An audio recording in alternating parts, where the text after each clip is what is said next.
You're not muted, Don.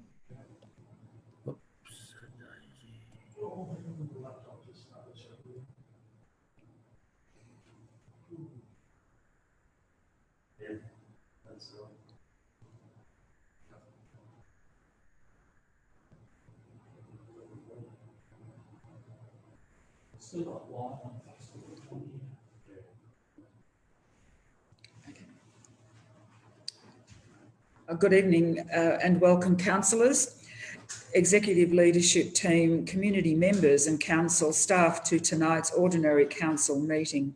My name is Councillor Leisha Kokoczynski and I'm the Mayor of Hepburn Shire Council. Acknowledgement of traditional owners. We would like to acknowledge we are meeting on Jara people country, of which members and elders of the Djadja Wurrung community and their forebears have been custodians for many centuries. On this land, the Jara people have performed age-old ceremonies of celebration, initiation and renewal. We acknowledge their living culture and their unique role in the life of this region. I now take the opportunity to read Council's Statement of Commitment. We, the councillors of Hepburn Shire, declare that we will undertake on every occasion to carry out our duties in the best interests of the community and that our conduct shall maintain the standards of the Code of Good Governance so that we may faithfully represent and uphold the trust placed in this council by the people of Hepburn Shire. I now read to you the preamble for tonight's virtual council meeting. Tonight, on Tuesday, 21st of July 2020, we endeavour to undertake Council's second virtual ordinary council meeting.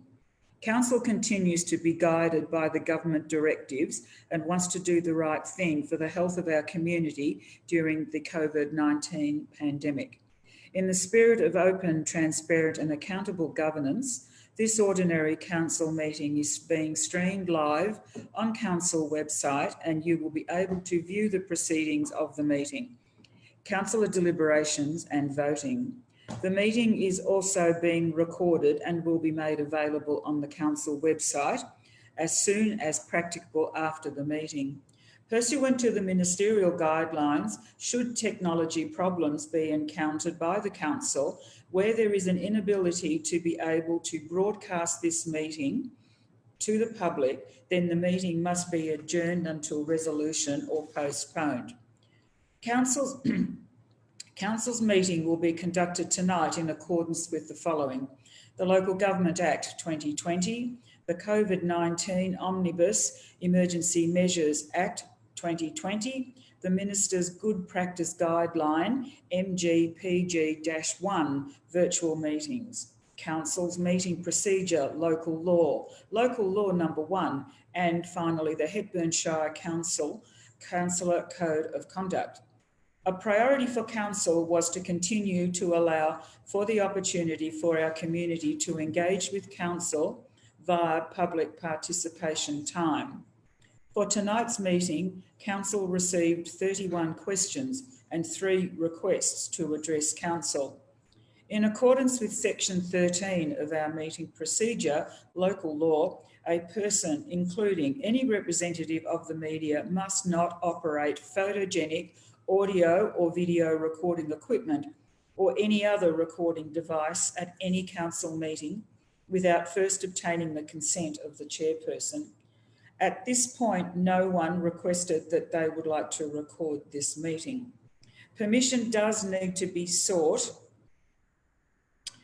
if someone wants to take that footage and use it or broadcast it. I also remind everyone that local government decision-making, unlike state and federal government, does not afford the benefit of parliamentary privilege, and hence no protection is afforded to councillors and council officers for comments made during meetings which are subsequently challenged in a court of law and determined to be slanderous. Opening of meeting. As this meeting is being conducted virtually in accordance with the ministerial guidelines, councillors are required to advise individually whether they can, one, they can hear the proceedings and hear their other councillor colleagues. Two, that they can see their councillor colleagues and be seen by others. That they can be heard by their councillor colleagues. We don't usually do a roll call, but I will do this evening. So now I will do a virtual whip around the room and ask all councillors to advise that they are present and whether they can hear and that they can see. I will confirm each councillor whether they can be heard. Then we will know that all councillors who are meeting virtually tonight will be present. I start first with Deputy Mayor, Councillor Cottrell. Councillor Cottrell, can you please state that you are present and whether you can hear and that you can see all of your colleagues? Madam Mayor, I am present and confirm that I can see all of my colleagues and that I can hear the proceedings. Thank you, Councillor Cottrell. I can confirm that I can see you and that I can also hear you. Councillor Robson, can you please state that you are present and whether you can hear and that you can see all of your colleagues? Thank you. Yes, I am present and I can see all my colleagues and hear the proceedings. Thank you. Thank you, Councillor Robson. I can confirm that I can see you and that I can also hear you. Councillor Newitt, can you please state that you are present and whether you can hear and that you can see all of your colleagues? Thank you. Good evening, Madam Mayor. Yes, I'm present and I can confirm I can see and hear my councillor colleagues. Thank you, Councillor Newitt. I can confirm that I can see you and that I can also hear you.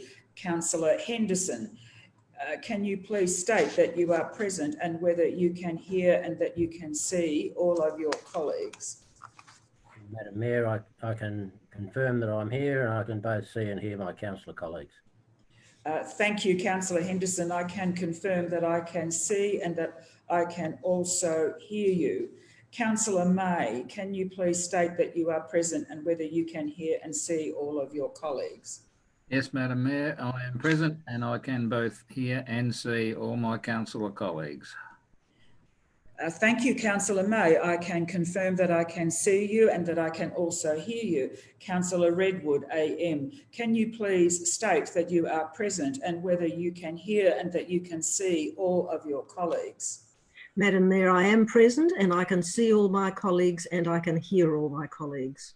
Thank you, Councillor Redwood. I can confirm that I can see you and that I can also hear you. I confirm that I can see everyone in attendance, including my councillor colleagues, and hear all my councillor colleagues. Are there any apologies for tonight? No, Madam Mayor. There being no apologies, I move to officer attendance. I would now like to introduce council officers who are present in this virtual council meeting. Mr. Evan King, Chief Executive Officer. Mr. Bradley Thomas, Director of Corporate and Community Services. Mr. Bruce Lucas, Director, Infrastructure and Development Services. Mr. Chris White, ICT Manager, and Ms. Kristen Fort, Manager, Governance and Risk. I now move to item 5, which is declaration of conflicts of interest. As required at any other meeting of council, councillors must declare a conflict of interest at the start of the meeting and leave the meeting when the item is presented to council. Councillors will be required to leave the meeting and return when the item has been resolved. At any point throughout the meeting, if any other councillor recognises that they have an indirect or direct interest, they can flag that at that point and follow the same procedure. Councillors, I now ask if any councillor has a conflict of interest to declare. If there are any conflicts of interest to declare, may I ask you to state which provision of the Act their conflict of interest satisfied and the item on the agenda they have a conflict of interest in. Councillors, any councillors have a conflict of interest? Councillor Robson. Yes, I have a conflict of interest for item 12.9, indirect interest. Thank you, Councillor Robson. Are there other, Councillor May? Yes, Madam Mayor, I have an indirect conflict of interest in item 12.10 of tonight's agenda. Thank you, Councillor May. Madam Councillor Mayor, Redwood? I have a conflict of interest in relation to item 12.9. It's indirect interest. Thank you, Councillor Redwood. Officers that are present, I now ask you whether you have a conflict of interest in any items presented before Council tonight. Mr King, Chief Executive Officer. Madam Mayor, I have no conflicts of interest to declare in tonight's meeting.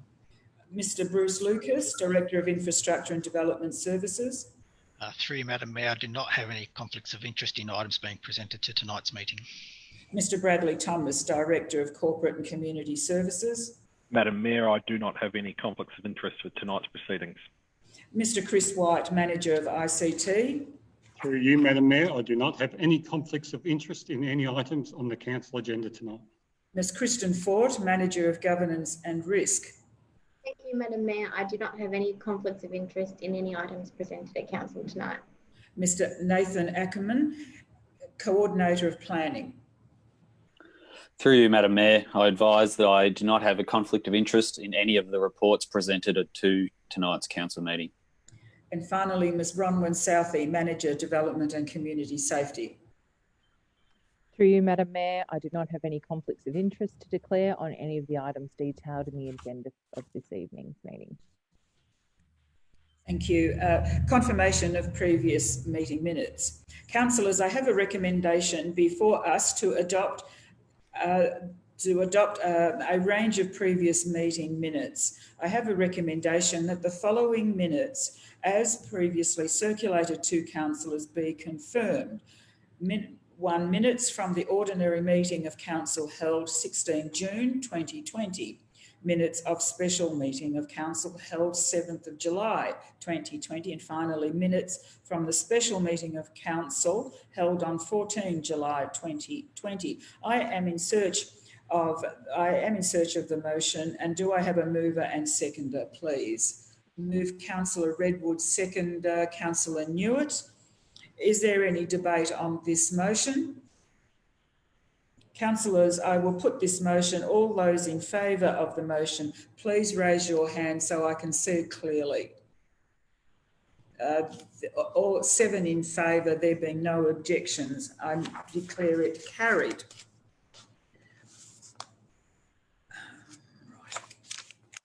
Notices of motion. Are there any notices of motion for tonight's meeting? None received, Madam Mayor. I now move to item 8, items of urgent business. Are there any items of urgent business? No, there is no item of urgent business. So we now move to presentation of councillor reports, and I will read my report and then other councillors may read their own reports or have them tabled as we have in the past, for past virtual meetings. My Mayor's report will be a bit different to other reports in the past. This Shire, with other rural and regional shires, is facing some real challenges to maintain the health of our people and the Shire's economy. While we in the Shire have only recorded 2 positive cases of the virus, and that was back in March, we need to be on guard against complacency. The state government has imposed broad stay-at-home regulations for people located in the Greater Melbourne metropolitan area and the Mitchell Shire. The state government is trying to navigate the very thin line between forcefully regulating movement, human behaviour, and potential eventuality, but not stymieing social and economic pursuits. What this has meant is that some rules appear to be inconsistent, and this can't be helped. Local government has limited powers, and I am dismayed at times, despite consistent messaging, that there may be a belief that we have more powers than what we actually do have. This crisis is not a time for polemics, intellectual, political, or otherwise. The one sure way we can defeat this pandemic is for people to follow the rules currently in force. The messages are clear. For people in the Greater Melbourne metropolitan area, stay at home unless you must travel, wear a mask and practice health hygiene etiquette. Yes, demands will change as circumstances and knowledge changes. This is the nature of things today. At the Hepburn Council level, we are working very quickly and hard and moved resources to keep the virus at bay and at the same time maintain council functions. Residents need to be aware of this and make allowances. Staff have been involved in creating and installing signs on bins, on footpaths, and cleaning of street furniture has increased to a level probably not seen for a long time, and some programs are now digital. Our priorities have had to change, however. The review of the planning scheme is now up for public input. Master plans continue to be developed, and I notice that even in my ward in Trentham Town, that the streetscape works continue. Tree and roadside management works throughout the Shire continue. Residents should be aware that when workers are working outdoors, they are at risk, and their changed work patterns should be respected by all. I noticed on Sunday at the Dalesford Market that shoppers were much more orderly. Clearly the numbers were down and only food stalls were present.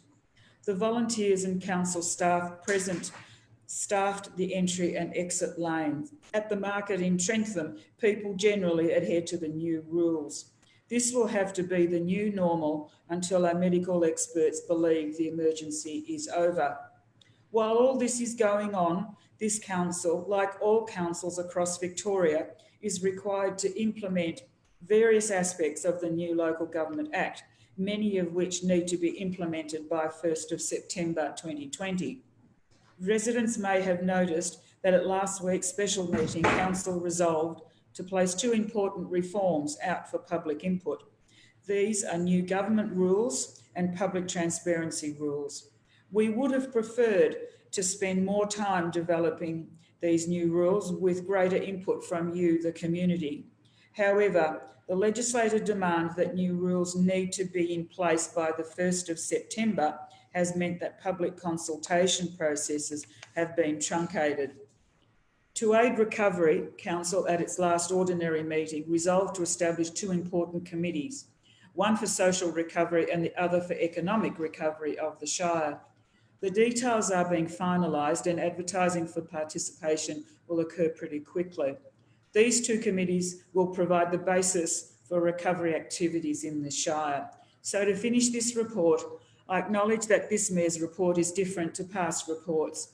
However, we live in uncertain and challenging times, and the only one sure way to get out of this intact is for all people to act in a collegiate and considerate manner. Yes, we are all in this together. And I thank you for your attention. I now pass to other councillors' reports. Councillor Robson. Thank you. I will table my report. Councillor Cottrell. Madam Mayor, I'll table any report. Councillor Newitt. Thank you, Madam Mayor. No report for tonight's meeting. Councillor Redwood. No report for tonight's meeting.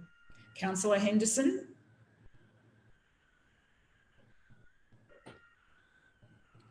You're muted, Councillor.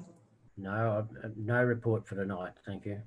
Thank you, Councillor Henderson. Councillor May. Yeah, I have no report tonight, Madam Mayor.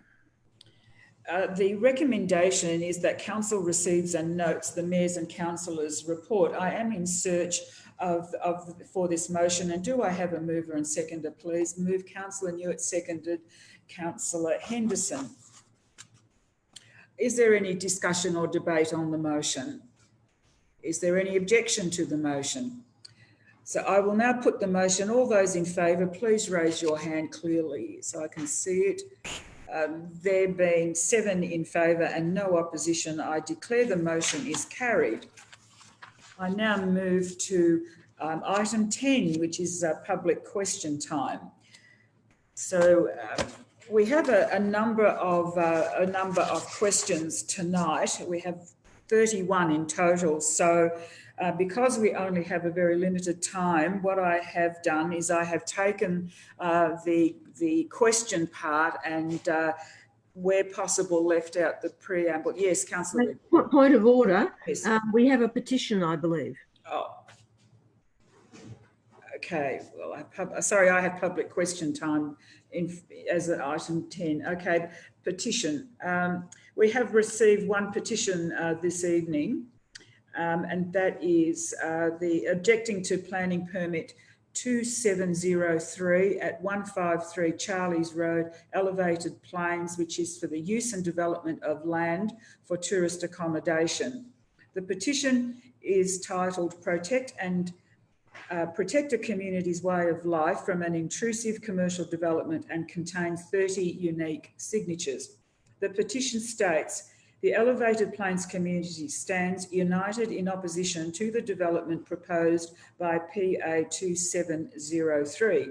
We submit that such a significant change to our neighbourhood would be contrary to Objectives 7 and 8 of Council's tourism policy, and that our concerns are in the spirit of clause 65.01 of the Hepburn Planning Scheme, which speaks for the effect on the amenity of the area.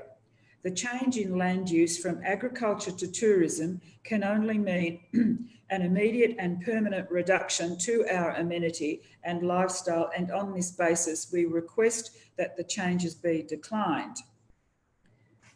The recommendation is that Council receives and tables the petition, considers the petition and related planning permit application 2703 at item 11.1 of this agenda, refers the petition to the Manager, Development and Community Safety to provide a written response to the head petitioner. So I have the motion. So do I have a mover and seconder for this motion, please?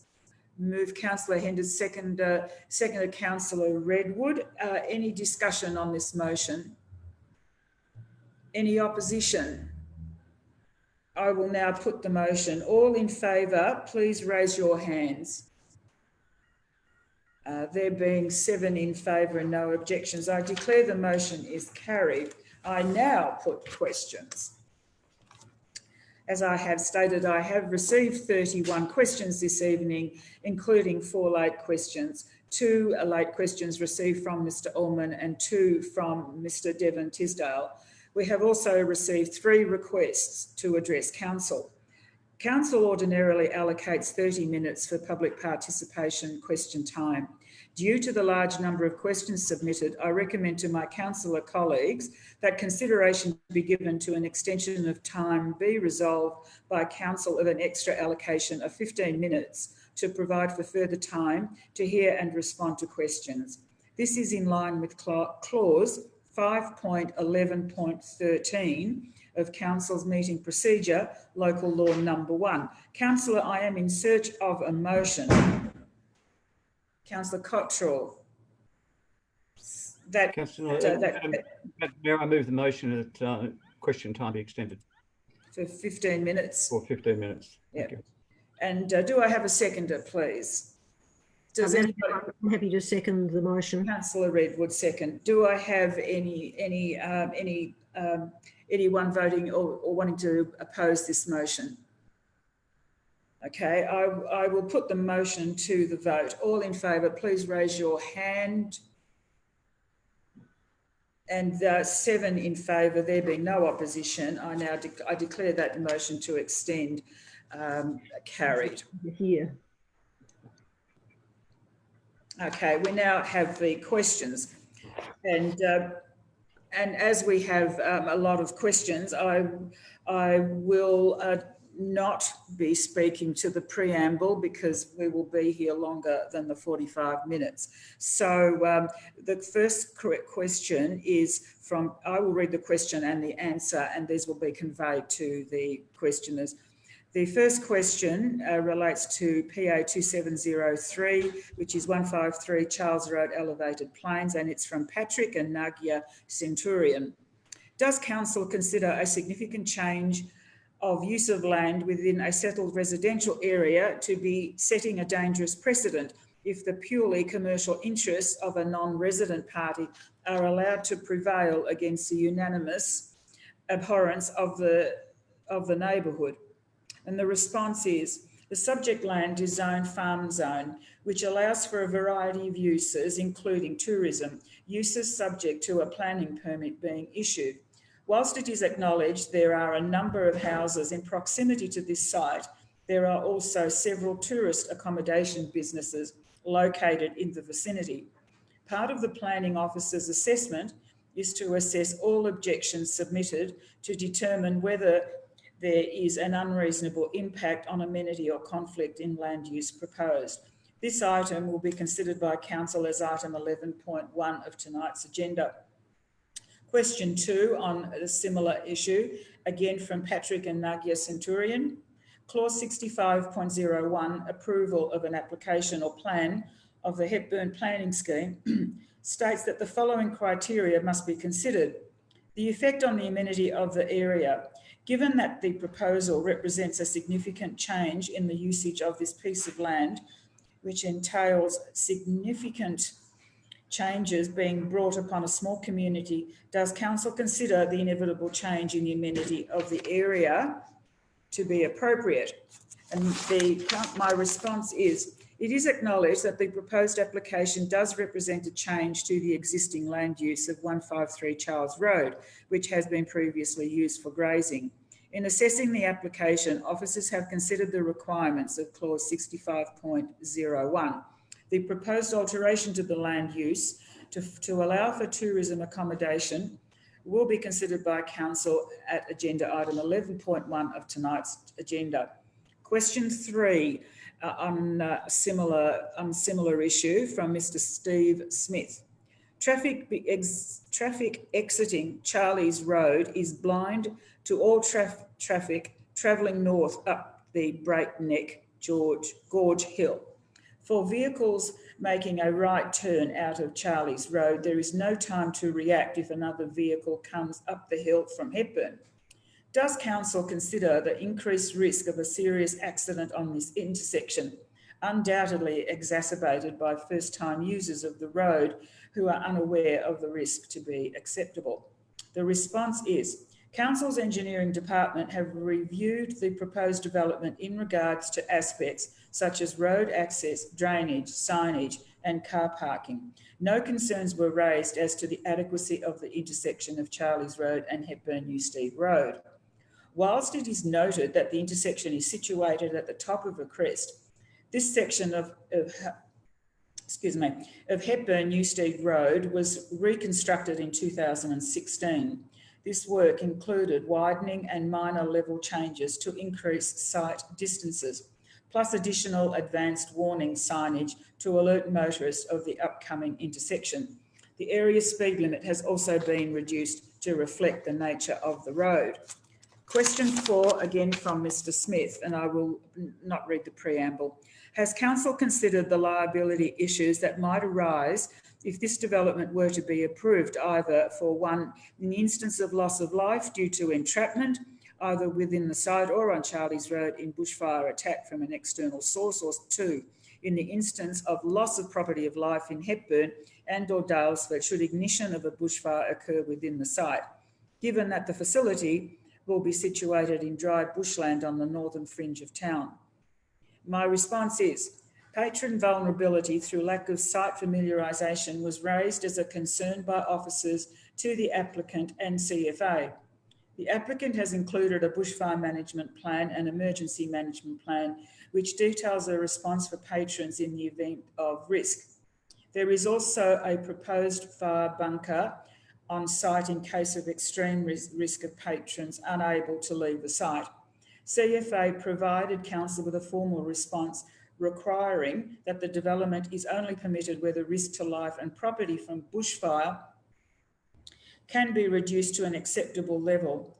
Through the applicant's response and additional conditions required by CFA, it is considered the risk of impact from a bushfire emergency can be managed to an acceptable level should a permit be granted. Question 5, also on this development, from Mr. John Stockfeld. The consent to the grant of a permit issued by the CFA is conditional upon a bushfire management plan included as part of this application being endorsed. Is council able to confirm that the conditions for the CFA consent to the grant of a permit have been met? My response is the application was referred to the CFA under section 55 of the Hepburn Shire planning scheme due to the property falling within a bushfire management overlay. CFA has required through conditions that before the use of the land can commence, the CFA conditions relative to the bushfire management plan must be met. Otherwise, the use of the land will be in contravention of the planning permit, of which is an enforceable matter. Question 6, again from Mr. John Stockfeld. Does council consider a development which therefore entails a significant degradation of the rural amenity of the neighbourhood within which the tourist facilities are placed to be in keeping with Objective 7, which is community wellbeing, and Objective 8, which is cultural richness of council's tourism policy? And if you'll excuse me. My response is, in accordance with the Planning and Environment Act 1987, council is required to assess all planning applications against the requirements of the Hepburn Planning Scheme and council policy. Officers have assessed concerns about potential impact to local amenity as part of this application, as detailed in the officer report. It is not considered to be in conflict with the broad objectives of the tourism policy, and councillors will consider this item later in the meeting agenda. Question 7, also on the elevated plains matter. Giuseppe Prestia. Is the council aware that the gradients of Charlie's Road are such that four crests are blind to oncoming traffic, a danger that is magnified when a narrow and rutted road conditions force vehicles to position themselves to the centre? My response is, the road is currently managed by council in accordance with our road management plan. This was referred to council's engineering department, and in their review of the road access for the proposed development, no concerns were raised as to the adequacy of the existing made section of Charlie's Road and the ability for vehicles to travel along it. There are proposed road upgrade conditions for some of the unmade sections of the required access should a permit be granted. Another question from Mr. Giuseppe Prestia. Given the history of 2 bushfires occurring in the locality within the past 18 months and the present narrow and twisting state of Charlie's Road, by what other means are visitors and residents able to evacuate should this become blocked in an emergency situation? My response is, the application was referred to the CFA, who have consented to the application subject to conditions. The combination of the Bushfire Management Plan, Bushfire Emergency Management Plan and on-site bunker provide adequate safety for visitors should a permit be granted. Question 9, also on this matter from Ing van der Pol. Does council consider there to be adequate control over the sources of grey water effluent and its environmental impact? My response is, the application was referred to council's Environment Health Team and external water authorities, who have consented to the application subject to conditions. Due to the use being for short stay accommodation, there will be fluctuations of water use and grey water production on site, which can be suitably managed should a permit be granted. Also from Ing van der Pol, on the same matter, how does council deal with such contradictions of a fire pit with the requirement for campfires when assessing a planning application? Council can only assess the application that has been applied for. Should an approval be granted for this use, there will be conditions imposed. The onus is on the applicant or landowner to comply with all aspects of any permit. Should it be brought to council's attention that there is a non-compliance with conditions, council officers will investigate. In unresolved cases of non-compliance, landowners can be prosecuted under the Planning and Environment Act 1987. Question 11, on the same matter, but in relation to Aboriginal cultural heritage sensitivity and council tourism policy, from Mr. Pete Cass. On the basis that a caravan and camping park is defined as a high impact activity, has a cultural heritage management plan been prepared and approved to enable the council to lawfully consider and determine the application? My response is, whilst the proposed use of land under Regulation 46 of the Aboriginal Heritage Regulations 2018 is considered to be a high impact activity, a cultural heritage management plan is not required for the proposed area and development at 153 Charlies Road Elevated Plains, as the defined activity area is located outside the Aboriginal cultural heritage area.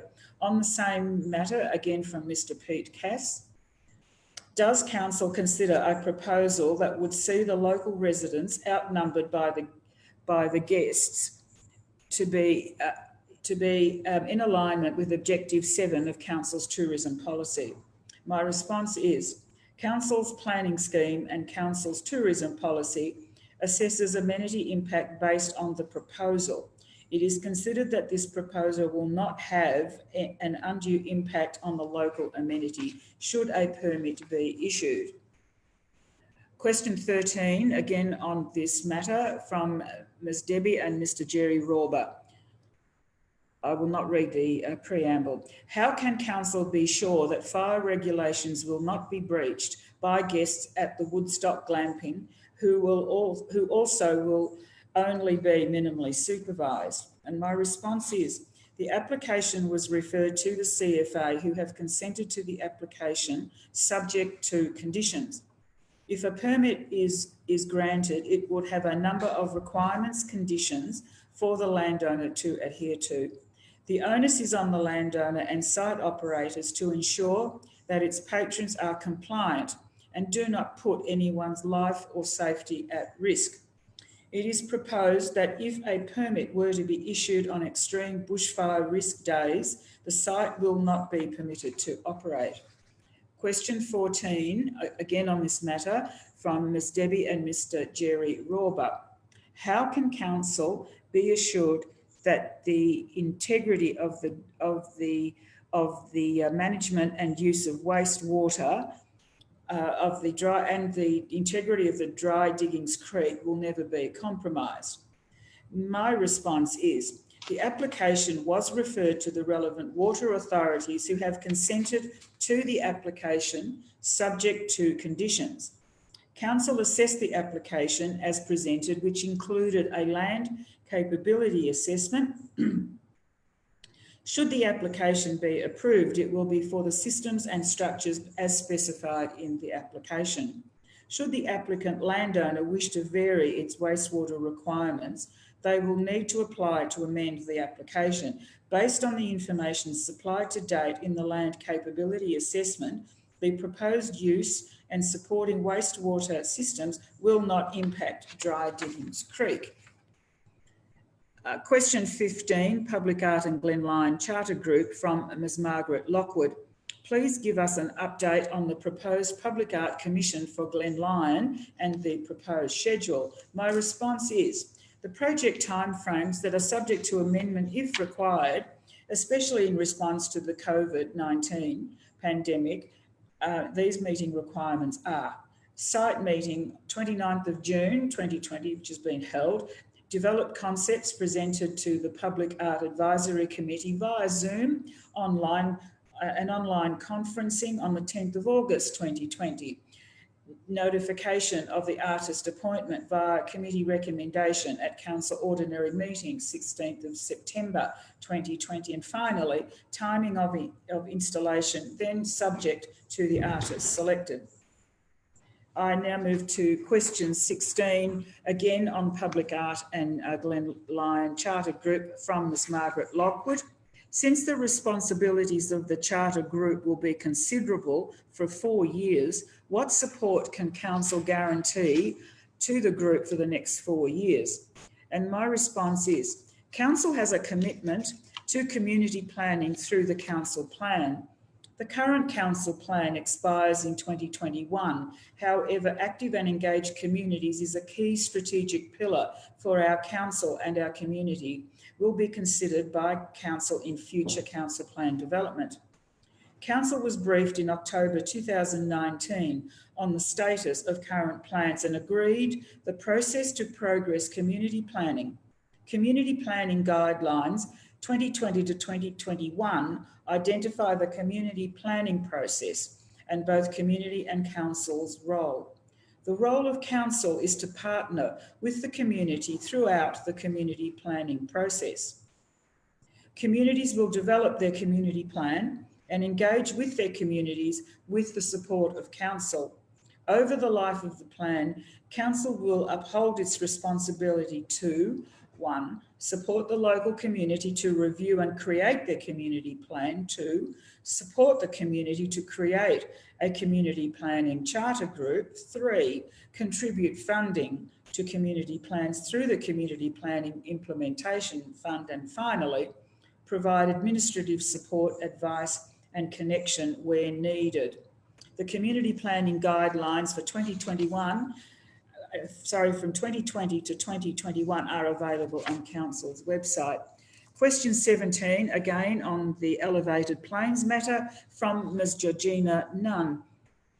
Given that there appears to be a capacity for a significantly higher number of guests than indicated in the application, is council able to clarify with the applicant the maximum number of guests who will be accommodated on any given day? My response is, should the application be approved, there is a proposed condition which specifies a maximum of 26 guests are to be accommodated on site at any one time. Question 18, relating to a proposal 764 Dalesford Malmesbury Road, Glen Lyon, from Ms. Joy Durston. The majority of Glen Lyon residents, when surveyed, say they want to keep the rural aspect of the town. Given this, will council take this into account when they deal with the developers of the housing estate at 764 Dalesford Malmesbury Road, Glen Lyon, and not impose a 6 metre wide bitumen road at the extension of Spring Street? My response is, officers will assess this application and any requirements for infrastructure and will consider the interests of the Glen Lyon residents and the wider community. Question 19, again on the elevated plains matter, from Mr. Richard Pleasance. Does council consider the proposed development to be in keeping with objective 11 of the council's tourism policy? My response is the proposed accommodation use is proposed to be within temporary structures. Therefore, the sustainability standards vary to permanent structures. Question 20, again, this one is about the development at 764 Dalesford Malmesbury Road, Glen Lyon, and the questioner is Ms. Kay Powell. Will council take this opportunity and have input into the development of the 764 Dalesford Malmesbury Road, Glen Lyon development? My answer is the multiple allotments on 764 Dalesford Malmesbury Road, Glen Lyon are Crown allotments, which were created in 1967. Your comments are noted. That's the comments in the preamble. When council receives planning septic applications for dwelling and supporting infrastructure, officers will assess to ensure any potential conflict is limited. As you have correctly stated, bores are managed through Goulburn Murray Water, so our influence in this space is limited. Again, on this matter, from Ms. Kay Powell, are all of the blocks at 764 Dalesford Malmesbury Road, Glen Lyon, able to accommodate an adequate septic field? One block is about the size of my neighbour's septic field. And my response is, as part of the application to have a dwelling constructed on site, applicants would be required to submit an LCA, which would determine if a suitable wastewater system can be accommodated on site. As the lots within this area are mostly 3,000 to 5,000 square metres in area, it is likely that most lots can manage wastewater on site. Question 22, again on this matter, from Ms. Elizabeth Swan. This, I have to say, this is actually more commentary than question. However, I will respond to the comment relating to farmland, is that the existing farming land and rural nature of Glenlyon and its surrounds is acknowledged. Any future landowners that contact council prior to be purchasing will be advised of surrounding land uses by planning officers. Question 23 from Ms. Elizabeth Swan, again on this matter. Will council discuss with developers the possibility of carving farmland up into bigger blocks rather than carving it up into as many blocks as it is possible to cram in? My response is, the multiple allotments on 764 Dalesford, Malmesbury Road, Glenlyon are Crown allotments which were created in 1967. The land has been zoned township for at least 20 years and is recommended to stay as township in the planning scheme review. Land zone farming zone is not supported to be subdivided any further. Question 24 regarding wastewater at the Glenlyon Reserve. During July 2016, this question is from Ms. Noella Sweeney. During July 2016 and July 2019, did the Hepburn Shire Council issue any request, warning or default notice to the Dalesford Field and Game Club regarding breaches? And my response is no breaches have been issued. Question 25 regarding wastewater at Glenlyon Reserve, again from Ms. Noella Sweeney. The Hepburn Shire Council renewed the Dalesford Field and Game Club licence in July 2019. When did the club remedy these waste breaches? And my response is that no breaches have been issued. Question 26 relates to fire gathering at the elevated plains matter from Ms. Linda Hancock. The applicant claims that tents constitute a bushfire resilient form of weekend and residential accommodation. Can a more detailed standard be provided as to how tents and a shipping container meet relevant BAL ratings for accommodation and fire protection? And my response is, a bushfire management statement has been provided to support the application and detail the proposed emergency response in the case of an event. BAL ratings are only required for permanent infrastructure as they are determining the structure's ability to manage the radiant heat and embers prior to evacuating the site. Temporary structures such as tents are not assessed against a BAL rating. Risk management or vulnerability to tourist patrons is determined through the planning scheme requirements and managed through the requirements of the caravan and camping regulations. Question 27 from Ms. Dallas Kinnear. Regarding agenda item 12.8, what are the reasons that officers have recommended the lease option over demolition because these are not in the report in the agenda? My response is, on balance, officers believe the proposed lease options is the best outcome for all stakeholders and has the highest potential for approval by Delwood, who are the landowners. Question 27, again from Ms. Dallas Kinnear. Will council please release the planning permit for the garage deck and should there be any other encroachment, will council please release the permit for that? My response is, the request for the planning permit will be referred to council's planning team for release. Council is not aware of any other encroachment. Question 28 from Dr. Ross Ullman. Is the officer's report released publicly in agenda item 12.8 of this evening's meeting identical or not identical to the confidential report that was to have been considered at the June Ordinary Council meeting? And my response is no, it is not identical. calculations of the potential lease payment have been removed from the previous report, as this information is based on other commercial sensitive details and is confidential in nature. Question 29 from Mr. Ullman. If the answer to the previous question is that the two reports are not identical, how can the community know that the differences, what the differences are not a substantive determinant in the decision of council? I'm sorry, repeat that again. Are not a substantive determinant in the decision council reaches this evening, especially because the public report does not provide any reasons why the officer recommends a lease and not demolition back to the boundary. My response is the information removed from the confidential report was the calculations of the potential lease payments have been removed from the previous report, as this information is based on commercially sensitive details and is confidential in nature.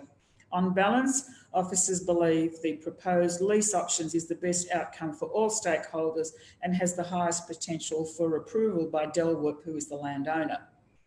Question 30, which is the question from Mr. Devon Tisdale regarding a tree register. When is the council going to adopt the significant tree register and a tree management plan? My response is, council adopted a significant tree register in 2011.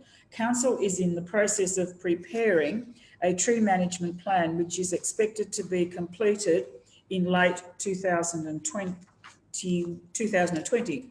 Question 31. Is it going to be part of the new, again from Mr. Devon Tisdale, is it going to be part of the new proposed changes to the Hepburn planning scheme? My response is, this register is not currently proposed to be included in the planning scheme, given the current protection provisions.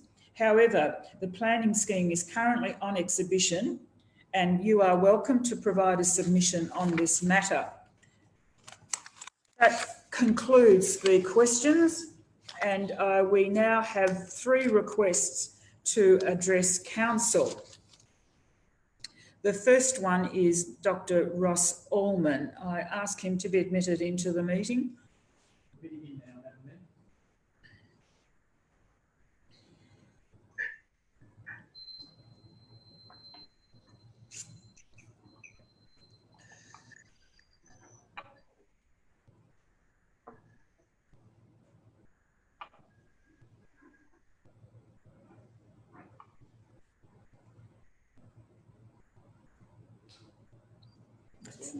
Thank you, Mr. Ullman. I am able to see you. You may start your presentation, please.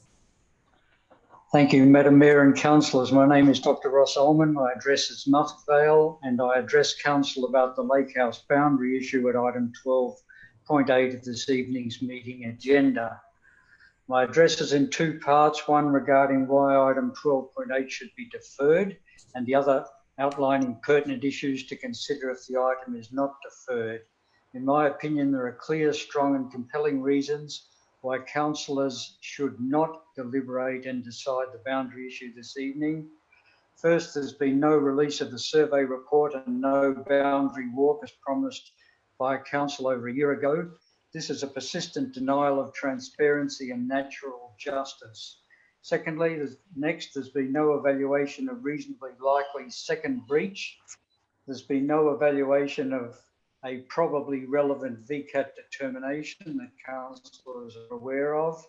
And there's been no disclosure of the reasons why in his agenda report, Mr. Lucas recommends a lease rather than demolition back to the boundary. So it's impossible to respond to the recommendation in an informed manner.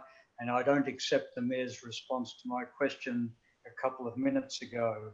So in my view, based on these reasons taken collectively, councillors should defer agenda item 12.8 until all of these matters have been taken care of and resolved. But if there's no deferral, the following are some pertinent issues for councillors to take into account, noting that to me, the only fair, proper, ethical and right course of action is not a lease, but rather demolition back to the boundary. First, the rule of law. Laws are made for a reason. They must be upheld, and tangible breaches must be dealt with in kind as deterrence. Second, precedent. Adopting the lease option will set a precedent. So anyone whose land abuts Crown land can build over the boundary with impunity, knowing that the only penalty they'll receive is being offered a lease. Third, size is not important. Oh, well, it's only a few square metres, but where's the line of tolerance? At 10 square metres, 20, 50, 100, 1,000? The only answer is zero tolerance. That is demolition and not lease. Next, the specific wrongdoer in this case is both unimportant and important. It's unimportant because the principle that public land is sacrosanct, whoever owns the private land over the boundary. In other words, this is a matter of principle. But at the same time, the specific wrongdoer in this case is important because the lake house has formed at least 10 documented previous permit and/or boundary infractions. Next, Mr. Lucas wrote in item 12.8 or agenda report, quote, the encroachment on the public land is identified as an illegal occupation and should be corrected, end quote. Madam Mayor and councillors, an illegal occupation cannot and should not be remedied by a lease. Indeed, it is immoral, unethical, and just plain wrong to settle an issue of principle by reducing it to a transfer of money. So in conclusion, as someone who's passionate about the protection of public land from private subjugation, I urge you to deliberate this matter carefully, if it's going to be deliberated this evening, and adopt a motion for demolition back to the boundary. Thank you. Thank you, Mr. Ullman. You will now be ushered out of the meeting. I now ask, I have Miss Helen McDonald. Welcome to the meeting, Ms. McDonald. Please, you are going to be ushered in. So I'll just wait a few seconds.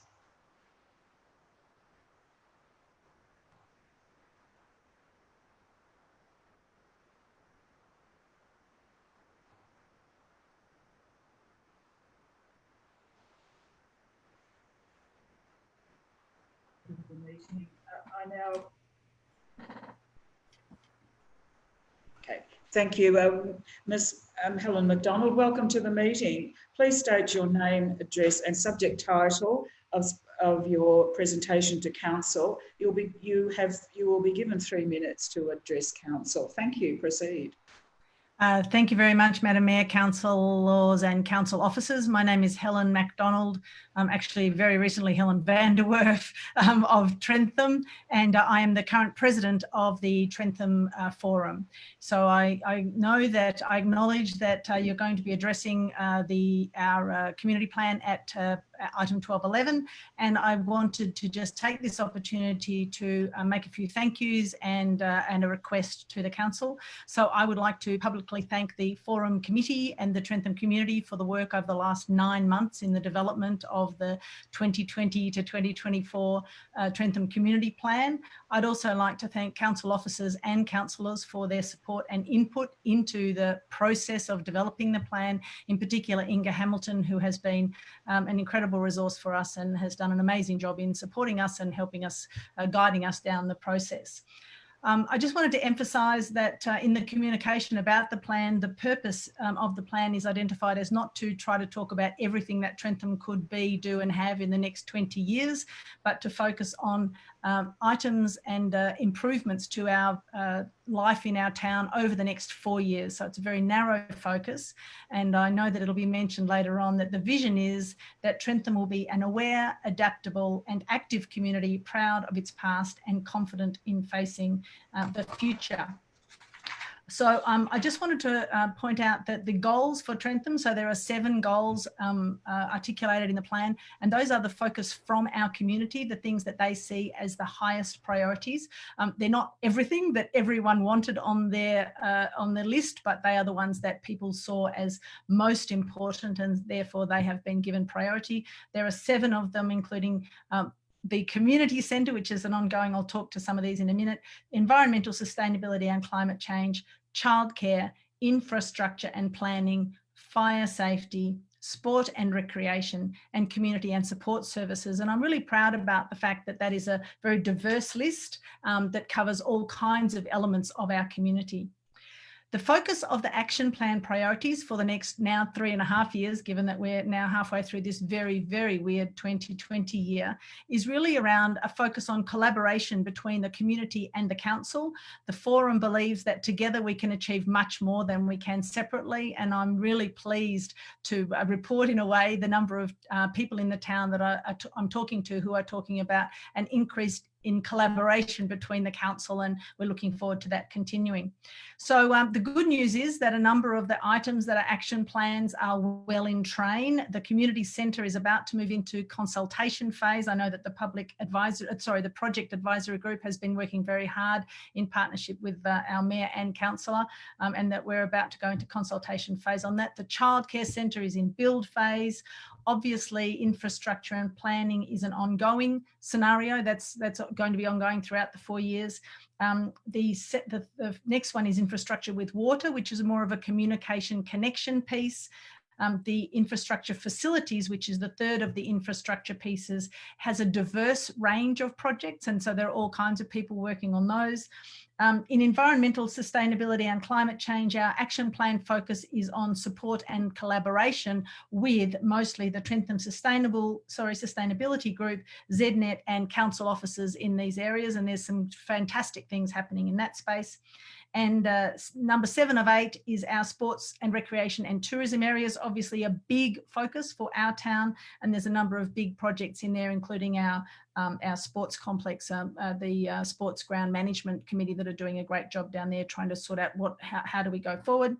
And finally, number 8 is the planning process, including assisting the communication of changes regarding the Hepburn Shire planning scheme. And of course, as a resident, I've just received all of the communication about that, and that's also in consultation phase.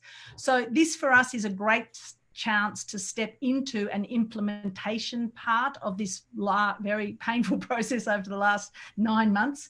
And the final thing I'd like to say is that the forum would very much like to request that it is appointed as the charter group for implementation of the Trentham 2020 to 2024 community plan. We believe, and I'm actually going to be standing down as president to let some new people in to take this forward.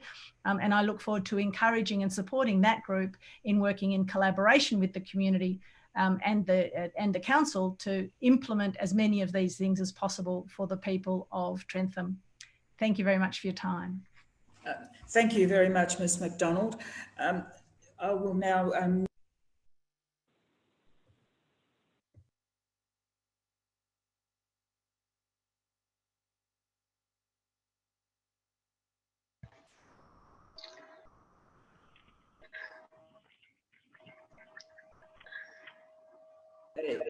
Thank you. Welcome, Ms. Dallas Kinnear. Welcome to the meeting. Please state your name, address and subject title of which you're speaking to council. You will be given 3 minutes to address council. Thank you.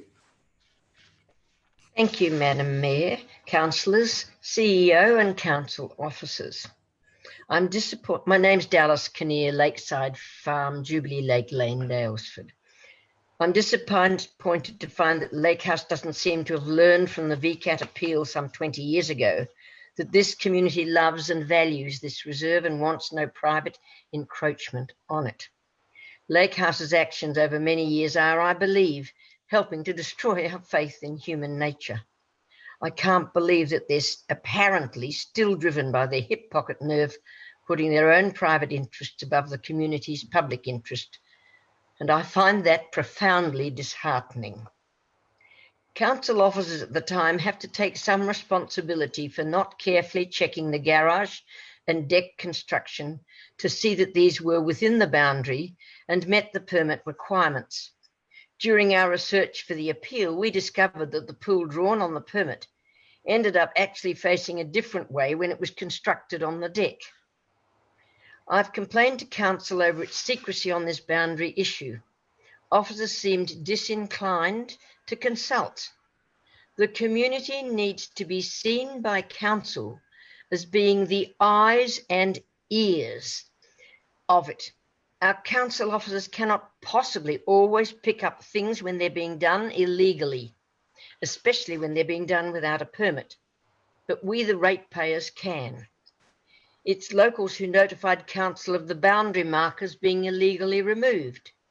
In addition, that some boulders were placed on the Lake Dalesford Reserve by Lake House without a permit. As a local resident, I want to help our council do the best job possible. I recognise that it can be a difficult and often thankless task. Consultation may take more time, but it builds trust in our council and creates a transparent and cooperative relationship with ratepayers and council officers instead of an oppositional one. I was informed by the CEO that council doesn't have to consult when it acts to remove any illegal things. The geese were illegally placed on the Lake Dalesford Reserve and were removed. This garage and deck have been placed on the Lake Dalesford Reserve illegally as well.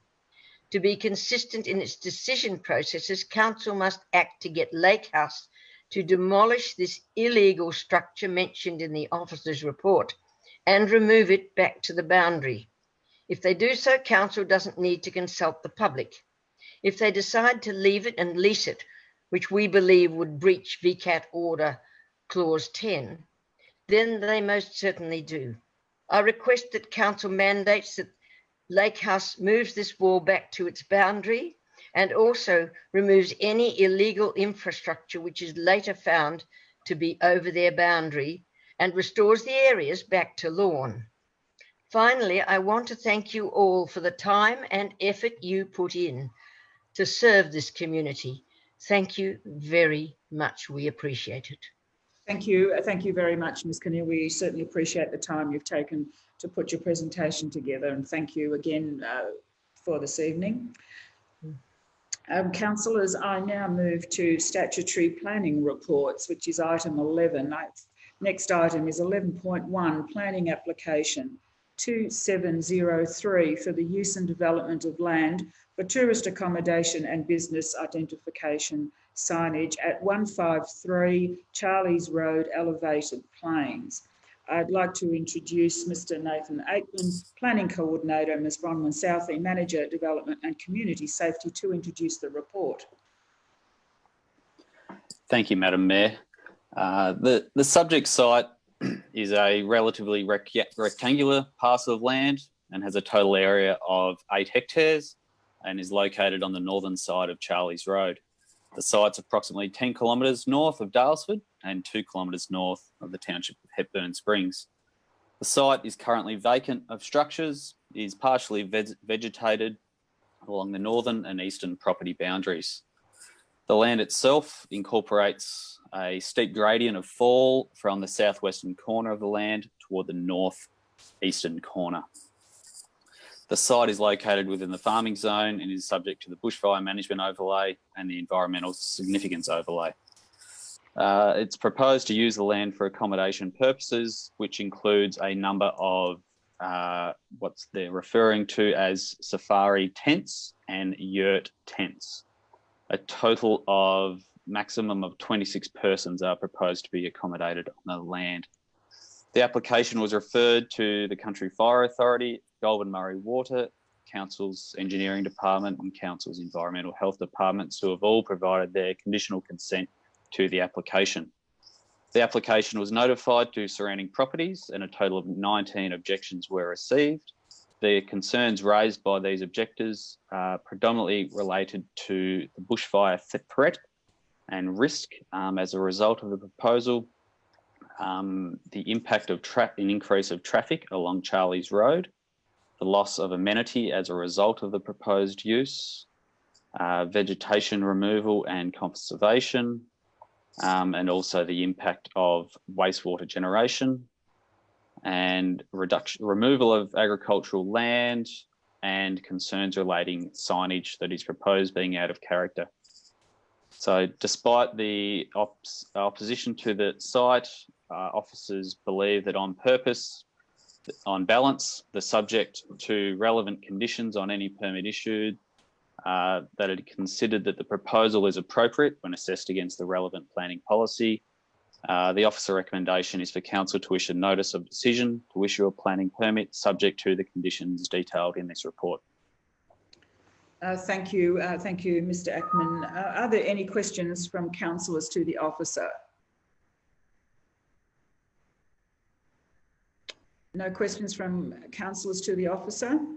Okay, I have the applicant and objectors and who wish to speak, and they, as is normal process, able to. So I'd like to introduce the applicant, Mr. Sean O'Keefe, who will be representing the applicant. Just admitting him down. Thank you.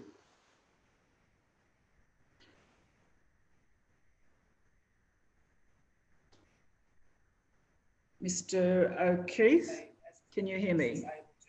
I'd like to introduce the applicant. Yes, I can. Thank you. Thank you. Mr. O'Keefe, would you like to proceed, please? Make your presentation on behalf of the applicant.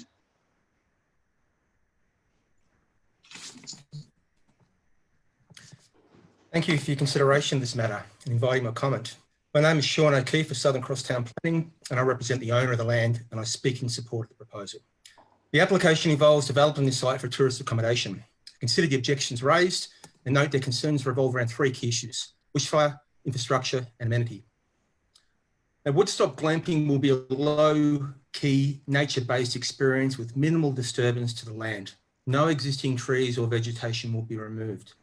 The owners of Woodstock glamping are acutely aware of the dangers that fire poses to the community, given that most recent Hepburn fire started directly opposite their premises from a lightning strike. The risk due to fire is also the single most important consideration in designing Woodstock glamping. The CFA had been consulted at great length and have provided fully informed consent to the project. For the sake of clarity, each and every CFA concern has been completely addressed to the satisfaction and a purpose-built fire permitted. Nobody wants to live next door to noisy neighbours. With this in mind, Woodstock will have a very strict company policies and rules prohibiting tents, caravans, camping, casual camping, parties, visitors, group events, noise or disturbance of any kind. This development will not be another Ocean Grove caravan park. Guests will be provided with a copy of the rules and confirmation of their booking and again on arrival at the site. Importantly, the rules for guests staying at Woodstock specifically prohibit the lighting of outdoor fires. Clifftop at Hepburn has been an active contributor to local charities and proposes to expand this charitable support upon the opening of Woodstock glamping by donating a night's accommodation every month to different local charities to assist with their fundraising efforts. The unique proposal has strong support from various state government departments, the member for Macedon, the Minister for Planning and State Planning Services within DOP.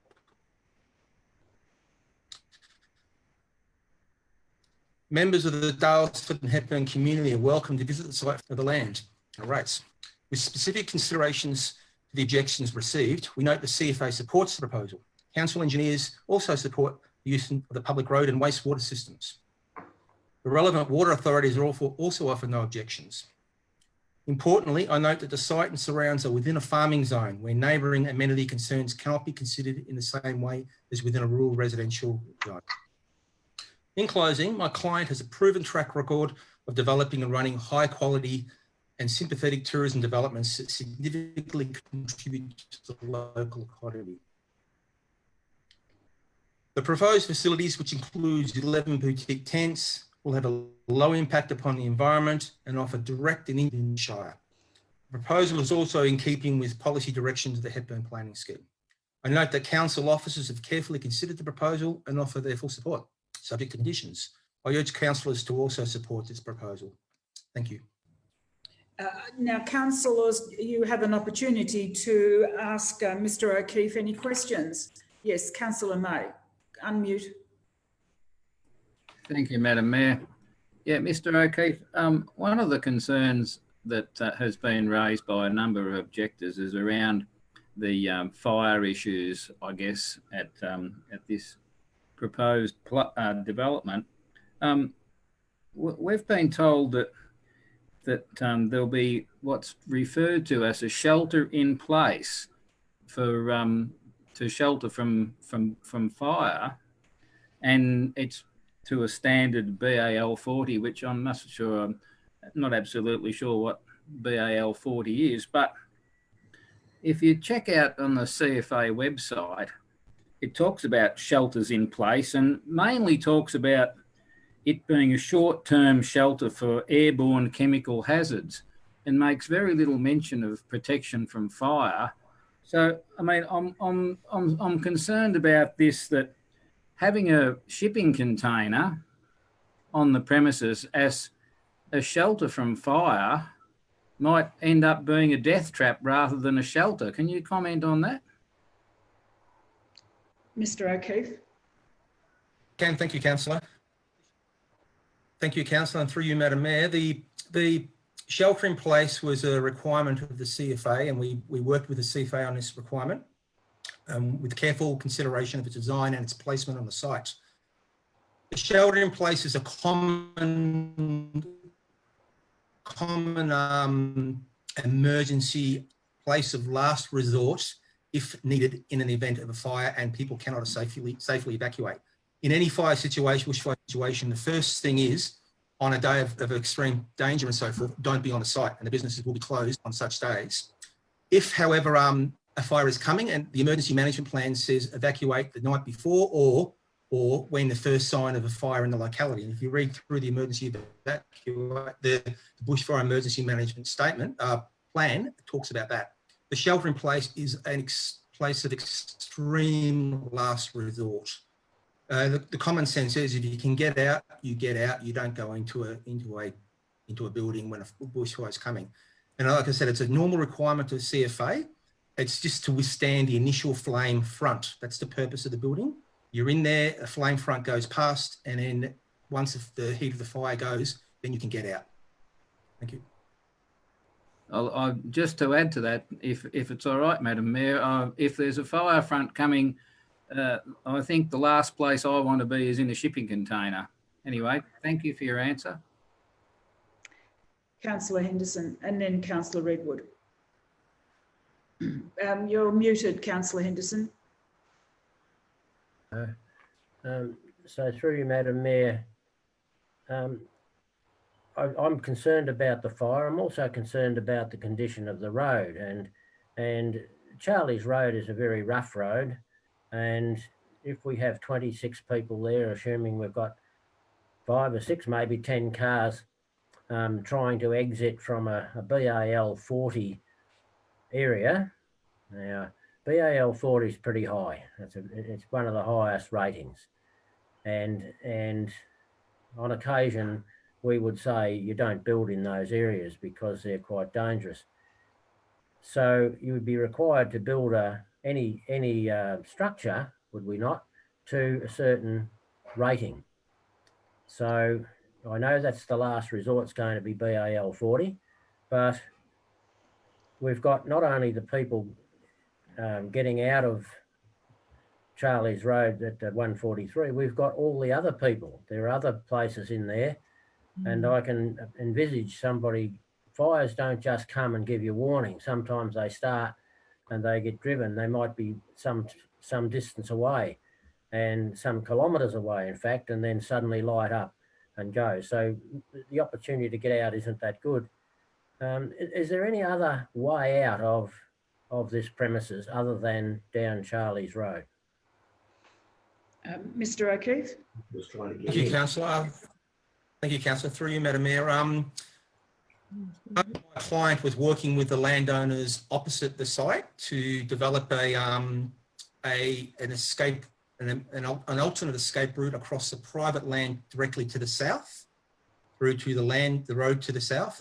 Because if there is any issue on Charlie's Road, that'll affect all landowners, not just this site, all landowners.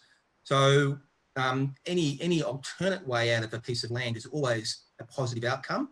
And we note that the land to the south is cleared of forest and woodland. It is basically open grazing land, open country with a lesser fire risk. There is a fire risk there, of course. So that is an option, and it's something that my client is keen to explore. He has been talking to various people about it, and perhaps that's something we can discuss further with council about having this opportunity to the south in case of an extreme emergency where there hasn't been time to evacuate and the road itself is is blocked, Charlie's Road to the east, and that would also give the local people the benefit of being able to get out as well if they are similarly blocked in.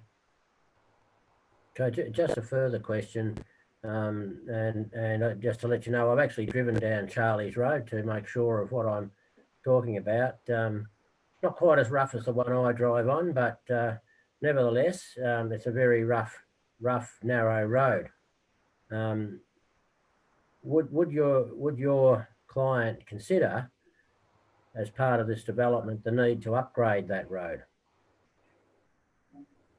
Well, I noticed, through you, Madam Mayor, I noticed through the council, draft conditions attached to the permit, there's a requirement to upgrade part of the road. My client will accept that. The road is an extreme, well, in relatively speaking, a long road, and there are a number of users on the site, on the land, including other tourism groups. So I would put that to my client. I don't have that advice at the moment, but it's probably several kilometres of road, and I'm not quite sure what that might involve. But we certainly note that part of the road is to be upgraded if council is in mind to grant a permit, and my client will accept that. Are there other questions from councillors? Just a further. Councillor Redwood had her hand up. Councillor Henderson, can you just park that for a minute, and we'll allow Councillor Redwood. It's only a few months back, Mr. O'Keefe, that we were all glued to our televisions watching the bushfire situations in East Gippsland and southern New South Wales.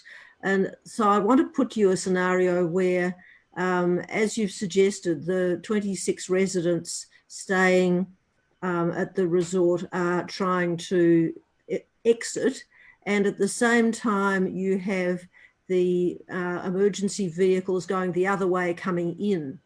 And you would also have residents of other properties along Charlie's Road also trying to exit. And as we know from the scenes that we've seen on our televisions, visibility tends to be very poor. You have spotting of spot fires ahead of the front coming through, and you have very erratic behaviour because people are very, very anxious to escape. Does your fire management plan address this kind of scenario? Mr. O'Keefe.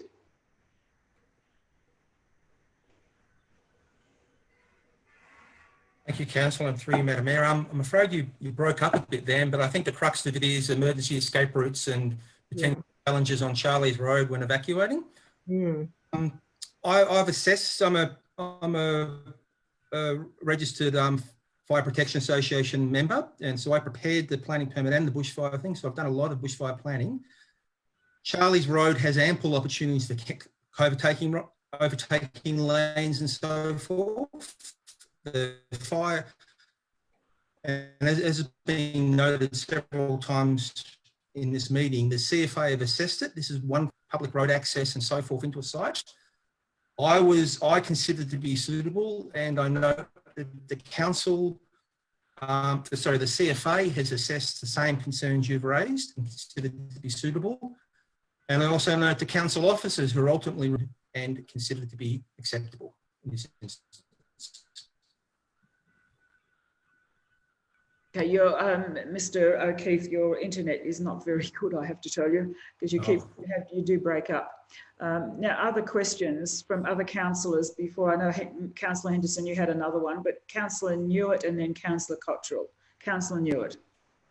Thank you, Madam Mayor. Mr. O'Keefe, or in fact, our planning officers, I've heard a lot of talk about the condition of a road and the upgrading of a road, but Mr. O'Keefe, something you touched on, I just want to flesh that out a little bit. Days of Code Red, is it the intent that the premises will be closed?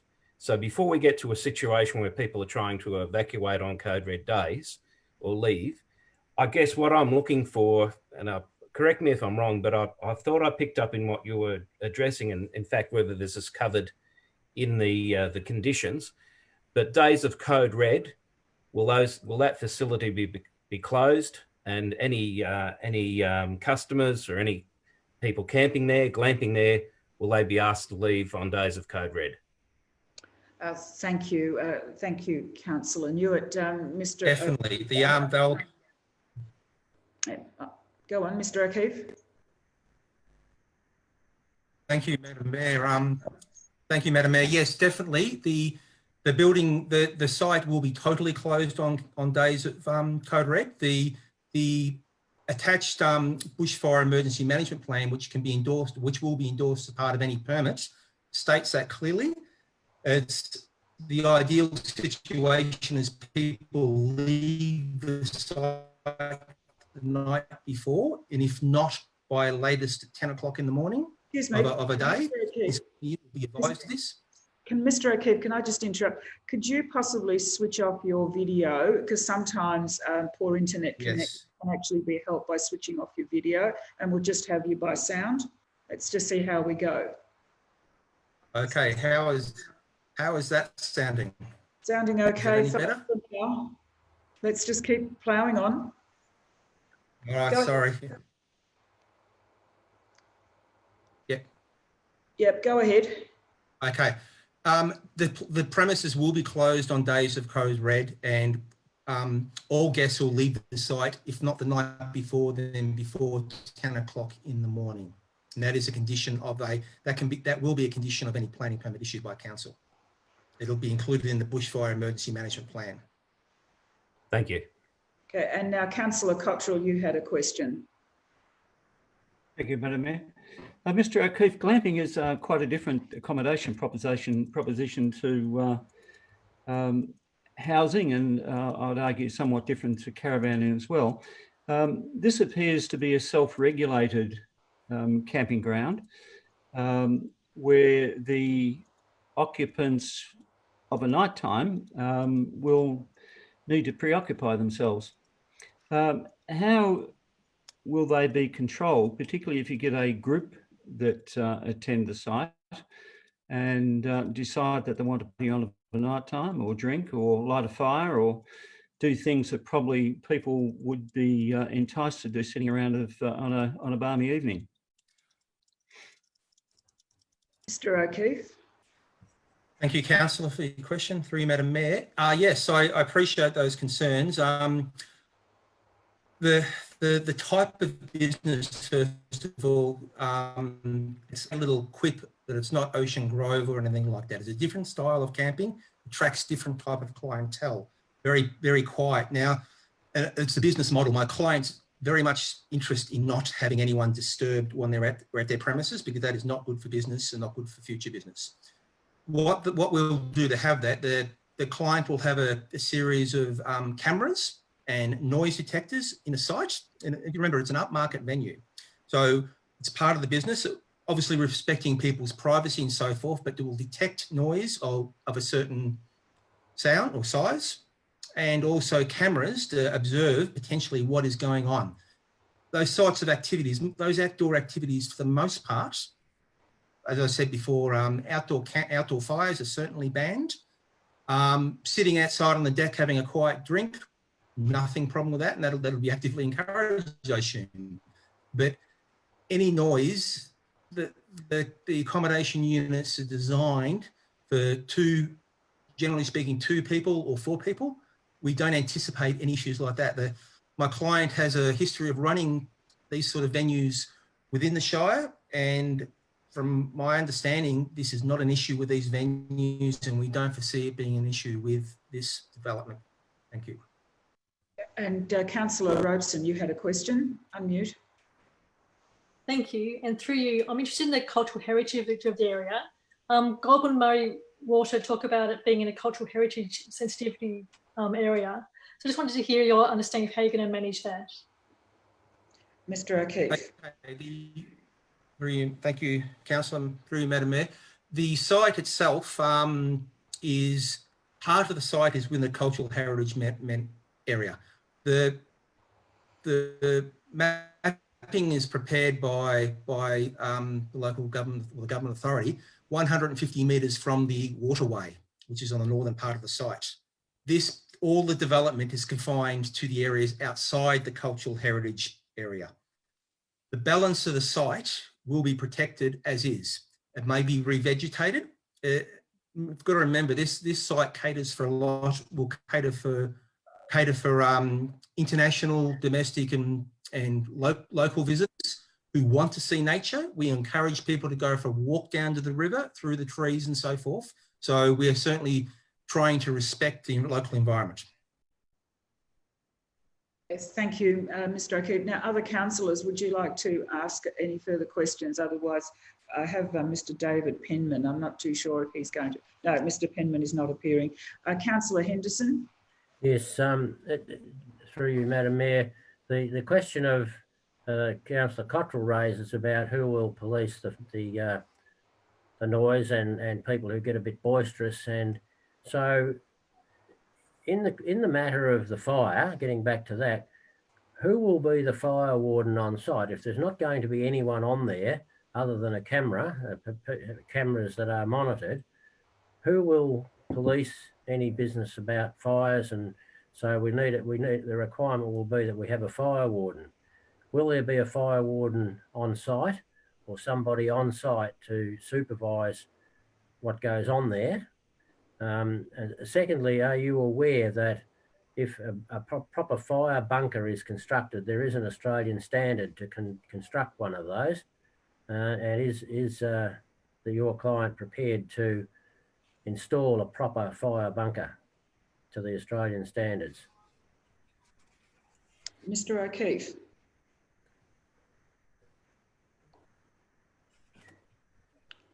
Mr. O'Keefe, you still there? Mr. O'Keefe looks like he might have dropped out. We'll wait for him to rejoin.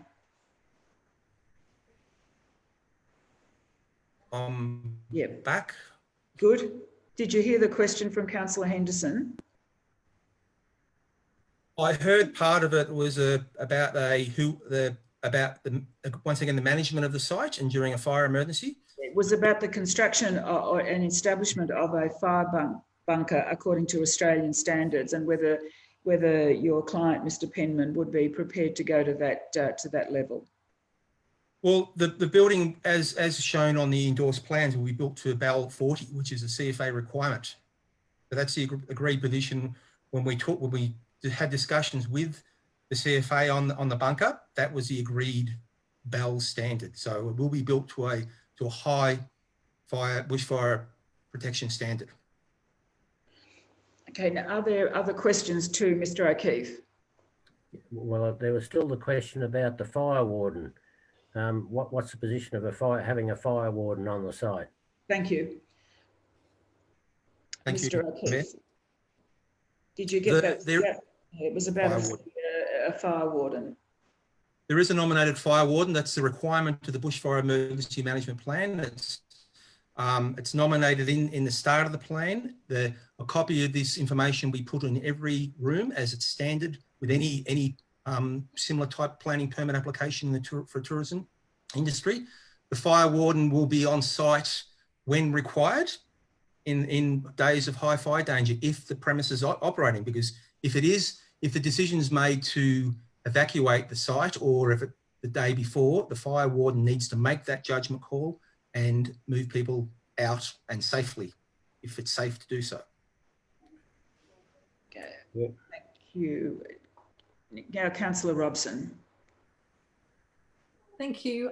You mentioned that the bunker would be built to BAL 40. Will the yurts and the tents be built to BAL 40 as well? Mr. O'Keefe. Thank you, Councillor. Through you, Madam Mayor. No, they will not. There's no requirement because they are tents. They're not buildings as defined under the Building Code of Australia. So there is no requirement to build a tent it's physically impossible. They are tent structures. That's part of the proposal. That's the unique nature of the proposal. It is a glamping site. So no, the bottom line is they won't be built to any bushfire standard, and they are not required under the Building Code or under the planning regulations. Thank you. As other questions from councillors, because if not, I'd like to move on to the objectors. Okay, no further questions. Thank you, Mr. O'Keefe. I'll now move to the objectors. We have 5 objectors waiting to present to councillors to state their case, and I'll move through them according to my agenda. The first one is Patrick and Nagia Centurion, and they'll be ushered into the meeting, please.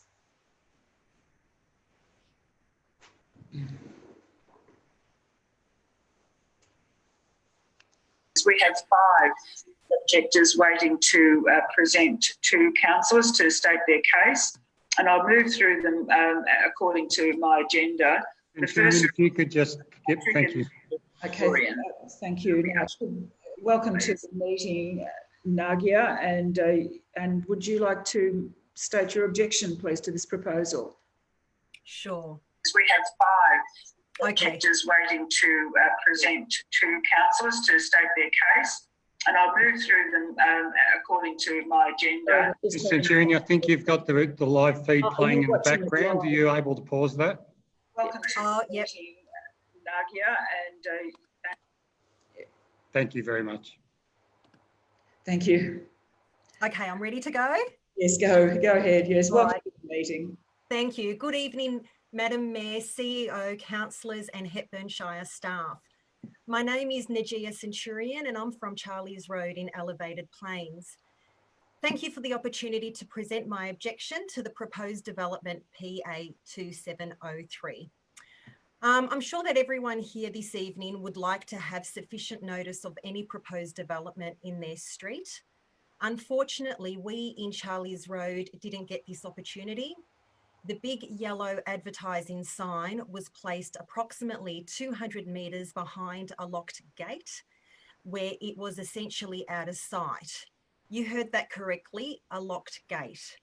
So letters from council should have been sent to adjoining neighbours.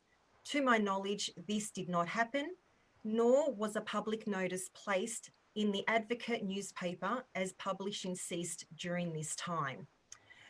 So how did we find out? A concerned neighbour who is next to the property alerted us. So is it fair that our neighbourhood found out by chance? If this happened in your street, wouldn't you think, what else is happening that we don't know about? Is this a responsible development? There are many reasons as to why this isn't a responsible development, but my time is limited and I'll just speak about the condition of Charlie's Road where this development is proposed. Charlie's Road is a dead-end street. The proposed development is located at the end of the street. The road is 3 metres wide, it's unsealed, no signposts, no lighting, no drainage infrastructure, and has multiple blind crests of over 25%. We locals know the road well and drive with caution.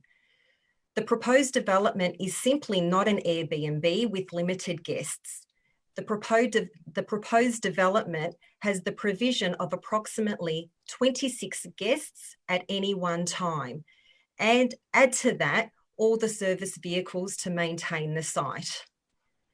We all remember the Mannings Road bushfire in February last year, and to note, bushfires don't only happen on extreme or code red days. If a bushfire presented itself, CFA fire crews would be at high risk of entrapment, entering the property to perform firefighting activities. The tourists would also add to the existing evacuation traffic, creating a large amount of congestion on the road. There is simply no room to overtake or do a 3-point turn. I live here. The blind crests don't allow for panic drivers. There will be a significant risk to lives. So I ask that everyone present tonight, and thank you for those that have come to Charlie's Road for a visit, but please come and drive up Charlie's Road and make the assessment yourself. Thank you for your time. Thank you very much, Nagia, and I'm sorry I mispronounced your name. Oh, no. It's okay. It's like mine. It's okay. I've had it wrong. Right. Thank you. You live with it. Now, thank you. Mr. Any questions, please, of Nagia? Oh, gone in the waiting room. Okay, can we maybe move to Mark Considine and then we can ask some questions. Mr. Mark Considine?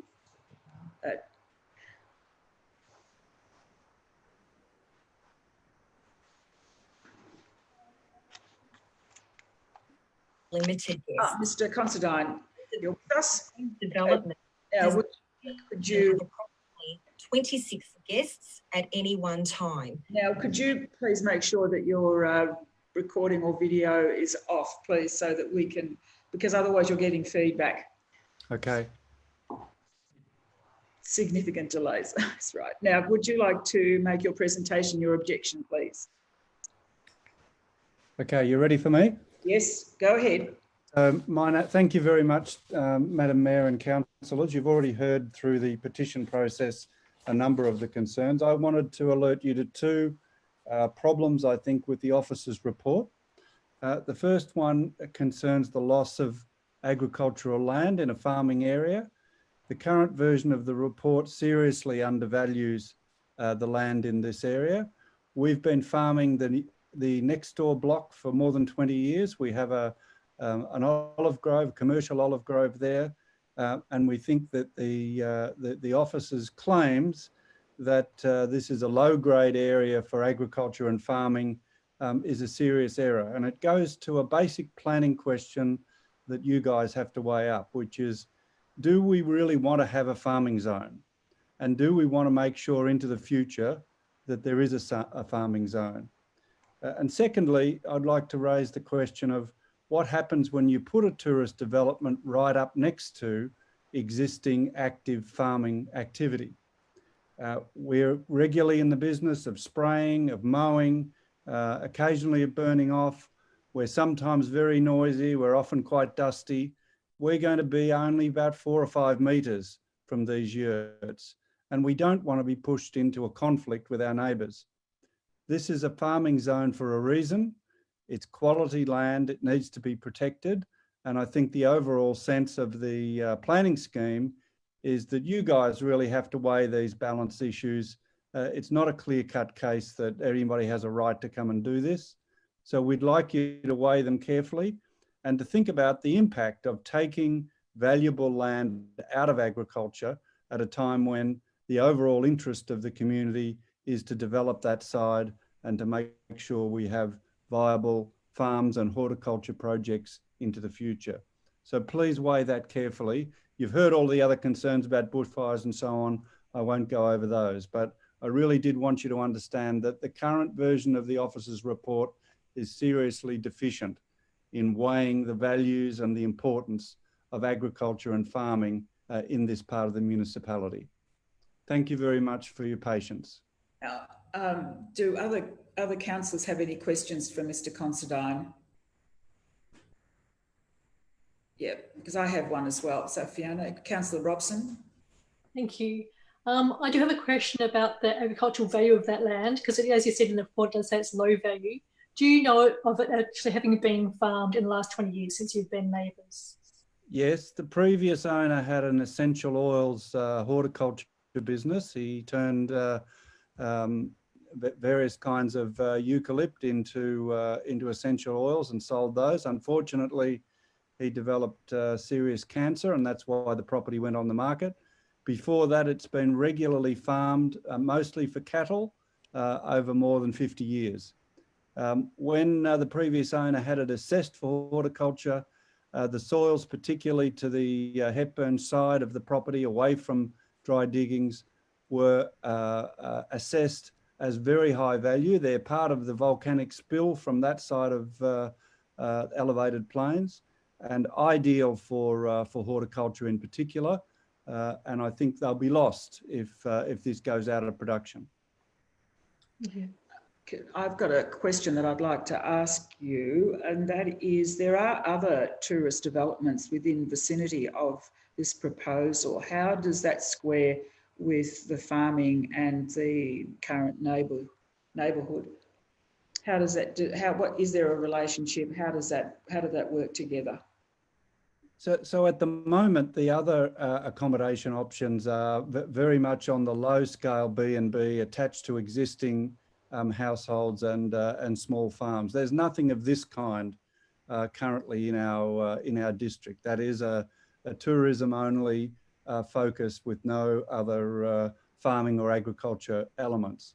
So I don't think it's fair to say that because one or two local landowners have a have a B&B attached to a couple of their spare rooms, that we're already in an accommodation zone. We're not. Okay, thank you. Do other councillors have questions? And thank you, Mr. Considine. I'd now like to move to Mr. John Stockfeld, if he could please be ushered in from the waiting room.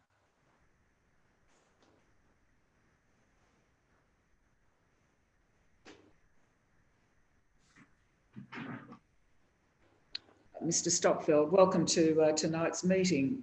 Would you like to give your presentation as to your opposition, your objection to this proposal, please? Yes, thank you, Madam Mayor and councillors. My name is John Stockfeld. My home is on Charlie's Road in Elevated Plains. And my central point is about values and how the values of an entire community stand to be undermined by the purely commercial interests of one non-resident party. My question is whether this is something we really want to see in the Shire. Firstly, on safety, the objectors have raised the issue of the bushfire risk, both in terms of the risk to Hepburn and Daylesford of having fire pits managed by city folk in dry bushland on the northern fringe of town, as well as the obvious potential entrapment issues that arise for visitors and residents. Is the proposed development really appropriate for this location? Secondly, on environmental values, the appropriateness of the proposal needs to be questioned if all it does is exploit a loophole in the planning scheme whereby structures can be exempt from the building code if they are deemed to be temporary because they are demountable.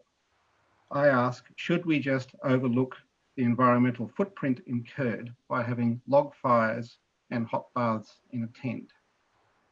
And my third point is about respect. There has been no community engagement whatsoever on the part of the applicant.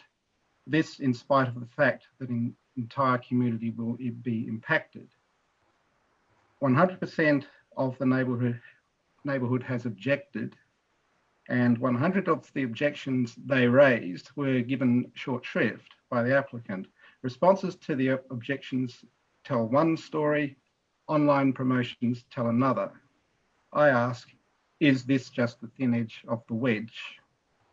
Values are always about striking a balance, though I fail to see how there's the possibility of any sort of balance in riding roughshod over the values of an entire community. Is this something we want to see encouraged in the Shire? The survey of community values and aspirations undertaken as part of the planning scheme review would suggest not. The community aspirations reported in the plan to place reports are that agricultural land should be protected. Development should be in keeping with the rural feel of the Shire. There should be greater requirements for environmentally sustainable building design, and tourism should be managed so that the needs of residents are also met. So 3 questions to close. Is this development appropriate for this location? Is it in keeping with the values expressed by the respondents to the planning scheme review? And finally, is the level of respect for the immediate community demonstrated during the planning process by the applicant potentially also just the thin edge of the wedge? Thank you for your time. Thank you for your time, Mr. Stockfeld. Councillors, you have an opportunity to ask Mr. Stockfeld any questions relating to this development. Thank you for your contribution, Mr. Stockfeld. I now move to Mr. Ken Mansell, who will be ushered in from the waiting room.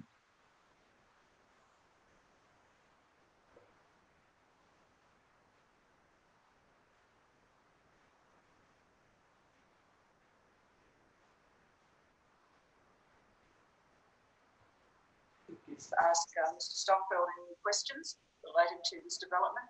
Okay, could you thank you for your contribution, Mr. Stockfeld. Okay, would you like to just stop with your video recording equipment or whatever you've got there, please, because it's interfering. We're getting feedback.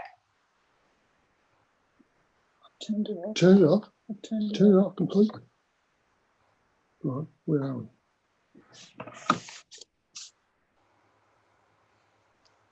Hello?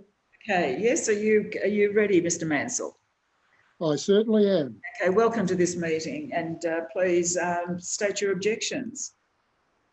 I will. This is regarding planning application PA 2703, 153 Charlies Road, Elevated Plains, Woodstock Glamping. I'm a resident of Powell's Lane, Mount Franklin. I am most concerned, as are other residents of Powell's Lane, with the heightened risk of bushfire associated with this application. An important distinction must be made between fire threatening the site externally and fire emanating from the site and posing a threat to surrounding properties. The aforesaid Penman application does not address the issue of fire emanating from his site, nor does the CFA. The CFA has approved the application from the point of view of fire risk, but only from the point of view of the fire risk to Mr. Penman's site, not from the point of view of the fire risk posed to other properties by fire starting on the site. The council's response to objections document says, quote, CFA has considered the bushfire risk to the site and considers it acceptable. The bushfire management plan will ensure the protection of the site from bushfire, end of quote. The bushfire management plan says, quote, the forest poses a bushfire threat to the site, end of quote. I would argue the site poses a bushfire threat to the forest. The forest to the north of the site is not, as the bushfire management statement says, quote, limited in scale, end of quote. In fact, it is dense, rugged, inhospitable, with a heavy fuel load and dangerous, with many uncapped mine shafts waiting to swallow up firefighters and naive campers alike. If ever a fire hits the forest, it will be impossible to contain.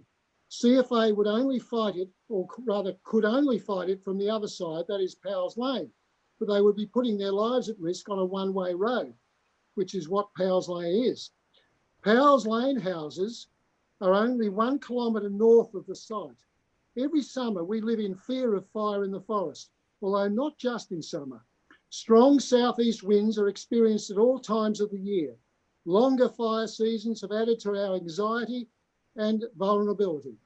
Recent fires, starting at Elevated Plains on private property in the Mannings Road area, threatened us. In February last year, we, that is my wife and I, and our dog and cat, evacuated.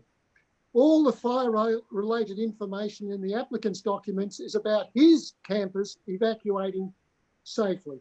There is nothing about our safety, nor a code of fire-safe behaviours. The applicant disclaims campfires, yet boldly declares on his Facebook site an intention to install fire pits and hot tubs, which were not in the original site plan. I'll conclude by drawing councillors' attention to Mr. Penman's very strange and, in my opinion, misleading June 5 Woodstock glamping interview with Visit Victoria magazine, paid for by Victorian taxpayers. The image attached to the article is a photoshopped image of Flash Gordon-type space-age boxes superimposed on an image of a view of Mount Franklin, photographed from Mannings Road, but seemingly purporting to be a vision from Clifftop. Thank you very much for the opportunity to express my opinion. Thank you, Mr. Mansell. Do councillors wish to ask Mr. Mansell any questions? No. Look, I have a question to the officer, please, to Mr. Ackman. Okay, we have to remove Mr. Mansell from the meeting. Thank you very much for your contribution. If we could ask Mr. Ackman. Mr. Ackman, I have a question, and that relates to the process. There was an allegation made by one of the objectors about the notices that they were 200 metres behind a locked gate.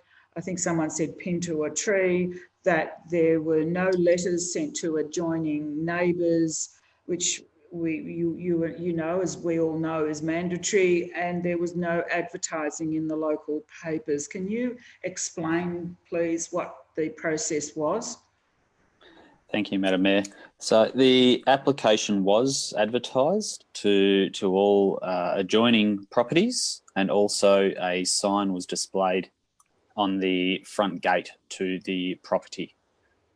So that was done by the assessing officer. Okay, thank you.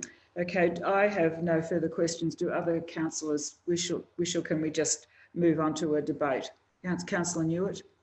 Yeah, just following up actually your question, Madam Mayor, around the notice being sent to the neighbouring properties. Was anyone raised, or has any objections come in after the date of the period to object? Often, I guess what I'm saying is that we often give a period of time for objections. Given that we've seen had a lot of registrations of concerns, I'm just wanting to flesh that out, that whether we, what was put to us was that people weren't aware of it or were aware late. What's the feeling there? Was there any late applications, or did we just miss any that weren't received in time? Thank you, Councillor Newitt. So an objection to a planning application can be made right up until the time that a decision is made. So looking through the correspondence that has come to council, there does not appear to be of any objections that have been missed in as they are reported in the officer's report. Thank you. Thank you very much. Now, I think it's time for some discussion, and we have, according to our agenda papers, we have an officer's recommendation, which is very long and has a number of pages, and I won't read it all, but it's according in your agenda, and I am in search of a motion. Do I have a mover and seconder to the motion, please?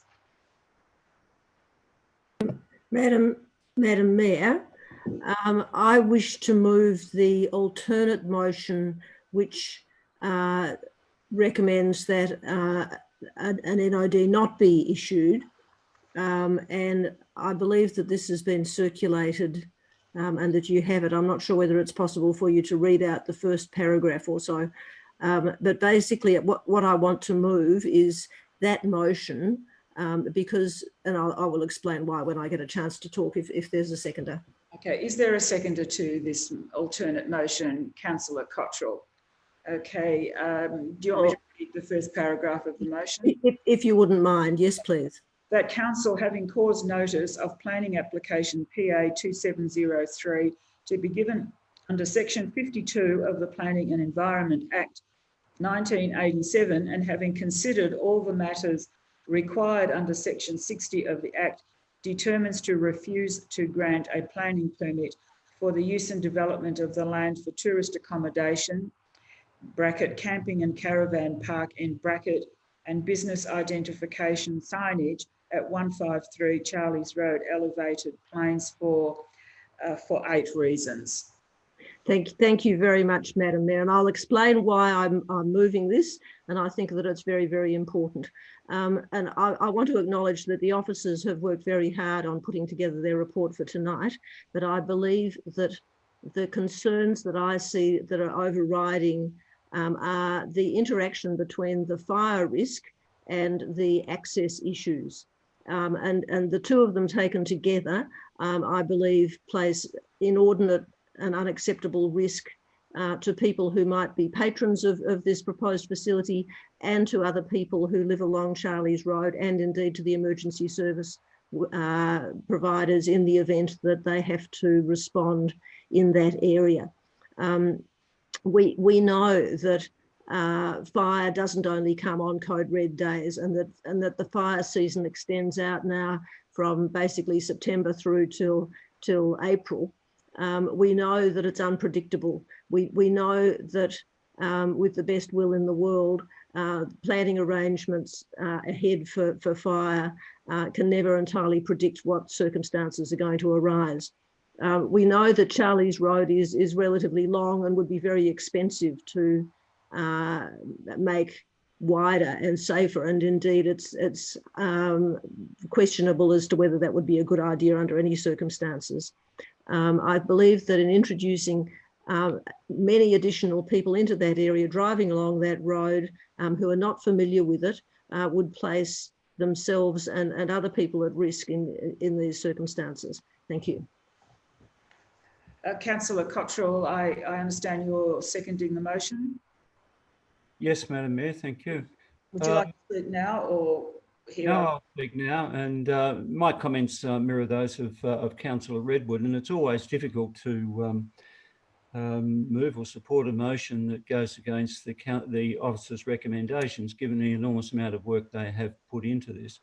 But I do believe there are extenuating circumstances, and particularly with respect to the issues raised by Councillor Redwood in terms of the fire risks and the nature of the road involved. I'm somewhat concerned also by the nature of glamping and being unsupervised. I think that does leave itself open, particularly in respect to the location of this. If we're placed in a different place that didn't have the fire risk or the entry issues, it's certainly an excellent proposition. But also the fact that this is a fairly, or not a fairly, it is a close-knit community, and a large number of this community are in objection to this development. And I think the community needs to be listened to. It is their life as well, their amenity, and that will be heavily impacted by this development. Thank you. Thank you, Councillor Cottrell. Look, I'm just arranging for one of the staff here to actually put the alternative motion on the screen, so all of you are able to view it, and so you know exactly what you're voting for. So I understand that while this is happening, Councillor Henderson, did you have your hand up? I have to say, is there any opposition to this motion? Right. I want to speak. Councillor Newitt. So, Councillor Newitt, there have been two speakers in favour. I think it might be time to hear in the speaker against the motion. Councillor Newitt. Yeah, thank you, Madam Mayor. Look, it's a challenging situation when we're faced with these, because it's by and large it's about change. It's about what we're requiring to do, what people are wanting to do, and getting that balance right with people's expectations and what they're prepared to accept a way of change. You know, we seem to have talked a lot about conditions around fires, and look, you can make as much planning as you can to prevent things happening. And I think there's been quite a lot of discussion. I think there's been quite a lot of work put into this. You know, at some point we need to, I'm just seeing that the screen is changing. So can you still hear me? Still see me? Yes, we can. Yes, you're on view. It's got the simply the alternative recommendation moved by Councillor Redwood. Okay, thank you. Look, I guess I'm against the alternate motion, or the motion that's been put, because I think we've quite covered off the concerns around bushfires, and we've covered off the concerns around the access. You know, we would love to have a wider range of things put in place, but part of this is around the very aspect of glamping, or the connecting with nature. I think there's been quite a lot of thought being put into this. So no, I would prefer to have put the officer's recommendation. Okay, thank you, Councillor Newitt. Any speakers for the motion? Councillor Henderson. Yes, Madam Mayor. I probably had in my mind before I heard my colleagues and the objector speak, and more so the applicant's representative. I was of a mind to amend the officer's recommendation to give a permit, but I'm now convinced, having heard what I've heard, that I've had a change of mind, and I did want to give the applicant the opportunity perhaps to build a bunker, because of the way out could be very difficult and dangerous, not only for the people who are in there, who could be very inexperienced in that environment, I mean, they might hop off an aeroplane from who knows where, Timbuktu, and come into an Australian environment and not understand the dangers of wildfire. And it would seem to me that it'd be every person for themselves, jump in your car and go if you had to. And that's a recipe for disaster. I think we can have disasters without really wanting to and with the best planning possible, but I don't think that we've got the best options here. Perhaps if there was a better road, perhaps if there was a fire bunker, and perhaps we don't have to have a building code, but we do build toilets and they have to be built to a certain code. I'm sure that where they're not going to build bush dunnies, they're going to have proper toilets and they'll be properly fitted out and they'll go into a septic or a waste treatment system. I think there are some codes around about that. So what I really think is that the way around things has been found here rather than a good planning outcome. I do take on board it's in a farming zone and it has been used for farming before. And this council, particularly since I've been on it since 2008, we've erred on the side of protecting farmland. Sometimes we hear some very good cases, but even down to not building a second house on a block because it might take up valuable farming land. So I'm convinced that, and I take on board Councillor Newitt's thing, there is change. Glamping, it seems to me, is a great idea and it's a well thought out scheme, but it falls short for me on a few issues. So I'm not going to be the one that sits here, hopefully not watching my television and see that some firefighters lost their lives out there or some people, tourists have come there and lost their lives. I couldn't live with myself in all conscience if I did that. So I support the motion, Madam Mayor. Thank you, Councillor Henderson. Are there any further speakers against the motion? Any further speakers in favour of the motion? Okay, I will now put the alternative recommendation as moved by Councillor Redwood, Councillor Cottrell. All in favour of the motion, please raise your hand. 1, 2, 3, 4. Against the motion. What about you, Madam Mayor? Okay, I declare the motion carried. Okay, thank you. So the motion, the alternative motion is now carried. I now move to the next planning item.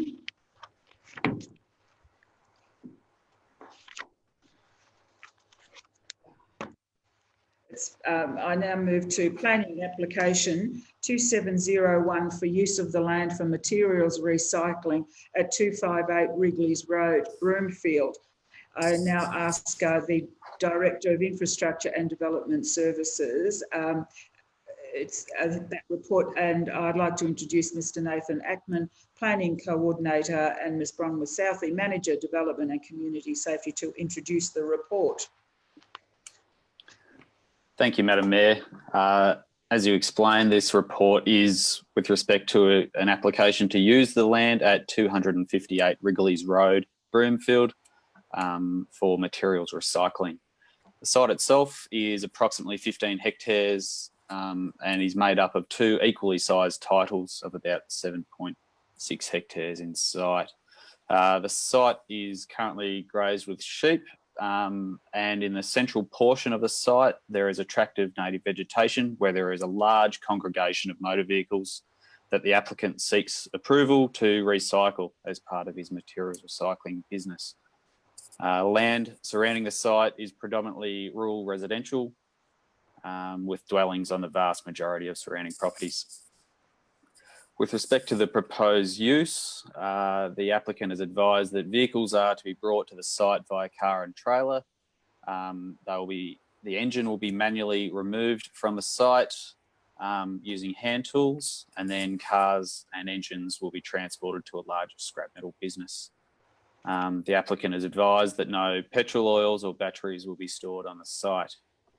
The application was advertised, 6 objections were received. The issues raised in relation to these objections were predominantly related to the effect on the environment, the impact of noise, the proposed use not being appropriate in relation to the land, and fire hazards as a consequence of the use. The officer's report identifies that the level of information supplied with the application was not sufficient to allow a fully informed decision to be made to ensure that the proposed use would not have an impact on the area. And further, the proposed use on balance was not considered to respond appropriately to the relevant state and local policy framework, and nor respond appropriately to the zoning on the land. So it was on that basis that the officer's recommendation was for council to refuse to grant a permit at the site for the reasons outlined in the report.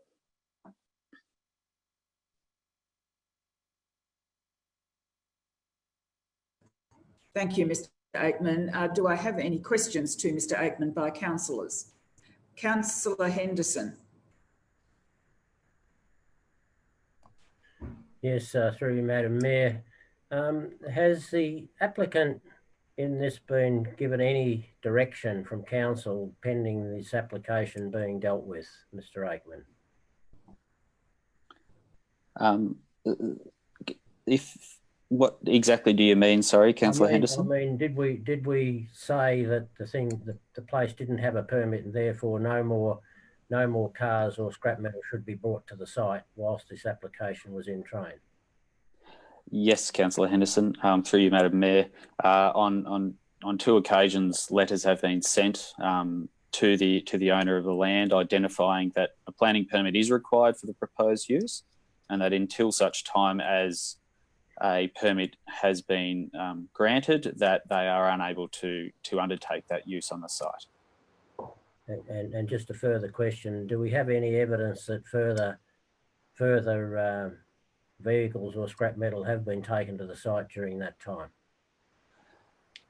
There have been some instances or some assertions, yes, that has taken place.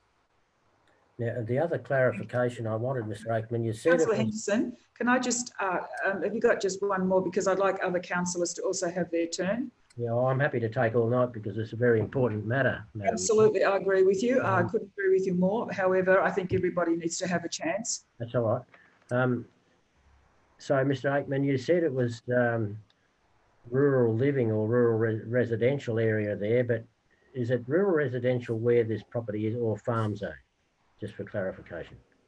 The land is zoned farming, but its nature is more rural residential than I would consider a broadacre farming area.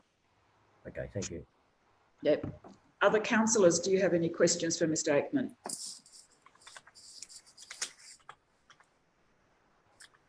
No other questions.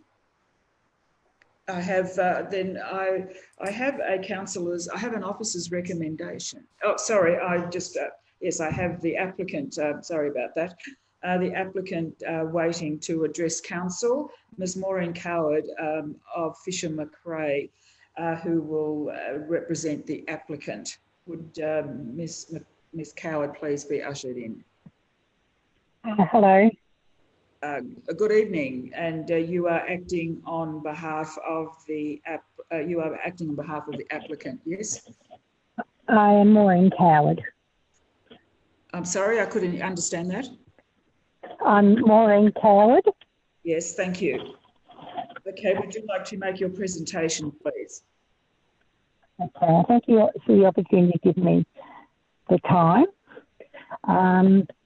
The application before you is for my son to dismantle car engines from cars presently located on the block and then take the motors and vehicles to the motor recycles. This application was put in place to cover for when the prices did not make it viable to recycle the cars without having to pull the engines out. All the work is done by hand, and Chris uses a car and a trailer to transport the vehicle. Once the pandemic has receded, we believe that there will may not be a need to dismantle the vehicles, as Chris may find that the price of submittal is strong, thus he will not need to dismantle the cars, and these can be taken whole to the recyclers. Chris was in the process of doing a course for management to assist him in this part of what he would like to do, but because of the pandemic, the course that he was taking has been put on hold. This application would allow Chris to make a living, and also his two sons could benefit. Chris also looks after his father, who has medical issues, so it leaves him time to be able to do what needs to be done for his father. I just request that you look favourably on this application. Thank you.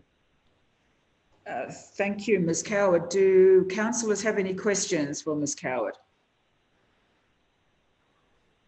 No questions? Okay, thank you very much, Ms Coward. I would now, you'll be ushered out, and we have 4 objectors tonight on this application. And first of all, Mr Darren and Ms Jacinta Erdedy. We'll just wait for you to be ushered in.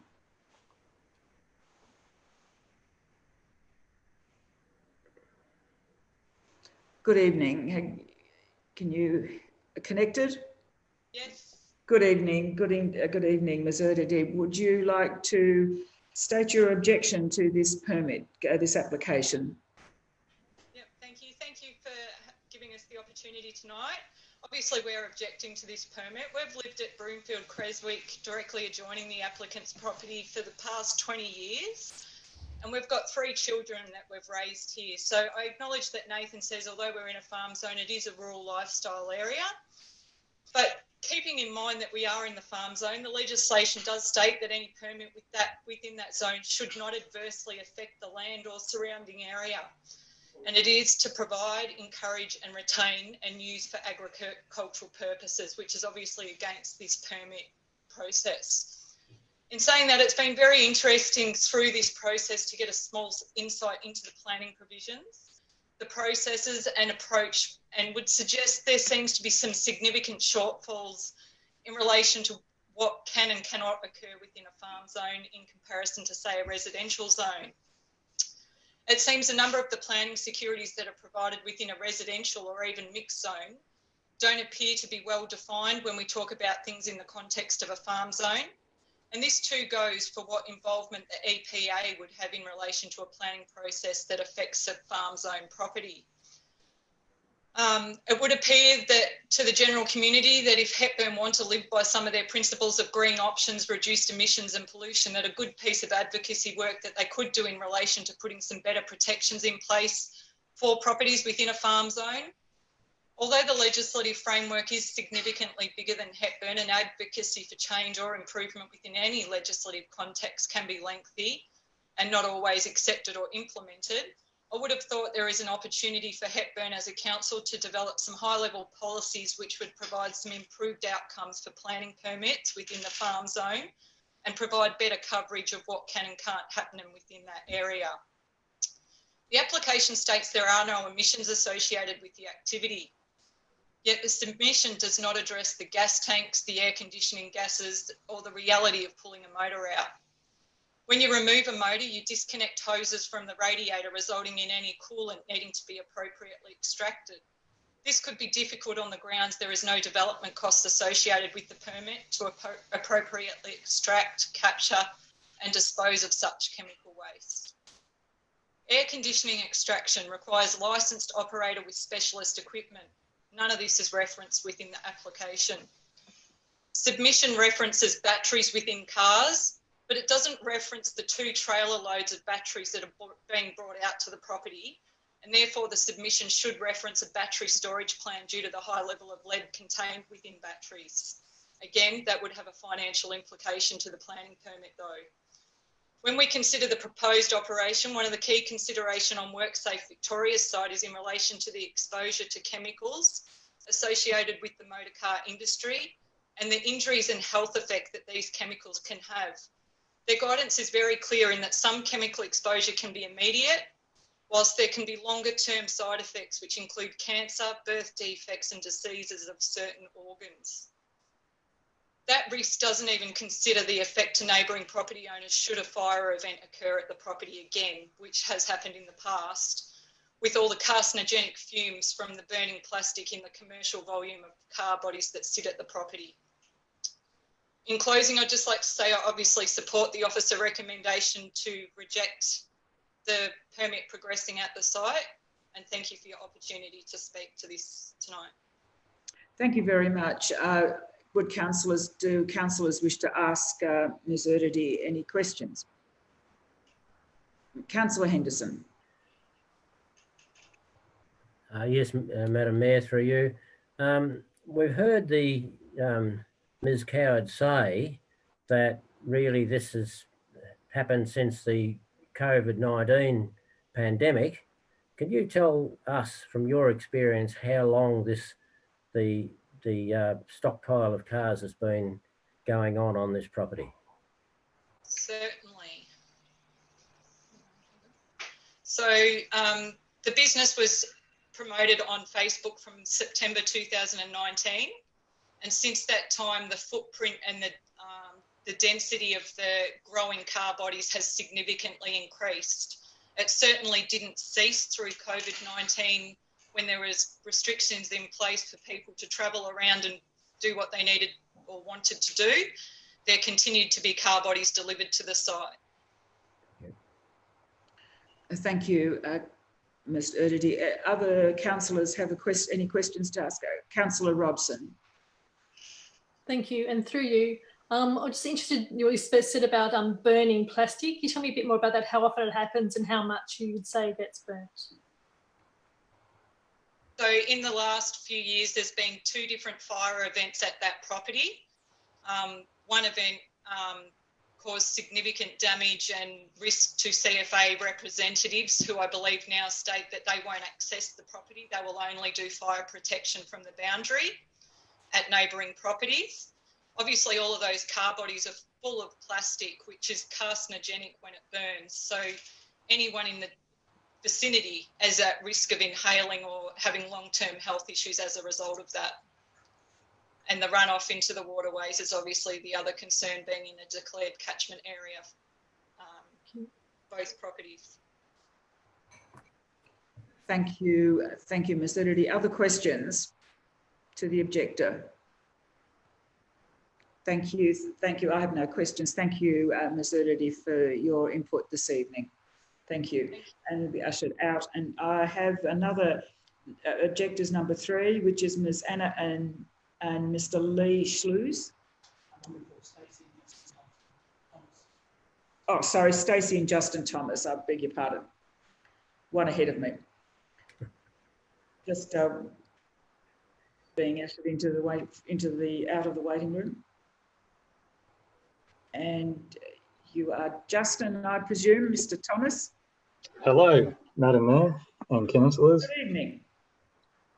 I strongly objecting to 258 Wrigley's Road, Broomfield, materials and recycling. And I have some key points that my wife and I purchased the property 10 years ago, and now have 2 small children that we plan to raise in a rural lifestyle region of Broomfield. Our property directly adjoins the applicant's property, and in the past 18 months, we have gone through the planning and building permit process ourselves. Our planning and building experience require a number of changes before council would even consider the application. Yet the applicant's application is a site map, which does not even reflect the reality of what is happening on the ground, let alone any real scale of risk management planning or proposal infrastructure to safely undertake the operation. One of the key differences that if we want to point out, if we went ahead, and rebuilt could have pulled it back down. Yet this operation has continued throughout the application period, and we would appear that the council has not undertaken compliance enforcement. The applicant's property and all surrounding properties that have dams, and they form a part of the declared water catchment, meaning anything going into the catchment from that applicant's property will then flow through the declared catchment. As a small business owner and operator within the building industry, I'm required to maintain a safe work site with basic amenities as a minimum. If we consider the applicant's site where this commercial operation is being proposed, there are no amenities, not even a toilet with a compliant septic. Some of the personal impacts this operation has had on me and my family include sleep deprivation, anxiety, lifestyle and assets, and my ability to work. This operation occurs at all hours of the night when normal people are trying to sleep and prepare for the next day. We have also complied with the COVID-19 guidelines, yet the applicant continues to collect cars and disregard guidelines.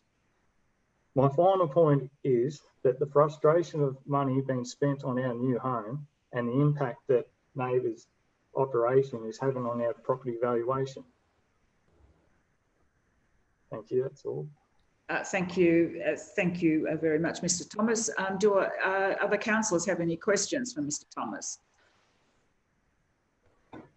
No, that was painless. So thank you very much, and we will now move to the third objector, which is Ms. Anna and Mr. Lee Schlues. Thank you.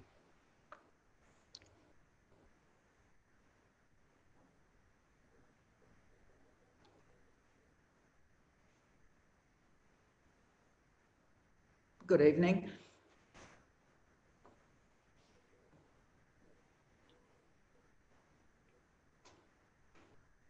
Okay. Good evening, Mr. Schlues. I hope I've pronounced your name correctly. You've done very well, thank you, yes. So look, thank you for the time and the opportunity to talk to you about, I guess, our objection or our concerns to 258 Wrigley's Road. I suppose for us, there's probably just two key concerns for us at the moment. One is around the fire risk and I guess the environmental risks as well. I think one of the things that having experienced last summer, we know just how extreme our fire conditions are getting now, how unpredictable they're becoming. I think once upon a time, we just assumed fires were going to come at our place from the north. Now they're going to come from any direction. So the number of days of extreme conditions, the number of code red days has just increased and it will continue to increase. In the past 5 years, there's been 2 fires at the property. One was fairly extreme where we did have cars exploding. CFA crews were put at risk.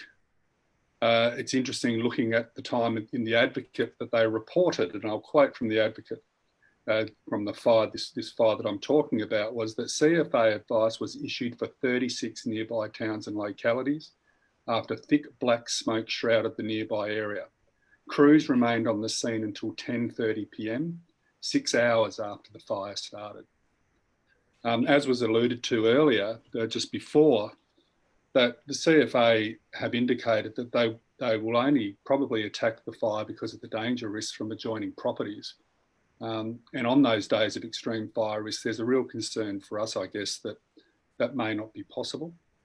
Our house is across the road. It is a fairly well-treed place, and there are also nearby properties that do have a lot of trees on them as well.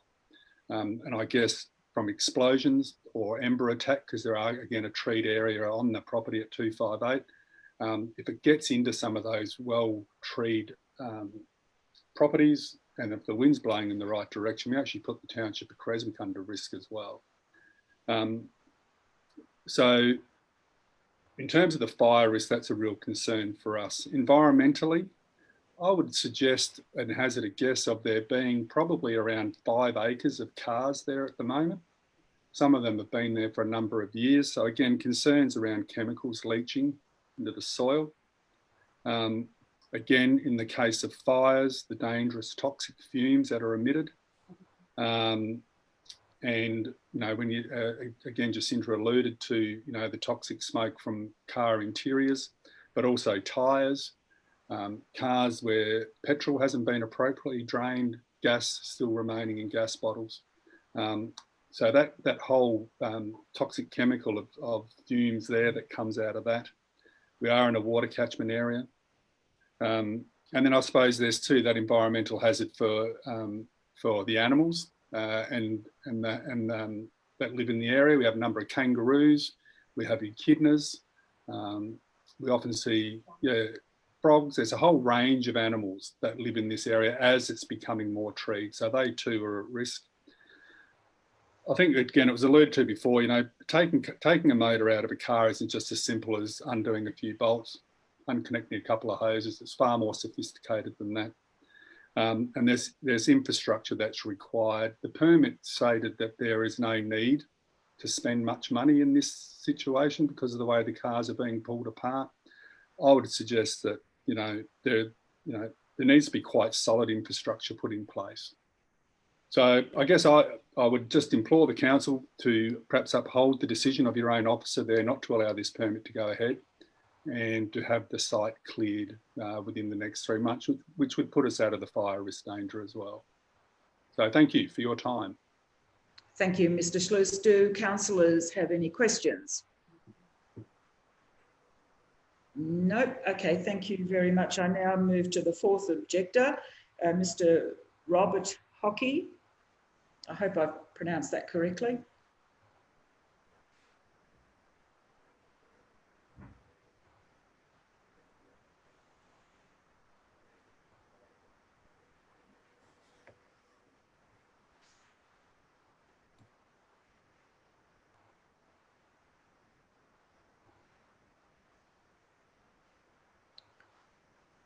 Just waiting for the connection.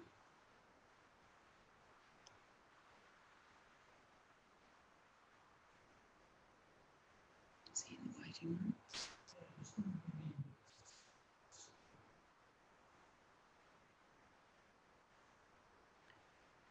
Just having a bit of trouble bringing him in from the waiting room.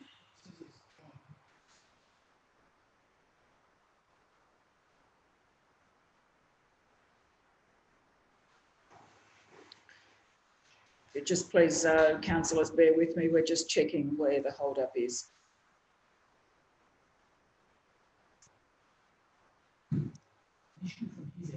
Oh, okay. Looks like we're going to connect. Mr. Hockey.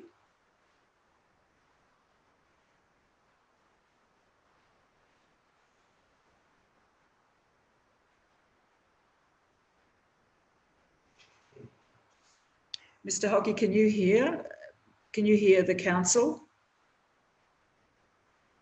Good. Hello. Can you hear me, Mr. Hockey?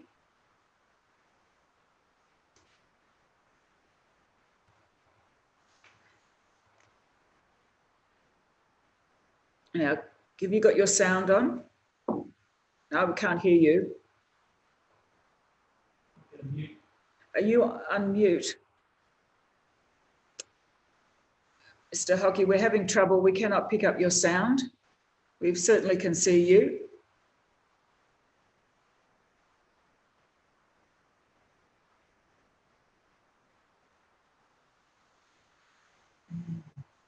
No, we're unable to hear you.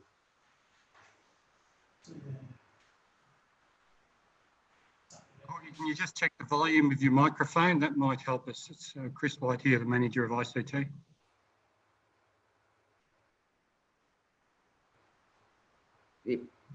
You push the nothing? Wants to cut it. No, want to finish off for the night? You can try clicking the small up arrow down beside your mute button and changing your microphone to the same as system and see if that helps.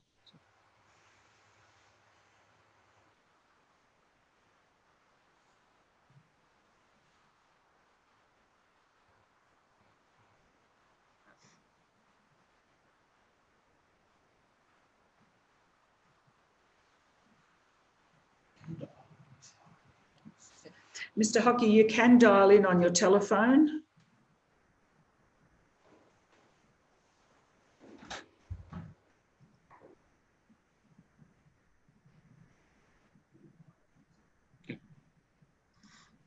How are we going, Mr. White?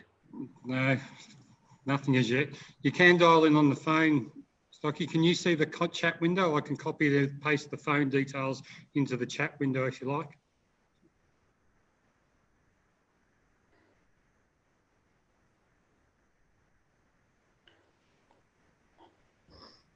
Just 2 seconds.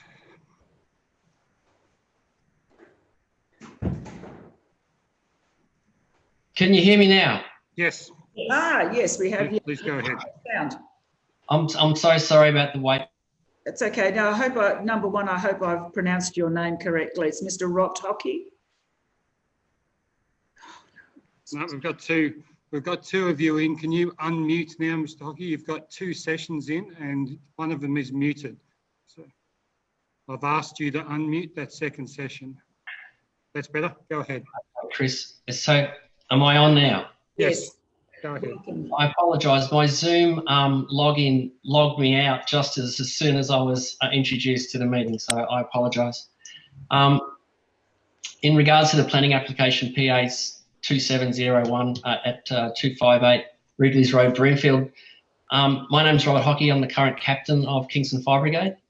I submitted a letter of concern regarding 258 Wrigley's Road, Broomfield to Council on behalf of the Kingston Fire Brigade and the concerned community that we serve. The concern was in regard to an application to use the land for materials recycling, which is in the Kingston Fire Brigade's primary response area.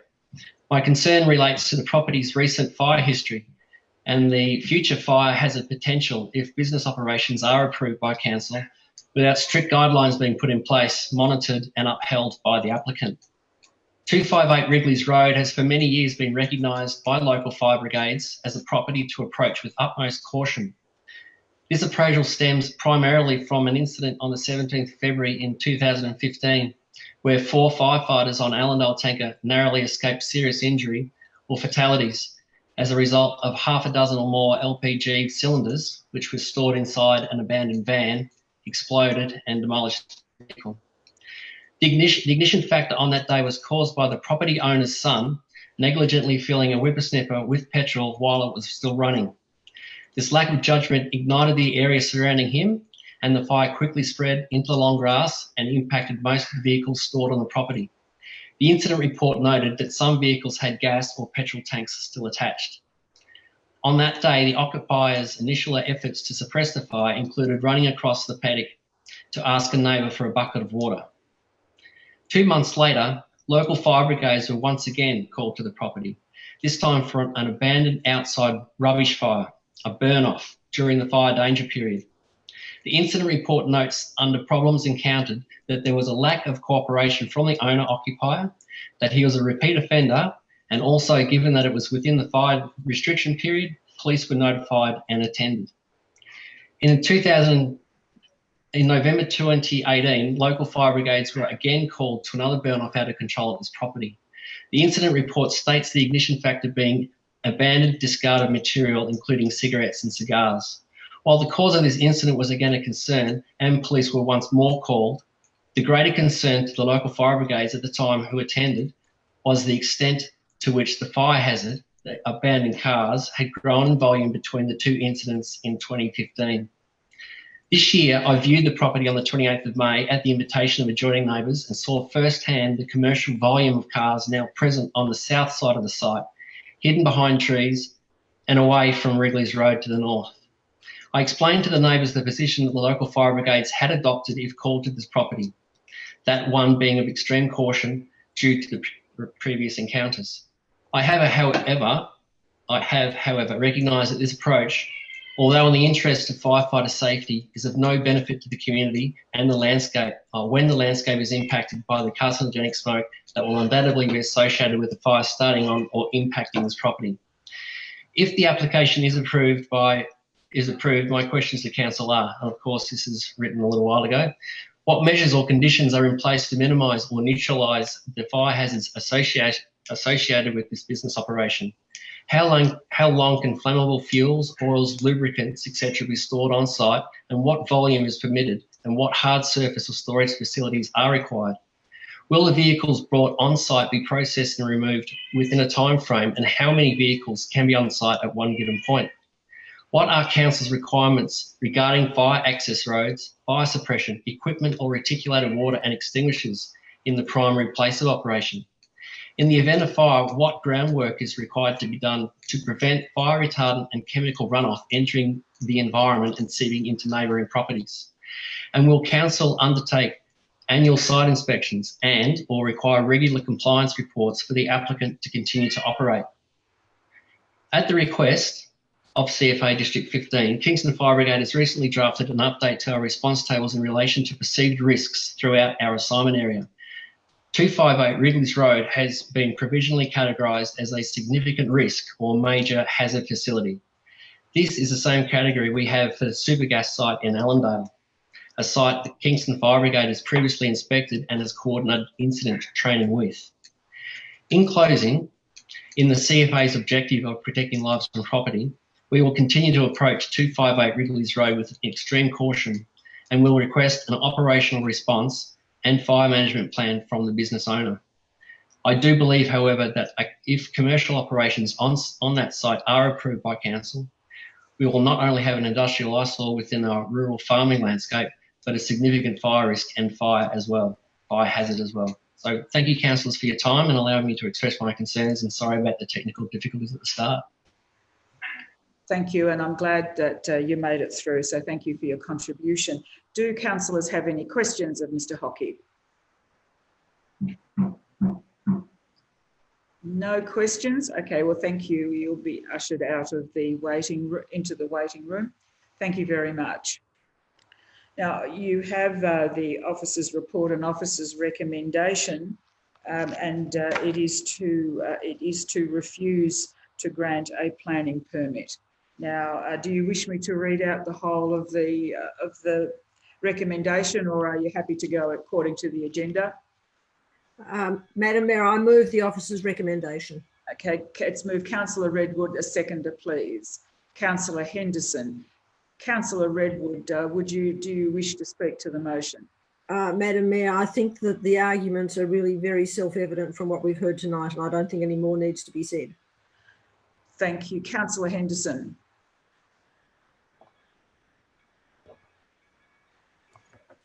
Yes, Madam Mayor, it's with great reluctance that I have to rise to speak against somebody making a living. However, I'm pretty satisfied that the officers of our council have taken every step they can possibly do to make the person comply. And the reason I asked the question is if cars were still being brought against the direction of the council, council officers didn't want any more things to be brought in until the process was dealt with.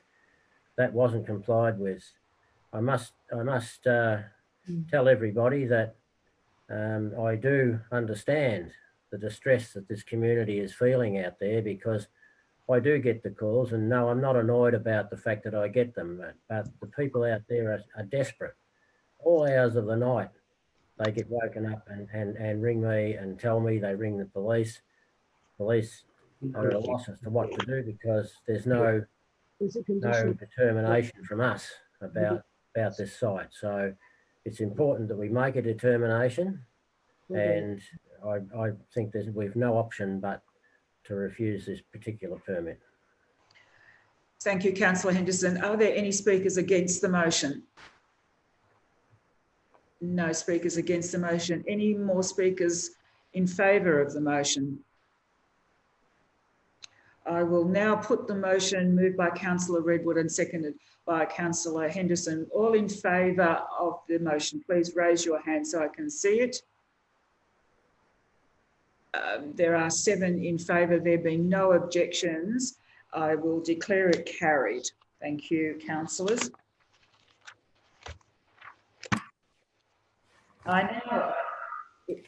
That concludes the statutory planning reports. I now move to officers' reports. Item 12.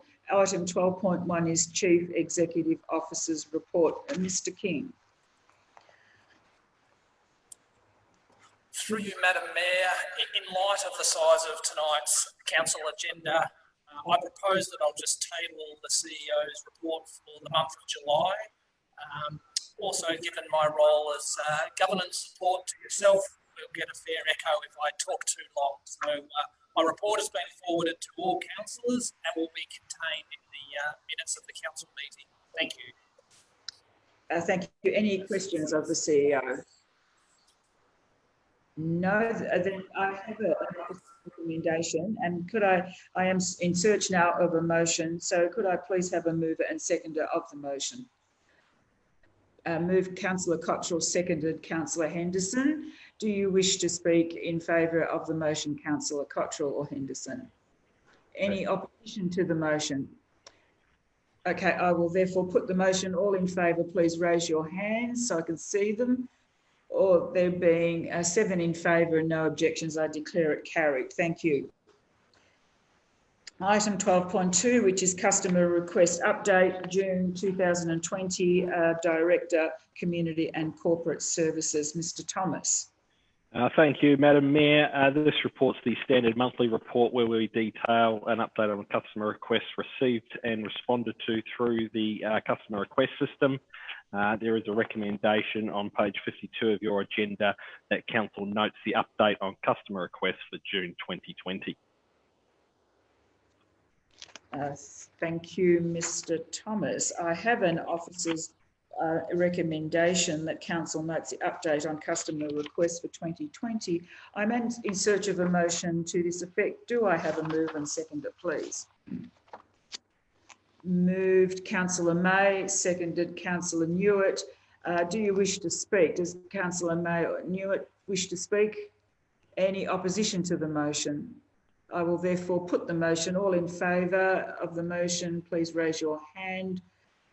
Councillor Cottrell, can I see your hand, please? And Henderson, thank you. I declare the motion carried, there being no objections. Item 12.3, which is the Development and Community Safety Report. Again, Mr. Lucas, Director of Infrastructure and Development Services. Mr. Lucas. Thank you, Madam Mayor.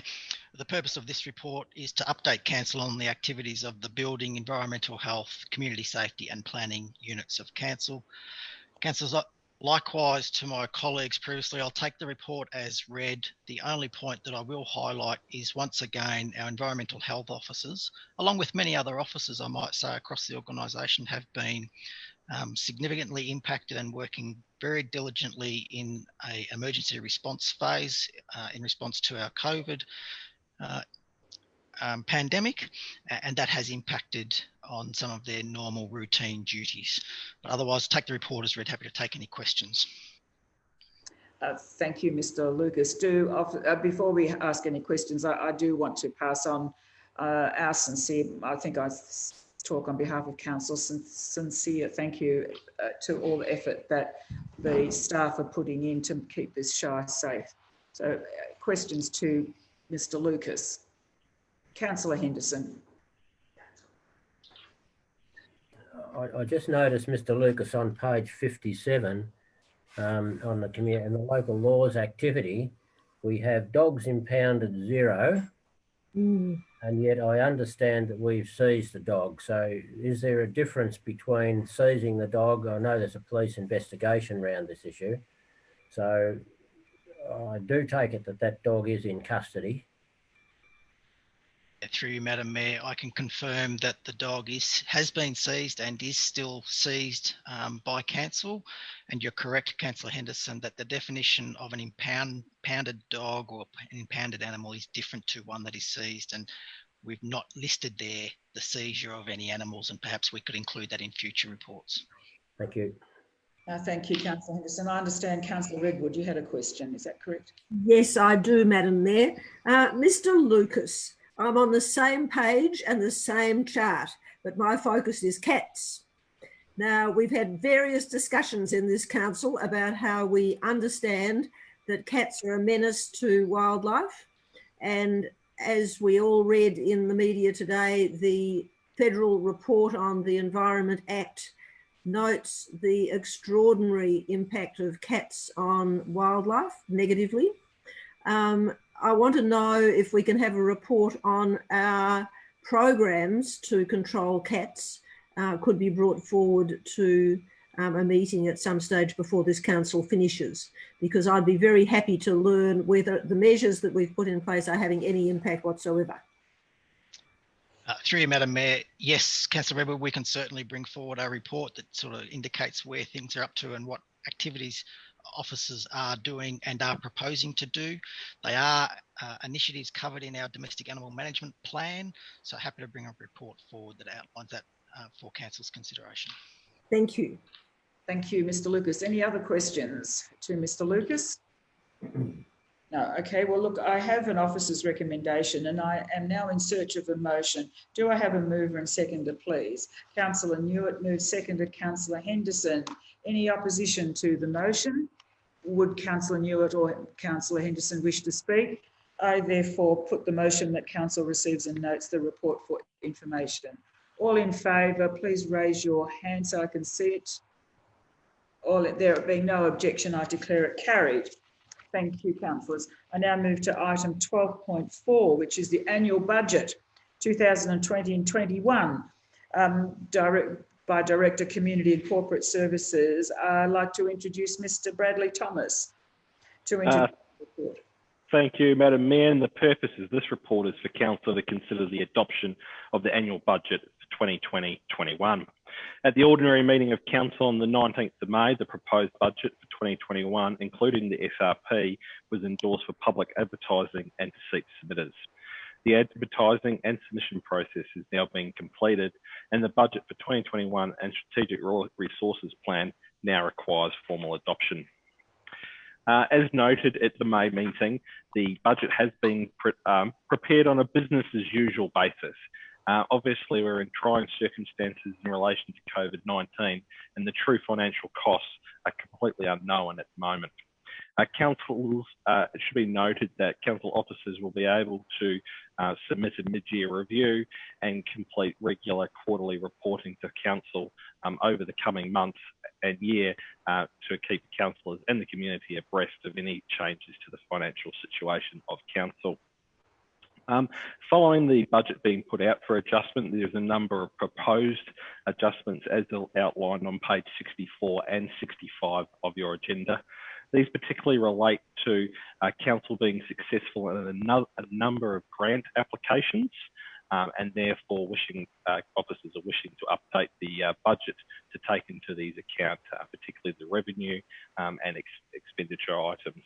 And they carry across a range of services across the organisation and range from $58,000 to address community and social isolation through to nearly $1.6 million of funding through the state government's Working for Victoria scheme, where council will be able to employ 33 positions over the next 6 months, both assisting council in the response to COVID-19 and also assisting those persons that are seeking work.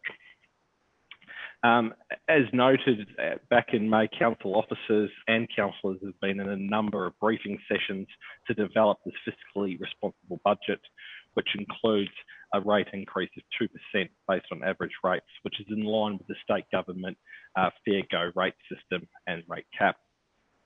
It should be noted on page 66, there's been no change to the rating differentials, that being no change to the differences between residential and commercials. It should be noted though that now the state government undertakes an annual revaluation process of all properties within the Shire, and therefore that's what ratepayers' valuation will be based for their rate notices to be issued. So some ratepayers will receive a increase or decrease to the 2%, and that'll be based on the valuation as conducted by an independent person, being the Victorian Auditor General, Valuer General, sorry. The capital work program is nearly $13 million at $12.99 million. Councillors will note during the budget there is a proposal to borrow just over $3 million to assist in the funding of the Hepburn Hub at the Rex construction. It also should be noted that in the following financial year, 21-22, there is repayment of a loan over $2 million. That is a loan that was taken out 7 years ago, or 6 years now, be 7 years next year, in relation to council's superannuation requirements and the principal repayments, just to keep the understanding there. There's a number of initiatives across the entire organisation, including over 270,000 for strategic planning activities, including stage 3 of the Hepburn Planning Scheme Review, development of a Shire-wide aquatic strategy, and funding for council elections and the development of a new council plan following such elections. The proposed budget was on display as required from the 20th of May. Advertising occurred and members of the public were encouraged to make submissions by the 25th of June. Council received in total 14 submissions, and a number of these were heard at a special meeting of council on the 7th of July. As noted, we've now been through the process of putting out the comment, the draft budget, and the draft budget is for before councillors tonight. There's the officer's recommendations on page 71 and 72, which are fairly detailed, but in short, that the officer's recommendation is that council, having complied with the requirements of the Local Government Act 1989 and the Local Government Planning and Reporting Regulations of 2014 regarding the preparation, content and advertising the budget for the 2021 financial year, notes and thanks members of the public who made public submissions to the budget for 2021, and determines that the budget for 2021 as presented to this meeting be adopted for the purpose of section 127 of the Local Government Act 1989.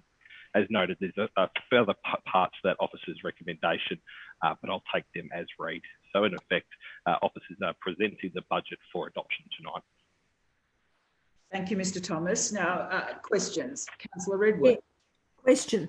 Mr. Thomas, the budget's terrific, but nobody's going to know because the document that's been circulated is almost illegible.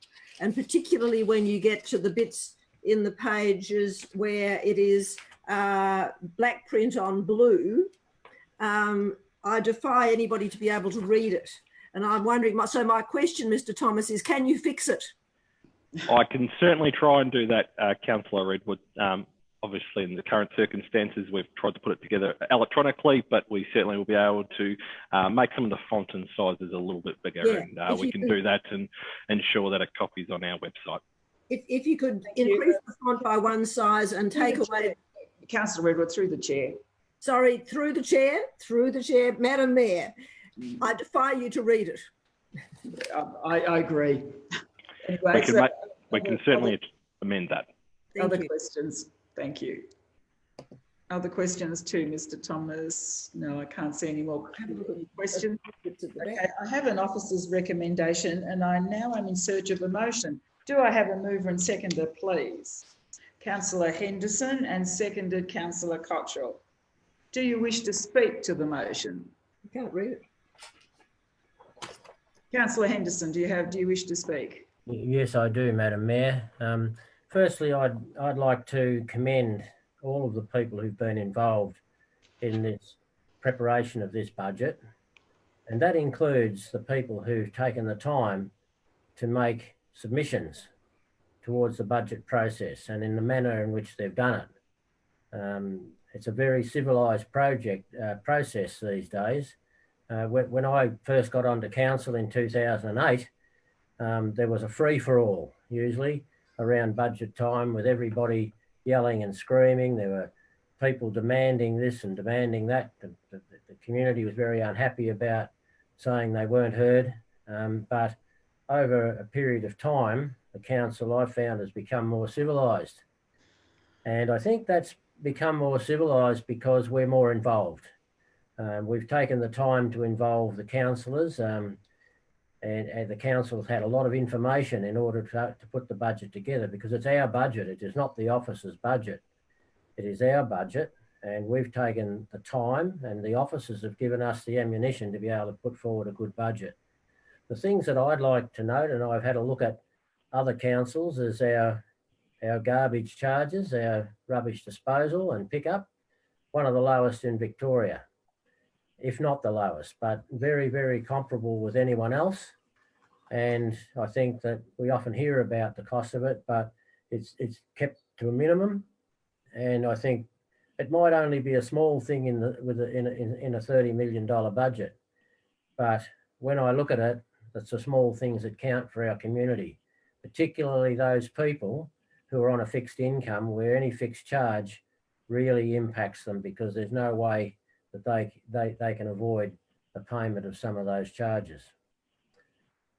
I must say that the people who did submit budget submissions, being very respectful, I don't think that they did their cause any harm by doing it in the way they've done. And I do flag that into the future, I'll be looking to see some of those projects brought into a budget, or find some way that we can fund those particular projects. We can't fund everything.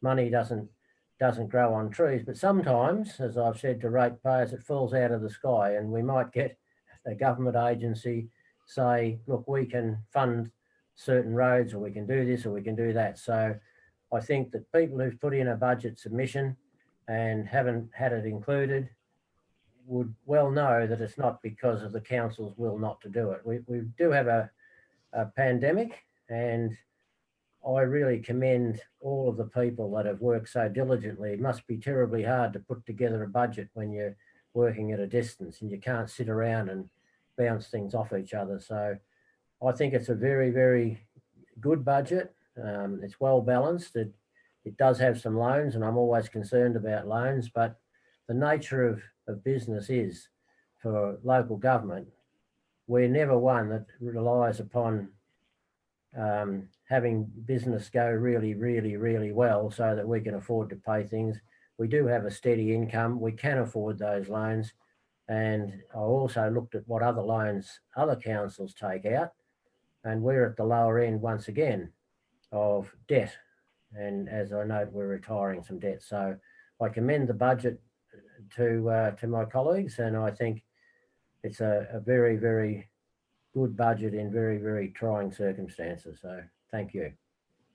Councillor Cottrell, do you wish to speak, or reserve your right to speak? Oh, I'm happy to speak, Madam Mayor, thank you. And my comments mirror those of Councillor Henderson. And I do that through the confidence that we as councillors can have in this budget and the way it's been prepared, and particularly by the fact that the financial strength we have within the organisation, where the CEO, the Director of Community Services and our Manager of Finance all are qualified in the field, and they're very professional in that. And also that when I first joined council, our budget was one that it was developed from the top down. And, we all lived through that exercise, and it was one in which it was very hard to have confidence. Under the current CEO, we have, and Director of Community Services, we have a budget that's developed up through the organisation, where people have been given responsibility in their areas and are involved in the budgeting process. So it has significant depth. And that depth is not only in the current year, but it's in the forward years, where we can start to have more and more confidence in where we're going. So a lot of work being put in, a very strong and professional outcome, and I certainly commend this budget to councillors. Thank you, Councillor Cottrell. Any opposition? It's not opposition, but I'd like to speak, Madam Mayor. Okay, it's your turn to speak. There being no opposition, you can speak. Once again, I think that Mr. Thomas and his staff have done an excellent job, and the budget has been developed in difficult times. But I want to draw attention to the components that deal with curbside collection, and there have been very significant increases in that aspect of fees for ratepayers, which people will obviously notice as it appears as a component of their rate notice.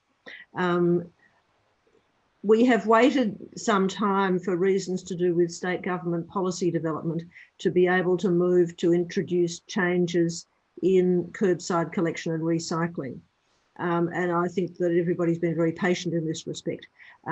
we're about to see changes begin to roll out, and which will impact on budgets to come, and hopefully will have very positive effects on budgets to come in terms of diverting materials from landfill, which is getting increasingly expensive, and addressing the overall costs of transport of waste. And so this isn't in this year's budget. In this year's budget, we've seen some quite big hikes, but hey, in future years, we'd be hoping to see some very big changes in that major area of council service and council expenditure. Thank you, Madam Mayor. Thank you, Councillor Redwood. Any other speakers, please, in favour of the motion? Okay, there being no further speakers, I will now put the motion that has been moved by Councillor Henderson and seconded by Councillor Cottrell. All those in favour, please raise your hand. I can see it. 7 in favour. There being no opposition, I declare it carried. Thank you. I now move to item 12.5, which is local law number 2, community reference groups. Director of Infrastructure and Development Services, I'd like to introduce Mr. Bruce Lucas, the Director of Infrastructure and Development Services, to introduce the reports. Thank you, Madam Mayor. The purpose of the report is for Council to consider the endorsement of the terms of reference for 3 community working groups to support General Local Law number 2. Councillors will recall at the February meeting earlier this year, Council resolved a number of things in relation to the adoption of Local Law number 2. And one of those components was to commit to engaging with the community in the development of guidelines and policies associated with the implementation of General Local Law number 2. And the 3 areas of focus initially were identified as being firewood collection that should be salvaging at transfer stations and planting on roadsides and roadside verges. Officers have prepared 3 terms of reference documents for each of those 3 working groups, and also listed in the body of the report is 7 criteria for assessment of community members to participate in those community working groups. Council, it is our intention following the adoption of the terms of reference to publicly invite expressions of interest from community members to be considered in those working groups. Also within the body of the report is a timeline that we propose to implement this next phase, and specific reference there to the councillor caretaker period, and we are anticipating going out to an expression of interest and having nominations brought back to council before the caretaker period, but then we'll go into a holding pattern until after caretaker, and then the intention is that the first round of meetings will happen through November. Councillors, there are 3 terms of references attached to the report, and there's a 3-part officer recommendation on page 78 of your agenda. Thank you, Mr. Lucas. Do I have any questions to Mr. Lucas? Councillor Redwood? No, not a question, but I'd like to move the officer's recommendation. Is there a seconder? Seconded in a number of places. Councillor Henderson, seconder. Councillor Redwood, do you wish to speak to the motion? Yes, Madam Mayor, having fallen on my sword for the benefit of the council in moving the motion in February for the local law to be adopted, it is, from my point of view, very appropriate that I move the officer's recommendation tonight to put in place the terms of reference for the 3 working groups which were appended to the motion in February. This, I believe, is following through in good faith with the community that expressed such concern about these 3 particular areas, and it gives me great pleasure to now see these working groups being set up so that the community can make input on the practical arrangements that apply to collection of firewood, salvaging at transfer stations and plantings on nature strips. And as we all know, there are some quite complicated issues around these 3 areas where, with the community working hand in hand with council, we can see some very, very good outcomes. And so I commend this recommendation. Thank you, Councillor Redwood. And the seconder, Councillor Henderson, do you wish to speak? You're on mute. Yes, Madam Mayor. I don't know about falling on the sword, but I think COVID has actually bought us a little bit of time on this one, but it's very, very important. And when I see the item here before us at 12.8 and hear how passionate the community is about what happens on public land and the treatment of public land, I'm very, very pleased that we did pass a local law, particularly in the case of where we're planting on public land, where people want to go out and plant on public land and landscape it. Well, that's very important that they get council permission, because I wouldn't have thought, perhaps I didn't believe how passionate people were about what happens on public land, but I'm now convinced. The firewood collection, I've had lots and lots of inquiries, and people do understand that there are very big safety issues about pulling up with your trailer and working of chainsaws and with permission and what we have to do. And so I think this is a good outcome. I think if we approach this with in good spirit and try and get the best outcome, I think the community will really appreciate this. So I commend it, and actually I thank Councillor Redford for falling on the sword, because I think she's done the right thing. Thank you. Thank you for that, for those comments. Is there any opposition to this motion? No, there being no opposition. Any further speakers to the motion? Okay, then I will therefore put the motion moved by Councillor Redwood and seconded by Councillor Henderson. All in favour, please raise your hand so I can see it. 7 in favour, there being no opposition. I declare it carried. Thank you. 12.6, Draft Hepburn Shire Place-Based Strategy 2020 to 2030. And this is the Director, Community and Corporate Services. I'd like to introduce Mr. Thomas to introduce the report. Thank you, Madam Mayor. The purpose of this report is to seek Council's endorsement of the Draft Hepburn Shire Place-Based Strategy 2020 to 2030, entitled Players for Everyone, to be released for a public exhibition period for community feedback prior to further consideration of a formal adoption of this strategy. The development of this draft strategy has reviewed the current provision of play throughout the Shire and includes such facilities as playgrounds, skate, BMX and scoot facilities, outdoor adult fitness spaces, water play and dog parks in terms of its quality, quantity, location and suitability. The draft strategy proposes the following vision: that Hepburn Shire will have a network of engaging, inclusive and sustainable play spaces that are reflective of our people and our places. The draft strategy contains 8 planning principles that have been developed to guide the planning, management and maintenance of these play spaces over the coming 10 years. The report goes into a fair bit of detail in regards to those planning principles and key directions of the draft strategy.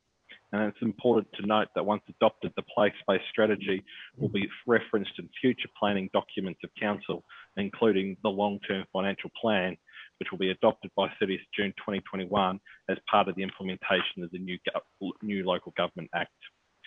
Significant community engagement and stakeholder discussions have been undertaken during the development of this strategy, including an online engagement, delivery of 6 community and school pop-up consultation sessions, and the establishment of an internal project working group.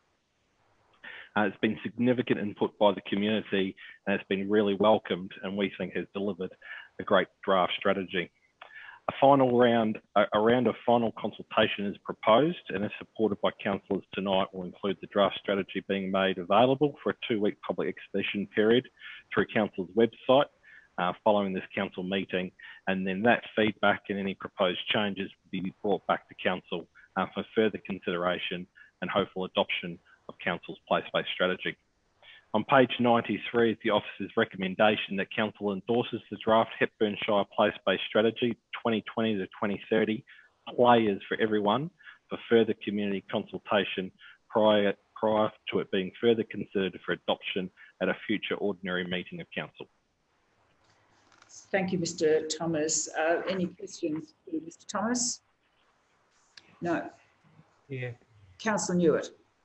Thank you, Madam Mayor. Mr. Thomas, You mentioned that it's going on display for 2 weeks on the council's website. Given that this is a draft strategy that's the Shire, will we proactively push that out to the township websites as well? Given we are in COVID and a lot of our newspapers have dropped off and our community newspapers won't be able to get that information in. I guess part of my concern is that I noticed, particularly going through it, you know, there's some decisions and recommendations around Cameron Ward, but there's nothing specifically addressed to the Smeaton community. And I remember at the time at the briefings, we said that there was a little opportunity to go out and talk to them. So what will happen with the draft? Will people be able to point out, and will we be able to consider such things of what's missing? I guess, you know, if we're asking public consultation further on this, it'd be nice if we can actually capture what is missing from the document. No, 100%, Councillor. I suppose, sorry, the website will sort of be the main point of contact where we'll sort of make people go to, but they'll certainly be pushing it out through our Facebook and all our communication channels to all parts of the Shire. And certainly we're looking for feedback, not on what's just in the strategy, but are there any parts of the strategy or any of the items or the principles or the projects that we've missed as well. And we'll certainly be communicating that as part of the engagement process. Do I have any other questions for Mr. Thomas from other councillors?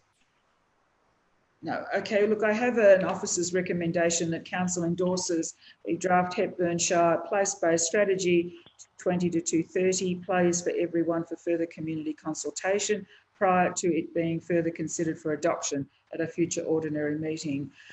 I'm in search of a motion. Do I have a mover and seconder? Councillor Robson moved, seconded. A seconder, please. Councillor Newitt. Councillor Robson, do you wish to speak on behalf of the motion?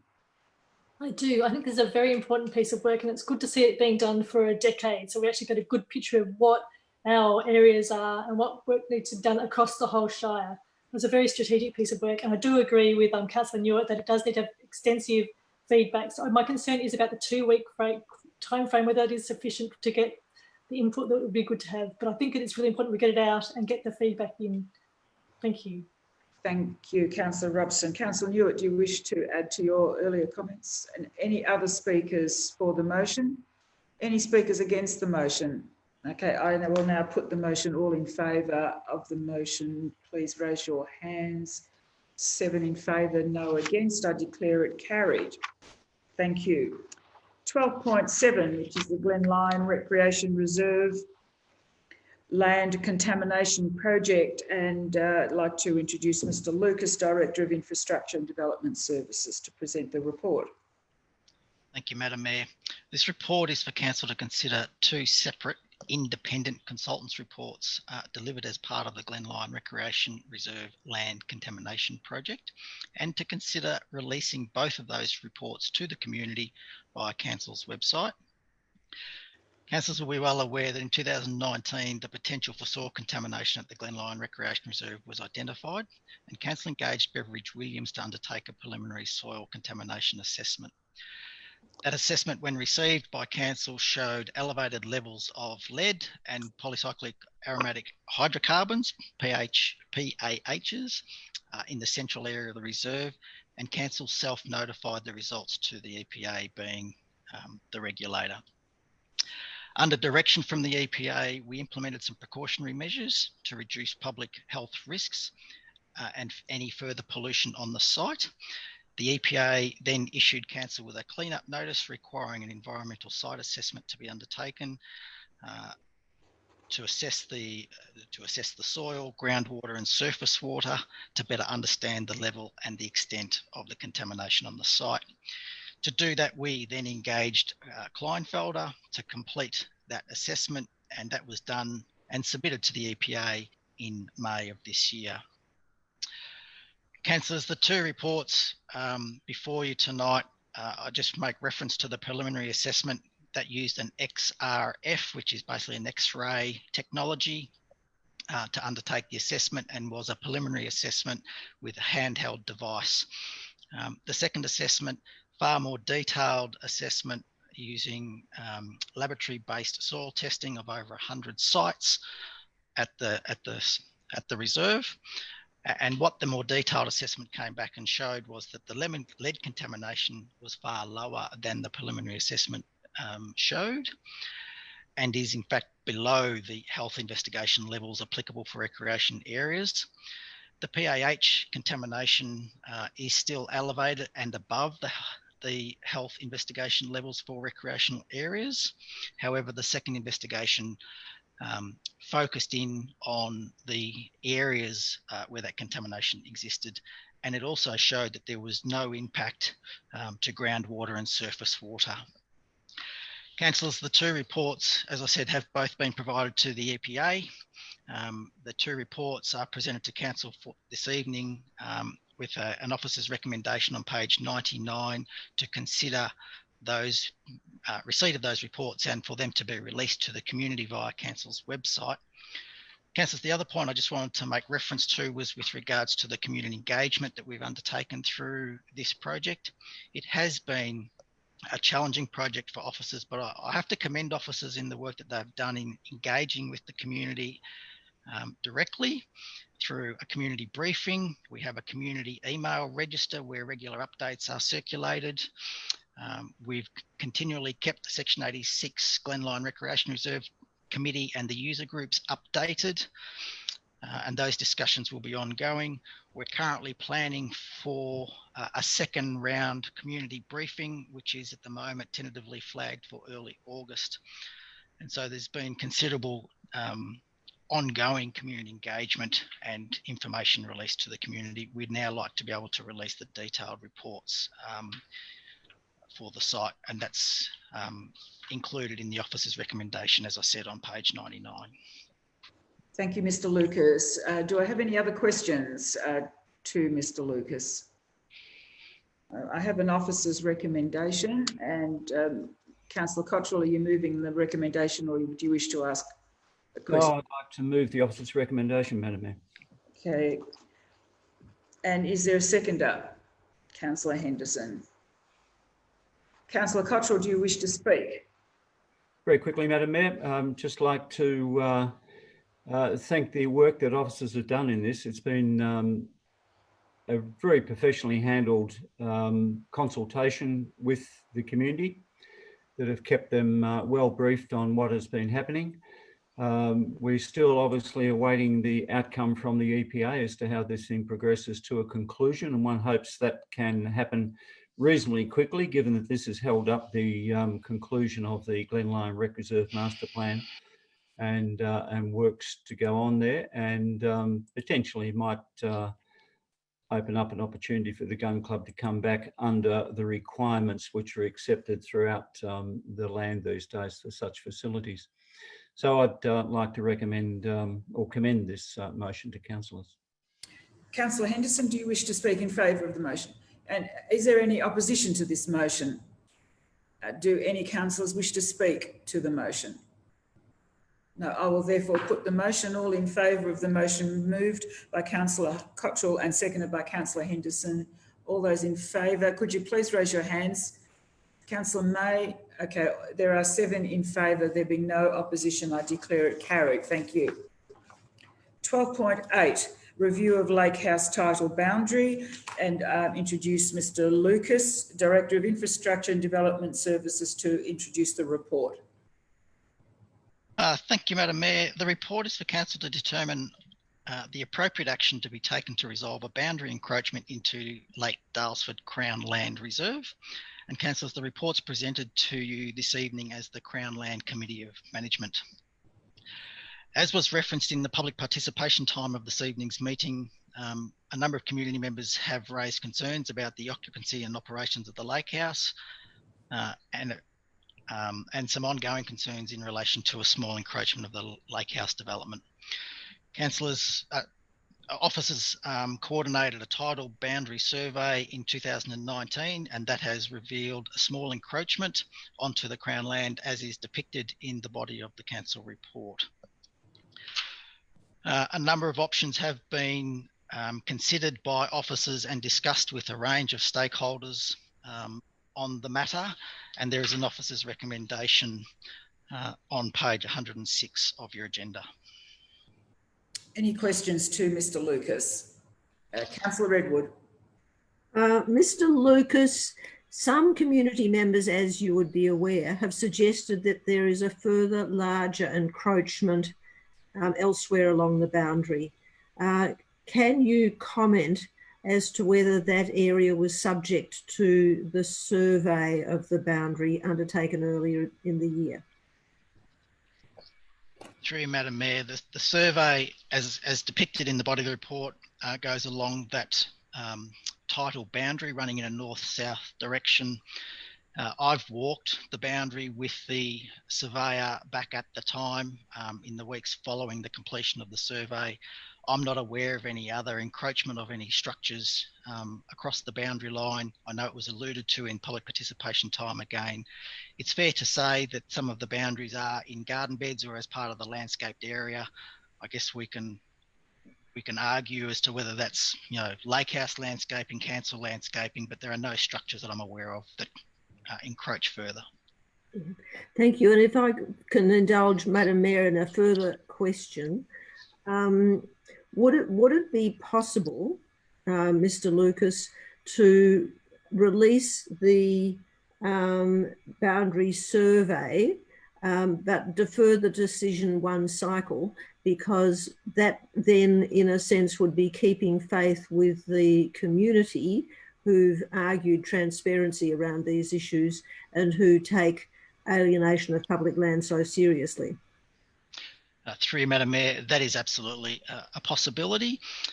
Council officers, myself, have given a commitment to walk the boundary with a couple of the local residents that have raised the concern, and also given a commitment to release the title survey once council have deliberated on the matter and determined to release the survey, and that then authorises officers to walk the boundary. So that can be done. Councillors could choose to release the survey, authorise officers to walk the boundary, and then consider at a later stage further action. Thank you, Mr. Lucas. Councillor Newitt, you have a question?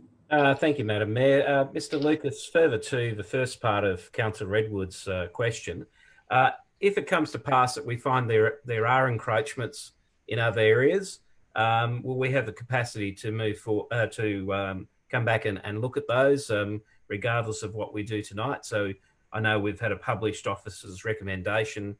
We've talked about this for quite some time, but if there is further encroachments that come to light, do we have the capacity to look at those in the future?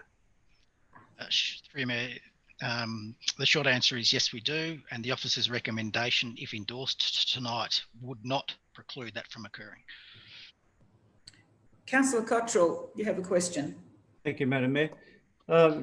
Just to Mr. Lucas, to confirm, you mentioned before that you'll walk around the site with a surveyor, and you're comfortable that any potential encroachments would not include structures.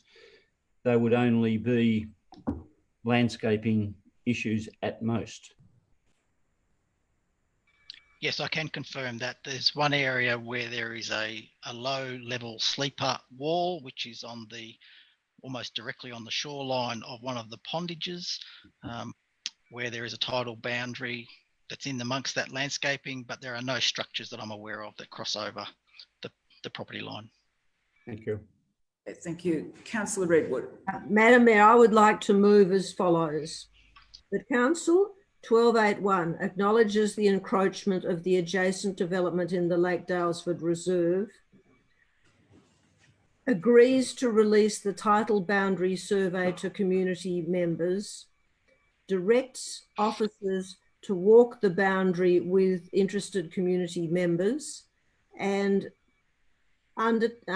takes a decision at the August meeting of Council as to the appropriate steps.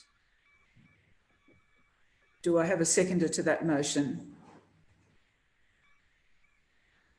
There Councillor Robson, do you wish to second the motion put by Councillor Redwood? Okay, Councillor, is there any opposition to this motion?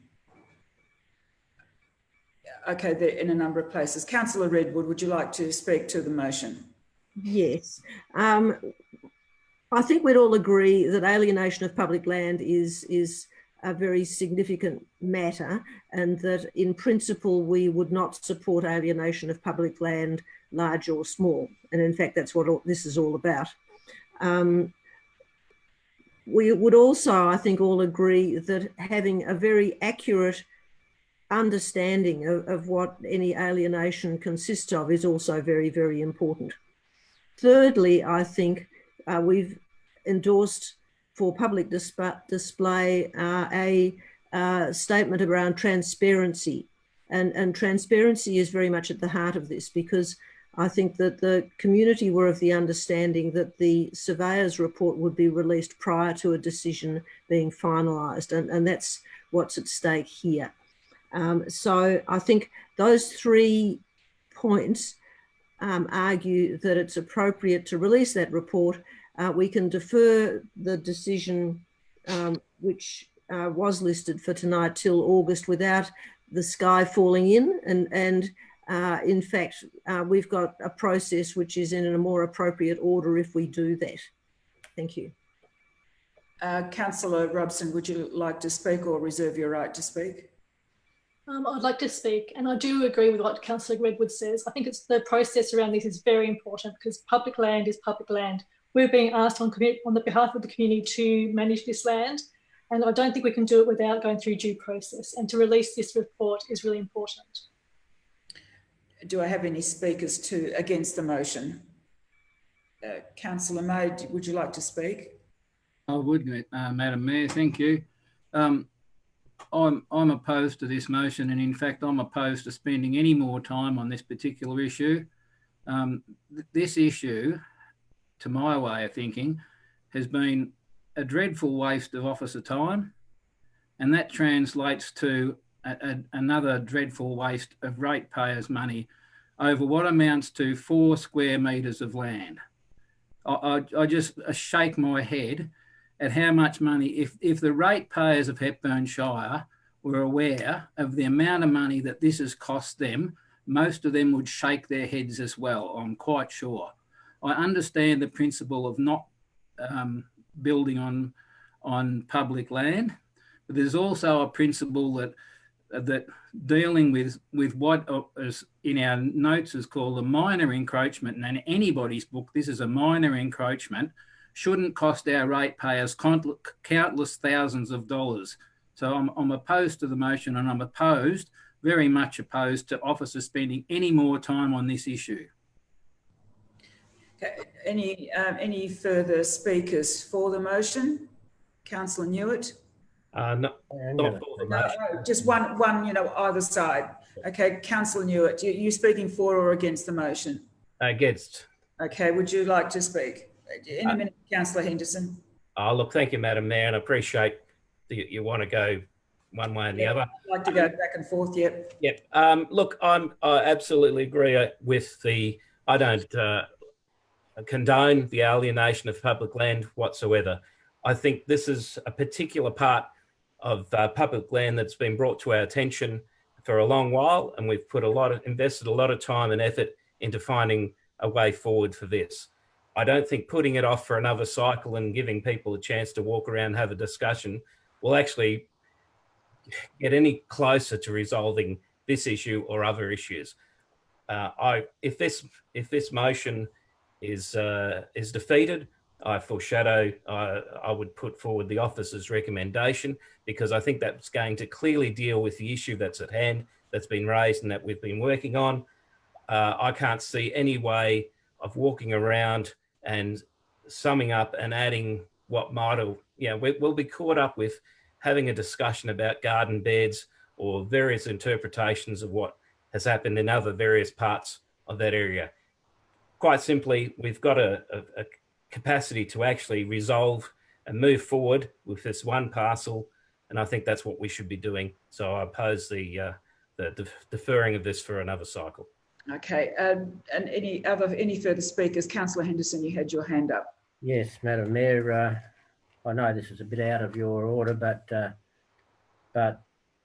12.8.3 is what's exercising my mind. And we're going to wait to even start negotiations until the second half of 2021. Could I, excuse me, Councillor Henderson, we have an amendment. Councillor Redwood, did you have that 12.8.3 in your motion? It's not in the motion, but I don't believe it's out of order to consider the implications of it, Madam Mayor. Well, it's not part of the motion, as long as you're aware of that. I am well aware of it, Madam Mayor. I am aware of that, but there's the timing issue, Madam Mayor. Yeah, I'm well aware of it, Madam Mayor. I'm not speaking of including this into the motion. I'm merely pointing out that the officer's recommendation sets a time frame that we won't be doing anything. We're going to defer it to the second half of 2021. And so if we're going, if the intention was to defer this to the second half of 2021, surely putting it off for another cycle won't affect things much. I agree with Councillor Newitt and Councillor May. There's been enough time and effort spent on this. And I do note that we're very, very conscious about encroachment on public land. And we've had lots of discussions and lots of waste of time when we're discussing local law number 2 about what we can do on public land. Some people want to do anything they like, including running their animals on public land. So we've insisted that people get permission. I think the main thing in this for me is to establish the fact that that public land is public land, and I'm probably the one who invented that. Public land is public land. However, what we do about this is very important, and I don't think, and I don't care who it is or what it is. It makes no difference to me whether there's something due to COVID-19 or a significant downturn in the retail and tourism sectors. Nothing whatever to do, Madam Mayor, with whether someone's encroached on public land or they haven't.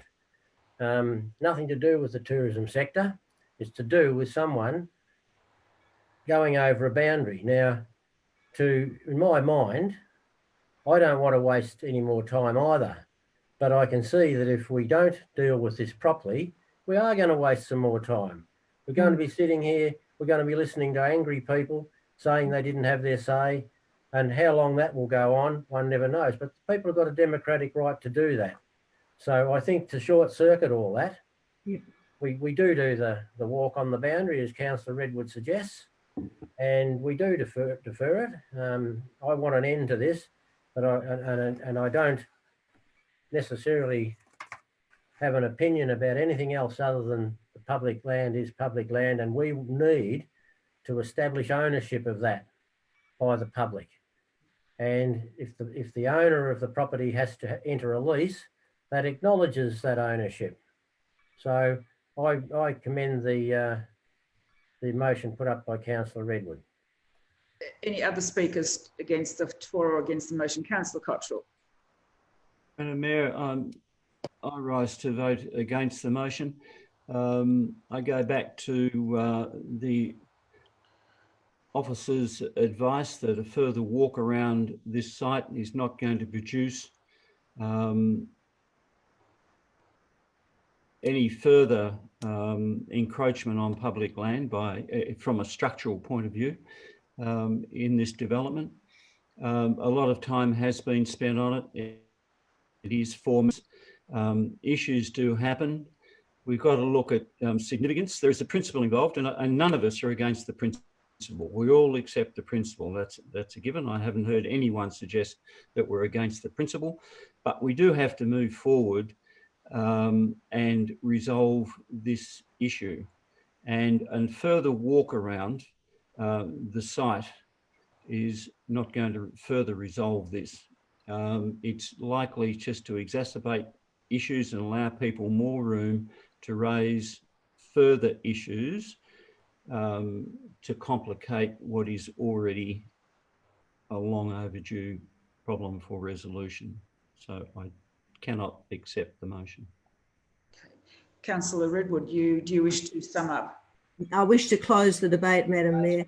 The most important thing here isn't the walk around. The most important thing here is the transparency. And the transparency relates to the release before the vote is taken by council of the surveyor's report. So that's the thing that's important in the order of things. And so that's why I've put the motion in the way that I have. Thank you, Madam Mayor. I will now put the motion. All in favour of the motion moved by Councillor Redwood, please raise your hand. 3 in favour. All against? Oh, I've lost. It's lost. It's 4 votes to 3. It's lost. I do need another motion. Councillor Newitt, you foreshadowed a motion. So are you moving the motion? Thank you, Madam Mayor. I'll move the officer's recommendation as published. Okay, is there a seconder for that motion, please? Councillor Cottrell seconded. Is there any debate on this motion? Madam Mayor, just to speak to it. Yes, please. Look, I'll keep this brief. I think we've been looking for a way forward with this. The negotiations at item 12.8.3 is not about whether it will actually happen or not. What we're actually doing is that we're authorised. 12.8.2 clearly states we will authorise officers to negotiate a lease arrangement with the proprietors. So what we're putting off to the second half of 2021 is around those negotiations. But what we clearly are doing is saying that we don't accept the alienation of public land, and this is a way forward. We've agreed that what we want to see is the proprietors of Lake House to pay or do some form of lease arrangement for that part of land. If in the future other things are raised, we will deal with those in the future as well. Councillor Cottrell, do you wish to debate as you are the seconder? No, Madam Mayor. And any speakers against the motion? Councillor Redwood. Yes, Madam Mayor, I'd obviously speak against it, both in terms of the process, which I think is unfortunate and could be done properly at this point, and it's a pity that we're not going to. And secondly, I also have a problem with essentially condoning alienation of public land by saying, oh, well, it doesn't really matter, you can lease it, because I think that just encourages similar further activity. Thank you, Madam Mayor. Any further speakers for or against the motion? Councillor Robson. Yeah, I speak against this motion. I do not think this is a good process. I do not think this is a good outcome at all. I'm very unhappy with this if this goes through. Okay, any further speakers for or against the motion? Councillor Henderson. Unmute. Yep. Following the rules too strictly, Madam Mayor. Madam Mayor, this isn't on reflection, and I take all this thing about getting it over and done with. It won't be over and done with till the middle of next year, at best. We only start the negotiations then. They go on, and so I was one of those councillors, along with Councillor Robson, when I was mayor, and that's a while ago now, that we discussed this with Mr. Orman and Ms. Kinnear, and we did give them undertakings that we would do things in a timely manner. Well, things happen, and it hasn't happened in a timely manner. And it's not only that things are done properly, they're seen to be done properly. I mean, that's the role of council. Perception's everything.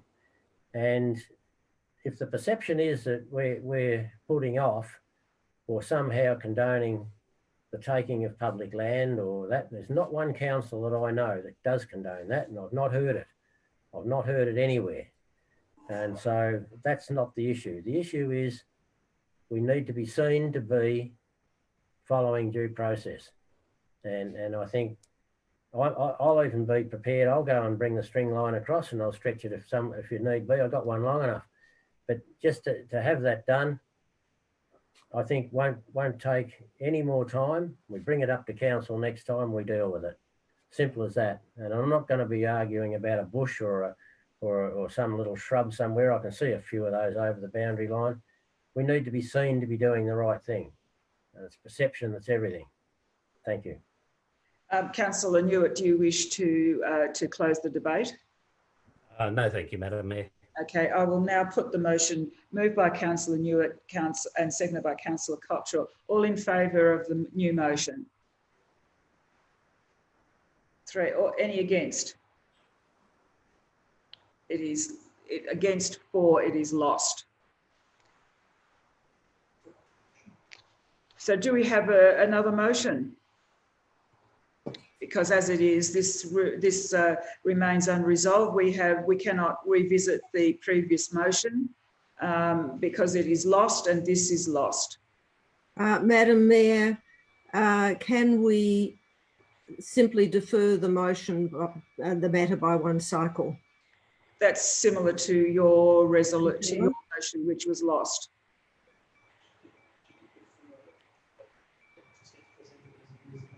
Yeah, we can defer it, but it just will be presented as it is again. There will be no changes. Madam Mayor, can we... I mean, what we seem to be happening, I mean, we just need to be careful of the process here because, you know, we've already once before, a couple of months ago, had a situation where we didn't take any action and you know what happened after that. So I'm in your hands, councillors, but we really do need to have we've rejected 2 motions. Madam Mayor, I suggest we ask for some advice from our CEO and defer the finalisation of this to the end of the agenda. I also, Mr. CEO. So through you, Madam Mayor, if councillors would like to defer it to the end of the council meeting, you can vote to do that, to change the order of the agenda. I suppose the question would be, what would be the purpose of that? The other thing is you could suspend standing orders and have a in-camera conversation about it if you would like. What would councillors, would you like to suspend standing orders to have an in-camera discussion or defer it to the end of the meeting? Councillor Henderson? Madam Mayor, we could actually move another motion. Yes, we could do that. I'd like to move that motion, Madam Mayor. Which is? That 12.8.1, we acknowledge the encroachment of the adjacent development on the Lake Dalesford Reserve.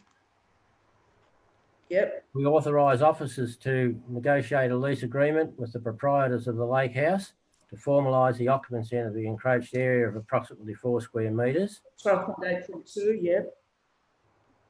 We agree to 12.8.3. We agree to release the title boundary survey to community members. Yeah. 12.8.5. We provide a written response to community members who have raised concerns with council determination. Yep. And that this matter be considered at the August meeting.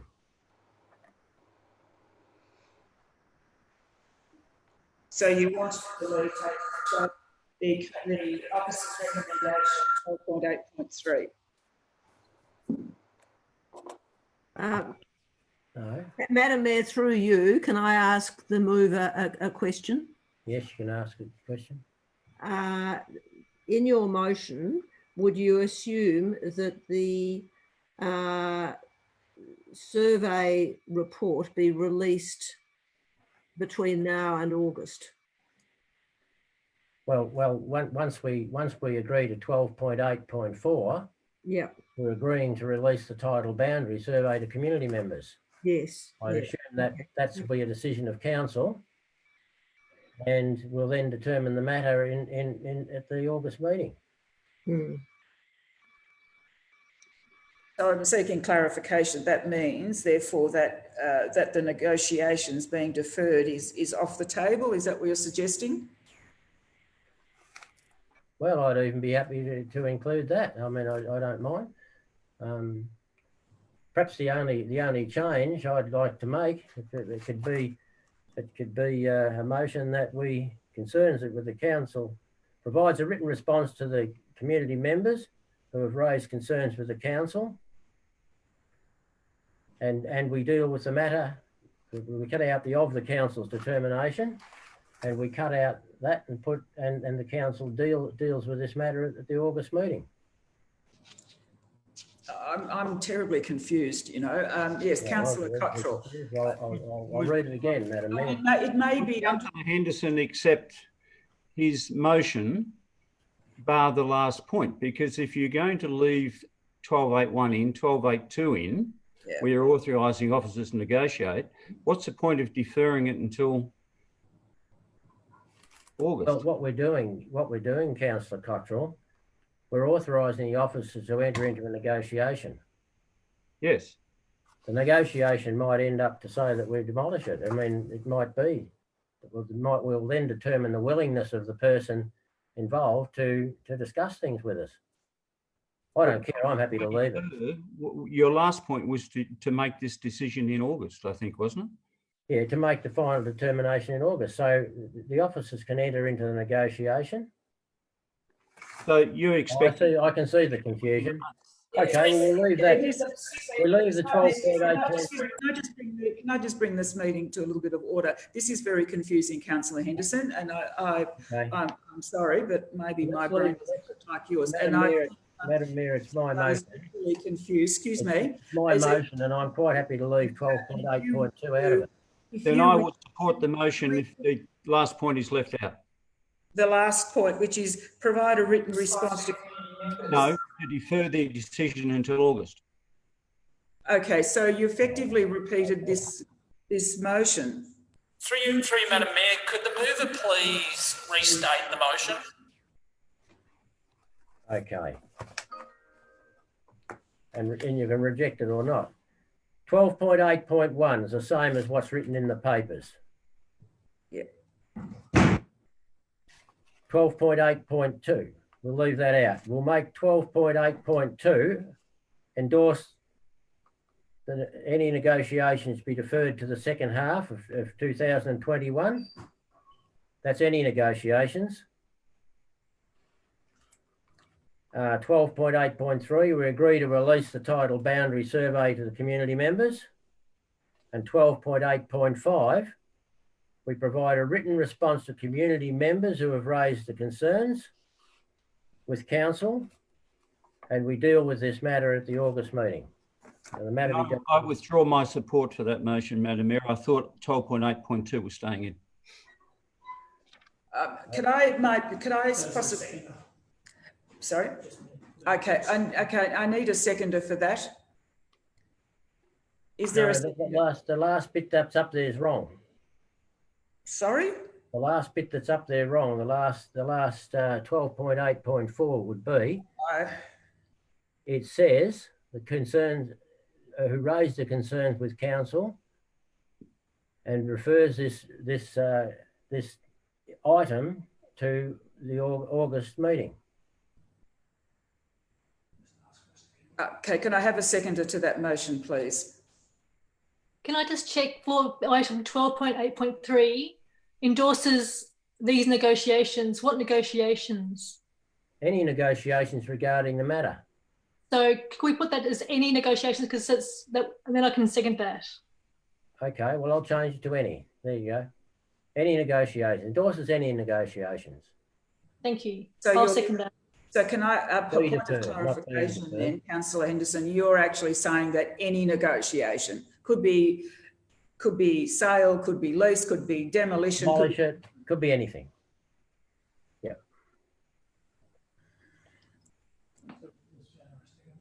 Is there a seconder? Yes, I'm a seconder. Councillor Robson. Councillor Robson is a seconder.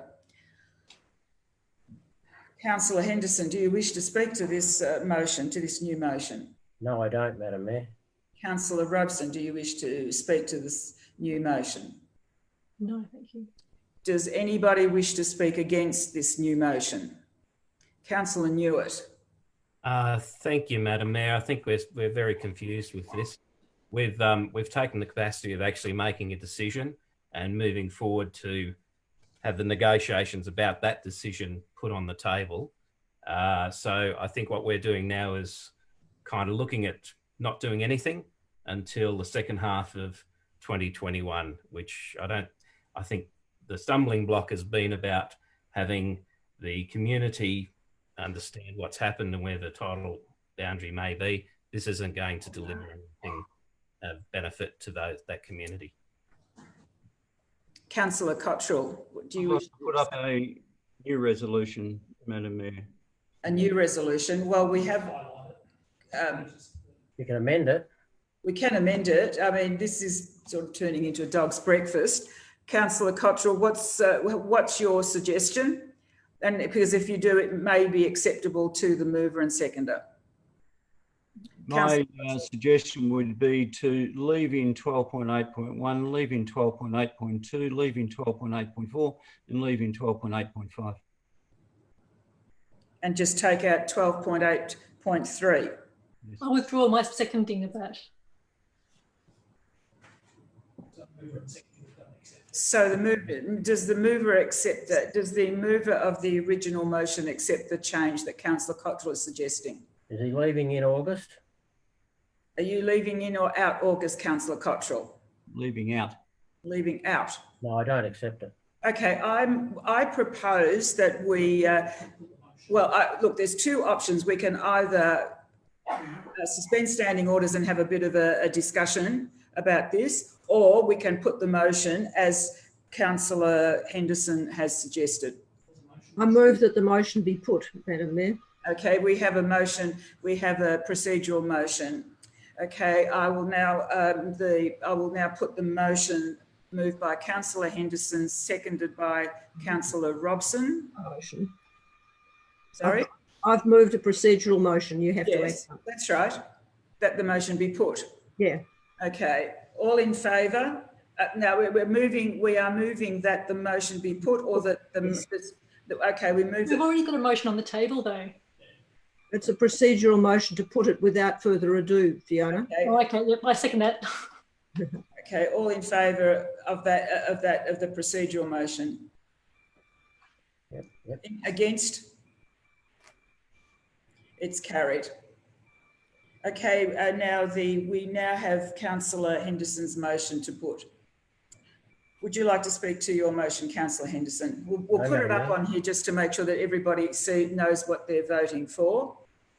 So I'll read it out. Acknowledges the encroachment of the adjacent development in the Lake Dalesford Reserve, endorses any negotiations being deferred until the second half of 2021, given the current economic challenges related to COVID-19 and the significant downturn in the retail and tourism sector.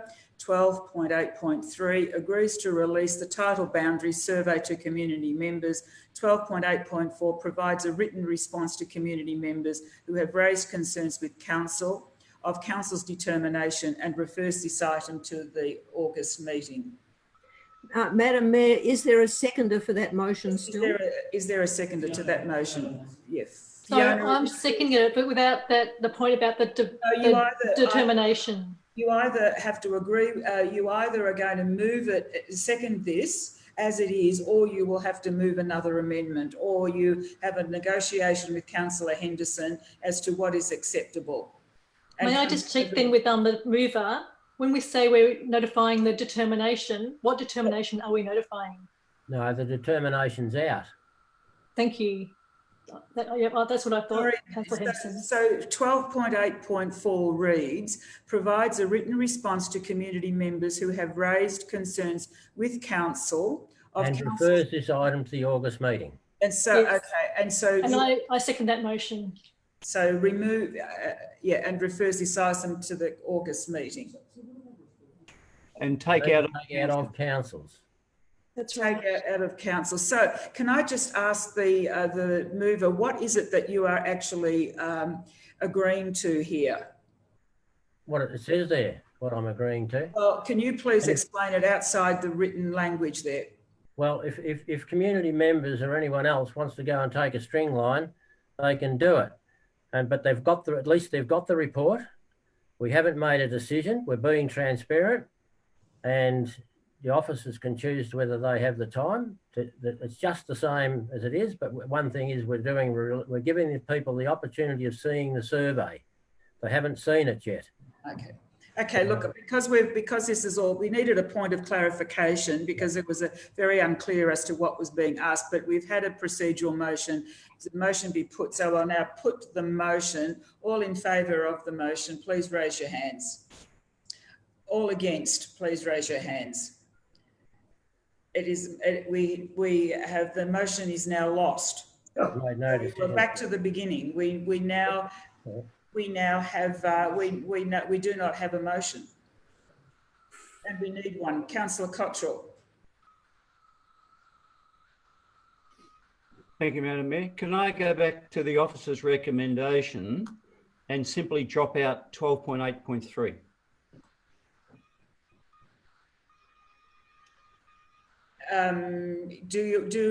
Do we have a seconder for that motion?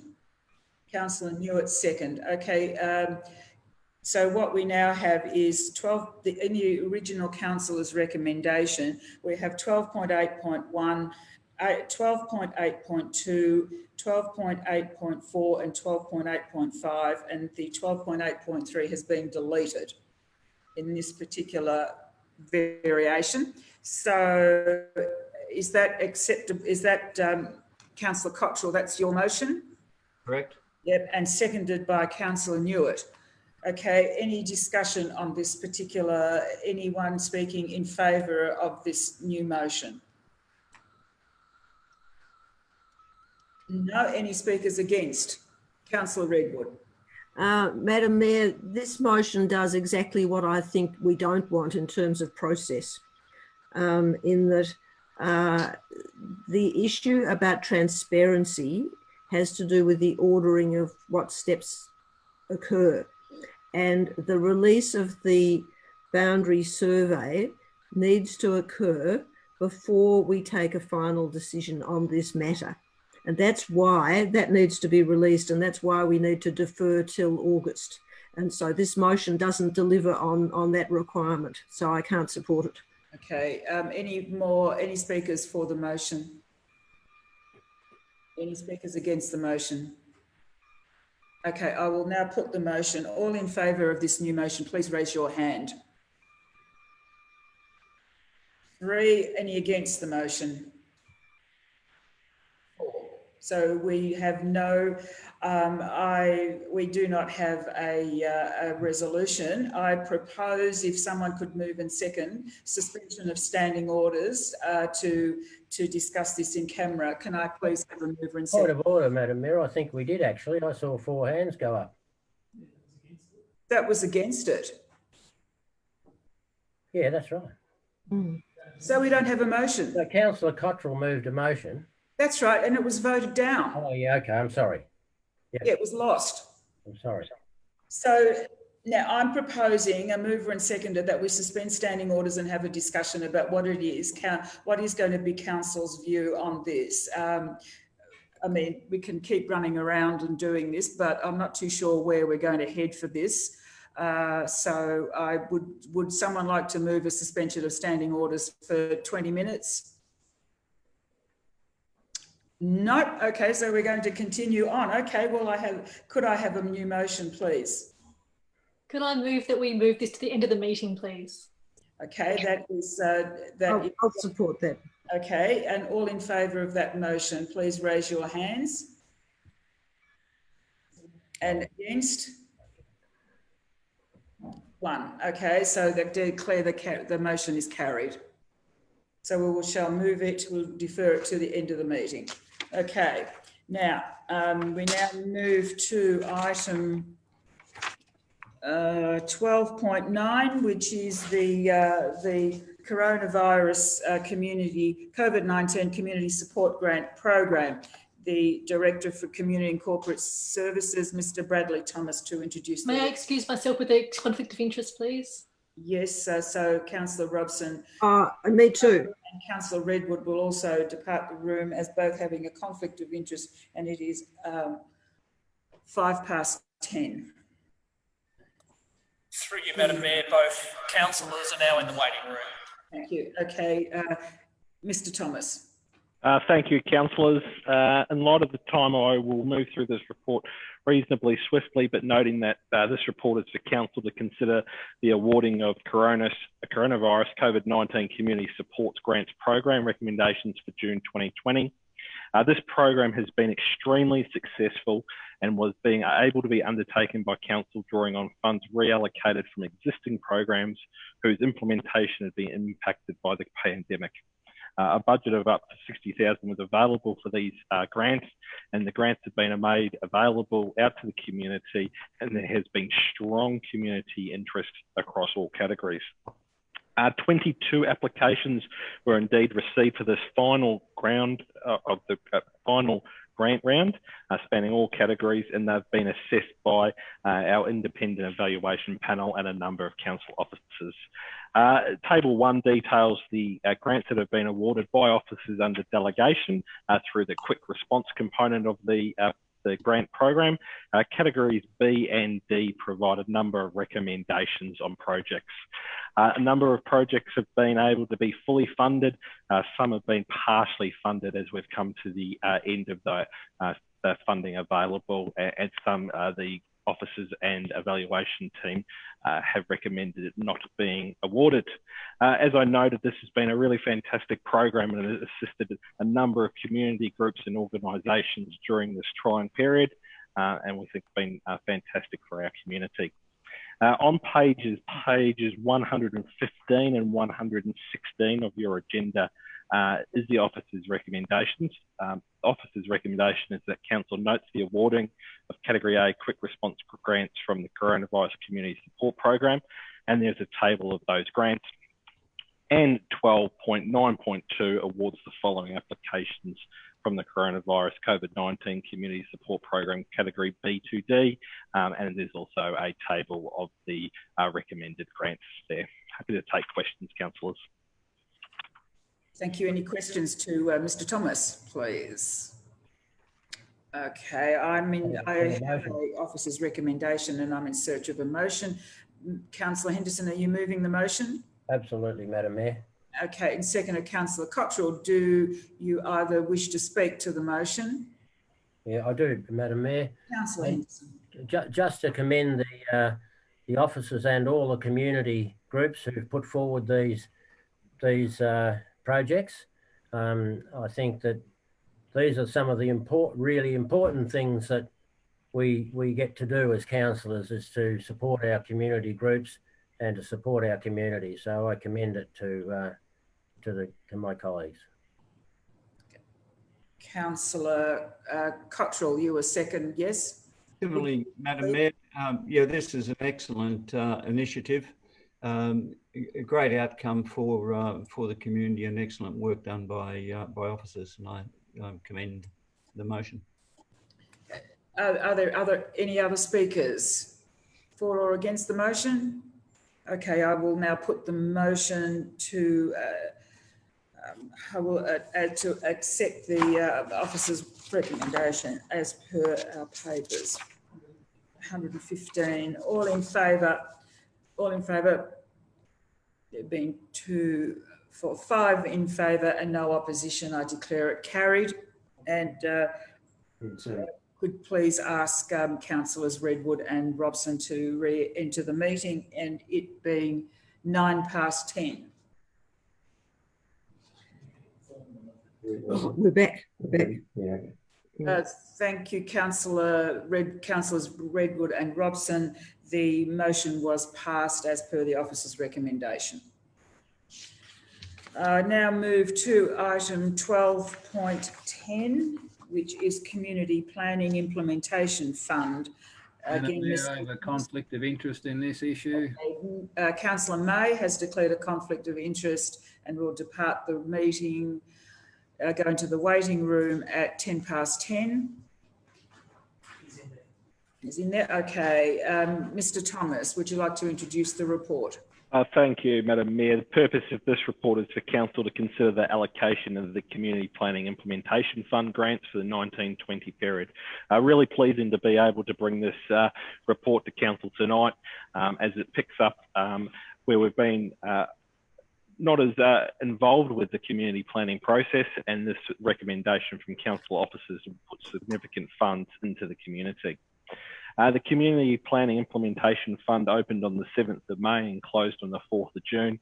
And during this time, council officers promoted the opportunity for community groups across the Shire to apply for applications to assist funding or co-funding projects as part of the community plans. 11 applications were submitted by 10 different community groups, and the community planning guidelines of which these recommendations are based state that the purpose of the fund is to provide financial assistance to implement priority projects or actions identified in a community plan. On pages 120 through to 125 is those identification of those applications, the community plan that it relates to, a description of the project, and the officer's recommendations for those particular projects. Once again, there was a number of projects that have not been recommended or been able to be funded in full, and they've been able to be partly funded through a scalable consideration. As I noted at my start, this relates to a funding opportunity and grant program to assist the community groups in implementing actions and projects as part of the community plans. There's a recommendation on page I apologise and said the assessment panel recommends allocating just over $57,000 as part of this round, which will leave just up short of $43,000 to a future round of the community planning funds to be scheduled for early 21. These projects have been developed through strong community engagement, encouraged community connections, and have developed a relationship between council as part of this process with the communities. The officer's recommendation on page 127 is that council acknowledge the significant work undertaken by community groups to submit applications to the Community Plan Implementation Fund and improve the allocation of grant funds from the Community Planning Implementation Fund to the following projects, and they are outlined in a table on page 127, councillors. Thank you, Mr. Thomas. Councillor Henderson, do you have a question? Yeah, just a question, and I'm not wanting to tip the apple cart over here, but I notice in the thing we've got Newland, Rockland, and then we've got Dean, Mollingip, Newland. So we hear Newland's in two plans. How does that happen, Mr. Thomas?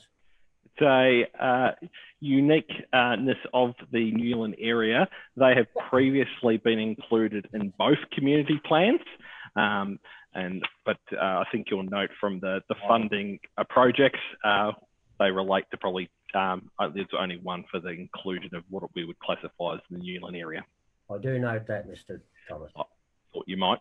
Thank you. Through the chair, if you don't mind. And any further questions to Mr. Thomas? No. Can I have a recommendation? And I'm now looking for a motion. Could I please have a mover and second? Move Councillor Redwood, second Councillor Henderson. All in favour of the motion? All in favour, please raise your hand. There being 6 in support, no refusals, no rejections. I will therefore declare it carried. Councillor May can be asked to re-enter the room, please.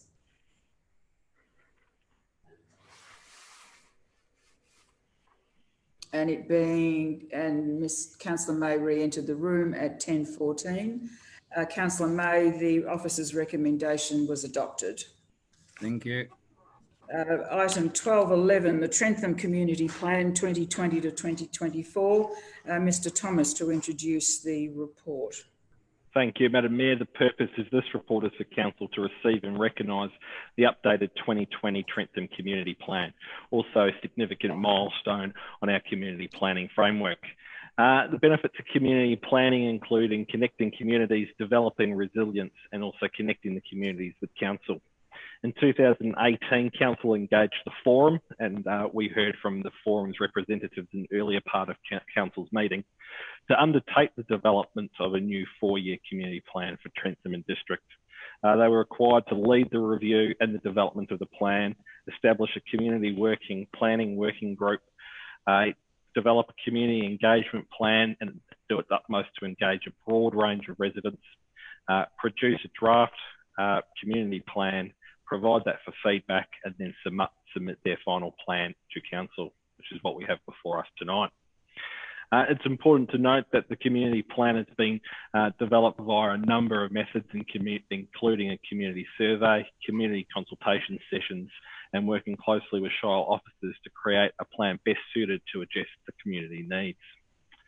The draft was available to the community and has been sort of available in the community with the forum operating on feedback since February, and the proposed version before councillors was submitted to council officers in June 2020. The plan adopts the vision of Trentham will be an aware, adaptable and active community, proud of its past and confident in facing the future. The plan adopts 7 goals for Trentham and details an action plan of priorities from 2020 to 24. The goals and priorities of the Trentham Community Plan are attached in the attachment to tonight's meeting. The Trentham Community Plan will assist council to undertake community priorities, working closely with all groups in Trentham in support of the vision and goals and priorities. The officer's recommendation on page 131 is that council acknowledge the work undertaken by the forum and the Trentham community in the development of the Trentham Community Plan, and 12.11.2 receives and recognises the Trentham Community Plan 2020 to 2024. Thank you, Mr. Thomas. Any questions of councillors to Mr. Thomas? No. I'm now in search of a motion. Do I have a mover and seconder, please? Move, councillor. Sorry, can I ask a question, please? Okay. Councillor Robson. Thank you, and through you. Just want to clarify around the engagement process for this. So this is about receiving and recognising the plan. And what would be the step after this? The steps of this has been sort of finalised through the community, so this is recognising it. So now the next parts of this would be actually the development of the charter group, where council will now advertise for members of the charter group through an expressions of interest and bring that back to council for appointment. And part of setting up those charter groups will then have officers appointed contact to really work with the community group, being that charter group, and the rest of the community, and how we go about working with the community, council projects, co-funding, what the community can do, striving to achieve those visions and goals. So this now would set the plan in place. They would be eligible to apply for funding under the program that we just spoke about in the previous item, and it would now have an adopted plan for Trentham to get behind and really run for those actions and vision. Great. So we're really adopting it's really more than just receiving and recognising. It's really adopting it, isn't it? That is correct. I suppose the traditional use of the word adopting is probably seen more often in councils because they're a council document. We really see the community plans as a community document. So it's not for council to adopt. Obviously, council needs to receive and recognise it to give it some formality in the organisation. Sorry about that. Thank you for the clarification. Thank you. Councillor Cottrell, do you have a question? I do, Madam Mayor. And to Mr. Thomas, just given that conversation has taken place where we are in effect adopting this report from the forum, the issue of the charter group then, the charter group, the community planning charter groups which are proposed to be put in place, their role is to do what the forum has done. So we've got ourselves ahead of the pack a bit by virtue of we've gone down this forum path in the past. So the charter group, I mean, where I'm headed is I don't want to compromise what we've put in place for the forward process for the charter group. So the charter group we're going to put in place now will be one that is involved in implementation only because the plan is in place. Yes. And that will be similar probably for a number of other charter groups during the cycle. So the cycle would be that the charter groups become ongoing and at different stages across the 4-year cycle of the community planning, they'll be in development, moving into implementation, and you would expect to see members come and go from those charter groups. and we can go from there. So obviously having a group that was part of the development would be a slightly different to the number of other community plans that are out there, and just one of the ones that our council officers all work together with the Trentham community on how we best achieve these outcomes. So would it be consistent then that having adopted this from the forum, that the forum becomes the charter group, which I wouldn't support? Officers would believe it would be appropriate to bring back a further report around the reasonings for a charter group, how it relates to our current policies, benefits, pros, cons. That would be officers' recommendation that would come as a second stage. Okay. Thank you. Any further questions on this matter? No? Okay, I have the officer's recommendation. I'm now in search of a motion. Could I have a mover and seconder, please? Councillor Redwood, and seconded Councillor Robson. Councillor Redwood, would you wish to speak in favour? Great report. Congratulations to the forum. Okay. Councillor Robson, any opposition? Any councillors wish to speak to the motion? Okay, I will now put the motion. All in favour, please raise your hand so I can see them. And there being no opposition, I declare it carried. Item 12.12, the Hepburn Hub at the Rex project update report, June 2020. Director of Infrastructure and Development Services, Mr. Lucas, to introduce the report. Thank you, Madam Mayor. The report is to provide a project update, as you've referenced, for the Hepburn Hub at the Rex project. Councillors, in summary, the total project scope, budget and program remain unchanged from that previously endorsed by Council. As you're aware, the project's been broken into two parts. The first stage, which is referenced as the early works, we've got principal consultants have commenced on the resolution of the building permit issues associated with that stage. And the second stage, which is the main works, I'm pleased to say that the design has been completed and we have hit a significant milestone in that those works are now out into the market through our public tender process. As I say, councillors, that is a significant milestone. Several days have been set aside by officers to show prospective tenderers through the site in a managed way under COVID restrictions. And I'm pleased also to say that there has been significant interest in the tender thus far, with full days being allocated to show prospective tenderers through the site so far. Councillors, we're a week later than we had hoped to get the tender out. The tender is open at this stage for 4 weeks. What that means is that we will miss the August council meeting timeframes because the timelines were so incredibly tight.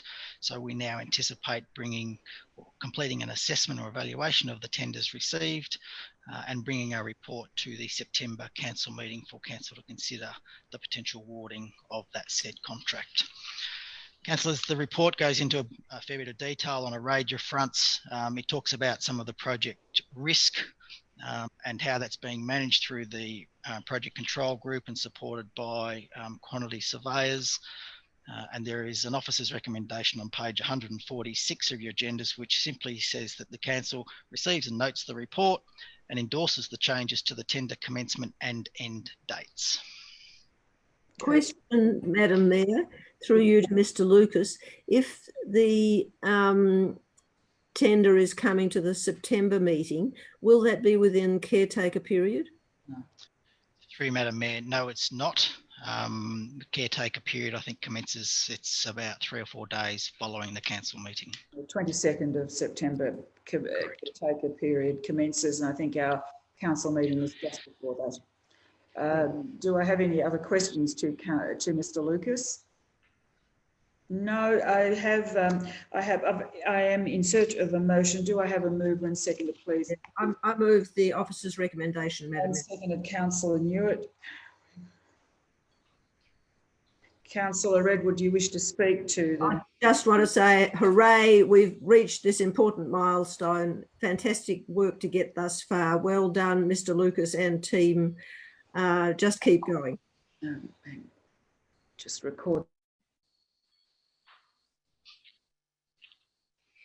Councillor Newitt, do you wish to speak? Nope. Okay, any opposition to this motion? I will now put the motion. All those in favour, please raise your hand so I can see it. There being 7 in favour and no opposition, I declare it carried.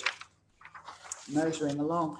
12.13, contract HEPBU.RFT 2020.88, supply, cartage and disposal of bulk bins. Director of Infrastructure and Development Service, Mr. Lucas, to introduce the report. Thank you, Madam Mayor.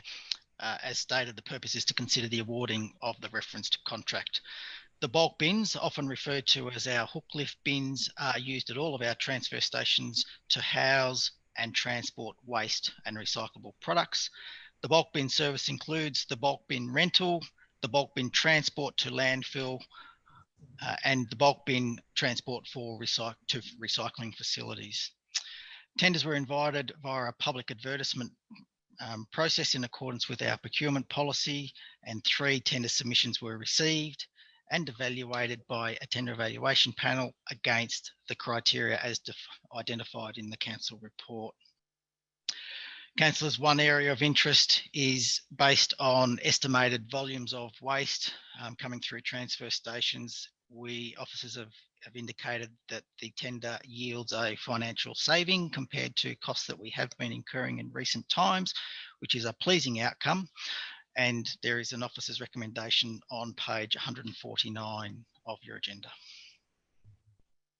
Thank you, Mr. Lucas. Now, any questions to Mr. Lucas on this matter? Councillor May. Mr. Lucas, I note there's no reference to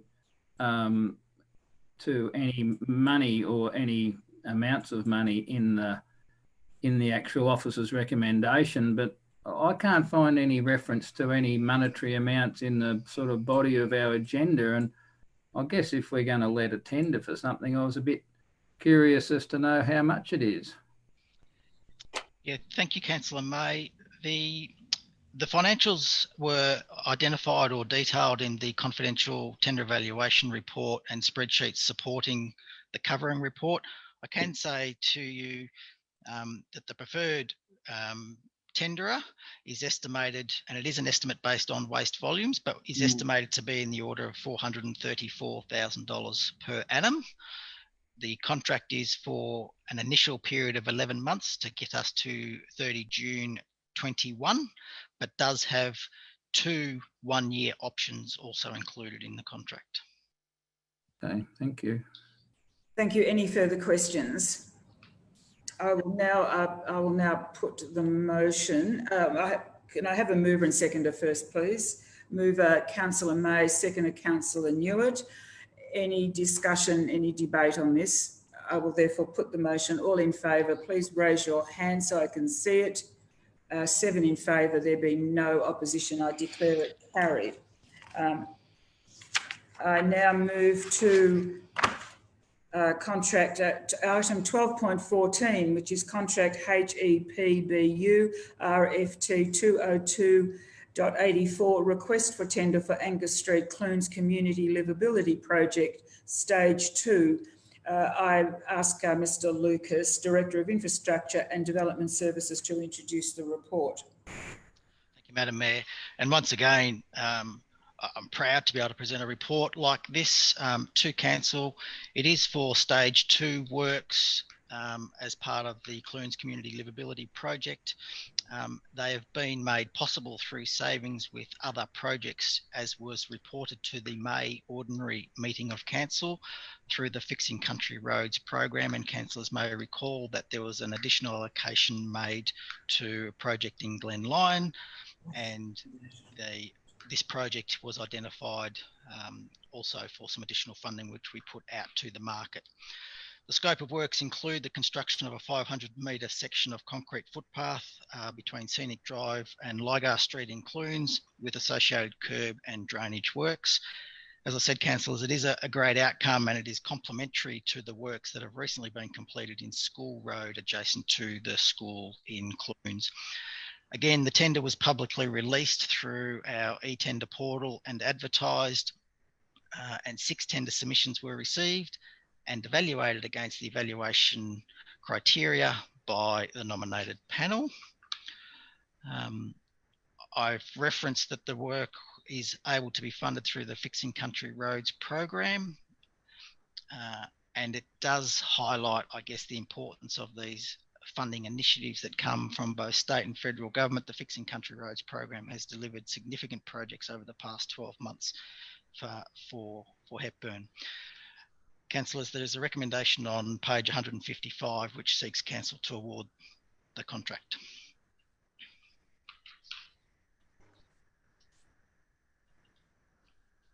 Thank you, Mr. Lucas. Any questions of Mr. Lucas?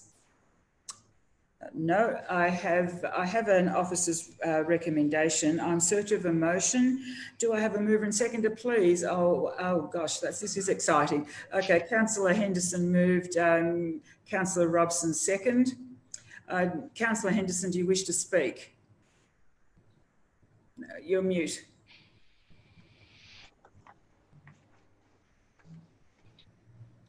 I do think you missed Councillor Newitt. He was going to move that, I think. Okay, well, I'm happy to change. Councillor Newitt, do you wish to move or second that? You did beat me by miles, Madam Mayor. Oh, gosh, okay. Happy to move. Okay, Councillor, sorry, an amendment, please, Mr. King. Moved, Councillor Newitt, second, Councillor Henderson. Thank you. Councillor Newitt, do you wish to speak to the motion?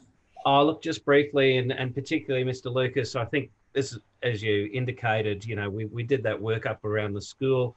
You know, we would have had a situation where it was a fantastic improvement there, where we get kids off the road instead of walking down the middle of a road.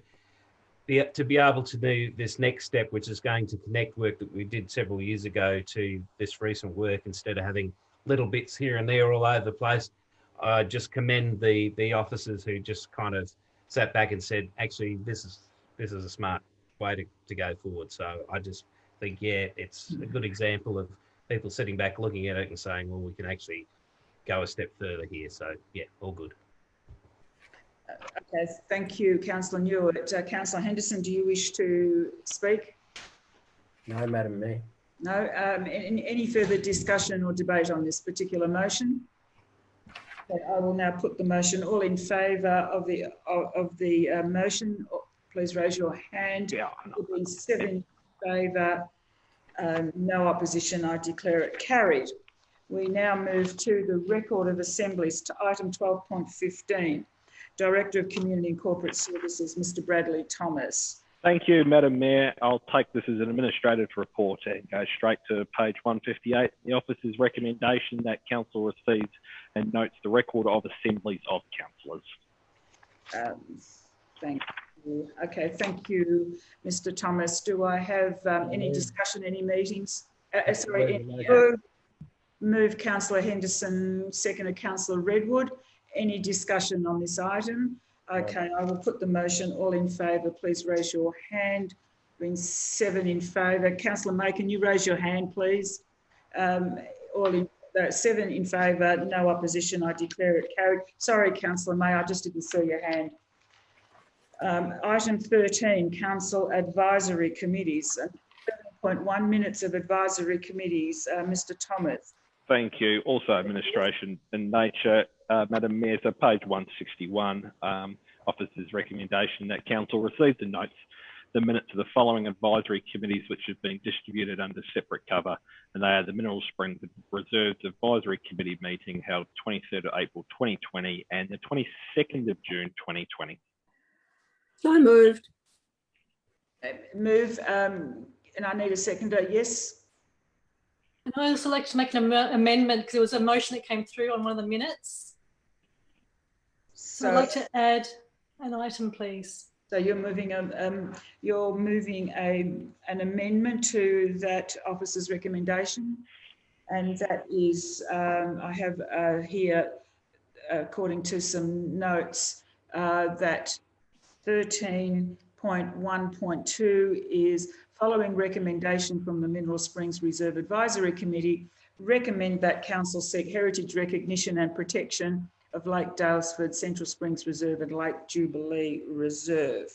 So That's that it. is, So our officers are very efficient. Happy to include in the motion, Madam Mayor.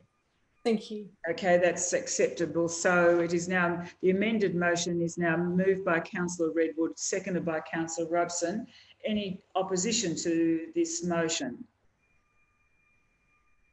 No opposition. I will therefore put the motion. All in favour, please raise your hand.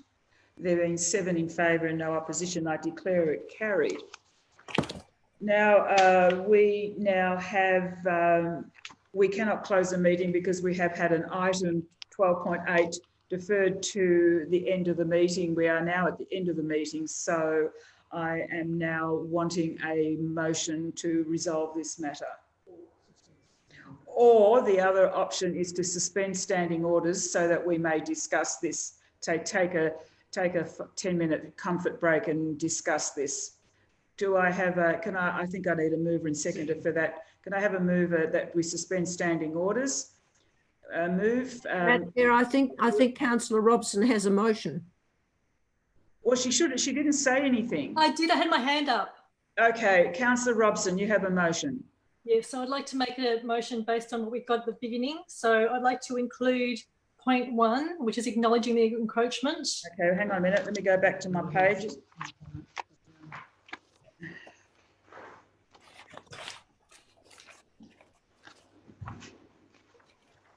So 12.8.1 acknowledges the encroachment of the adjacent development in the Lake Dalesford Reserve. Yes.